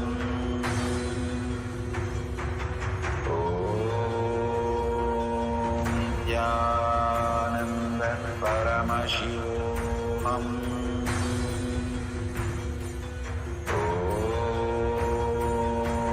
Nithyananda Paramashivoham. Slowly, very slowly, open your eyes. Whatever Paramashiva has shown, if you've seen any object materialized, or you're feeling the Kundalini energy, or you are experiencing such a peaceful, blissful space, the healing that is happening in you, again and again, start celebrating that. The more and more you celebrate Paramashiva, the three paths of our manifestation. One, your cognition, your understanding, becoming cognition that Paramashiva is more real. We are not just the matter, but we are consciousness, energy, and intelligence. That become a cognition. The second, that manifesting as powers. The third, you celebrating that space again and again, the oneness space with Paramashiva. Thanking Paramashiva in deep gratitude brings you more and more to the reality. Whenever you thank anything from your heart, you will receive more of that in your life. And Bhagavan has given the best gifts for us to experience the ultimate in our reality. More and more you enjoy that, you will start seeing the difference in your life. So share all your experience to the world. You're not sharing to anybody else, but your own self. This is not social media like posters and flyers. This is how you experience telling your world. That's why you tag it to your friends and families to make yourself into everything else that exists and you becoming the whole. So make sure you share it in your own language in tinyurl.com/power-manifestation or in your social media platform, or go to others, like it, view it, share it. And make sure you have hashtag Paramashivoham, Shakshi Pramana, hashtag Power Manifestation, hashtag Nithyananda, hashtag KAILASA. Again and again, when you restore yourself and share and enrich others and cause others to attend to satsangs, pre-satsangs, and all these great signs that Bhagavan is revealing every day, you will understand the core, how we exist and what we came to planet Earth and what we can experience and how we can fulfill all our desire without any of the struggles that we are going through. Just by the space, holding the space, Paramashiva is real. That is all is required. Nothing else is required, Bhagavan says very clearly. And more you establish in that, simply whatever needs to happen will manifest in your life. Life is a manifestation, not us grabbing or searching or trying to achieve something. It's a manifestation and completion and fulfillment and just dissolving in gratitude and experience the highest reality. So go on sharing to the world all this great truth. And now let's surrender all this powerful cognition, power manifestation at Bhagavan's lotus feet in deep gratitude, thanking Bhagavan for all the gifts that he's showering from Kailasha each and every day for each one of us to raise into the superconscious space. Thank Bhagavan from deepest of your heart. And thank each one of you here manifesting the powers of Paramashiva, attending these sessions and starting to live all this Charya Pada, yoga, puja, satsang, initiation and power manifestation every single day is the tapas. Doing the Charya Pada, your life expands phenomenally. You can write down and see how much of change has happened since you do this in a proper integrated way. More and more get involved in all this, your life changes drastically into abundance, auspiciousness and bliss. With that, now let's end the session with the Purna Mantra. Let's sit straight with the head, neck and spine in a straight line. Bring yourself to the third eye, Paramashiva to your third eye, and hold the space. Paramashiva is real in my thought, word and action, seeing everything, everyone as Paramashiva throughout the day, holding that powerful space, ending with the Purna Mantra. Om Purnamada Purnamidam Purna Purnamudashyate Purnasya Purnamataya Purnamevavashishyate. Om Shanti Shanti Shanti. Hari Om Tat Sat Sarvam Bhagavate Sri Nithyananda Paramashivam Padukarpanamastu. Om Nithyanandam. Thank you so much. The next session will be at 6 p.m. IST. You can join through eKailasha, eCitizen, and this will be a Zoom session. Thank you, Nithyanandam.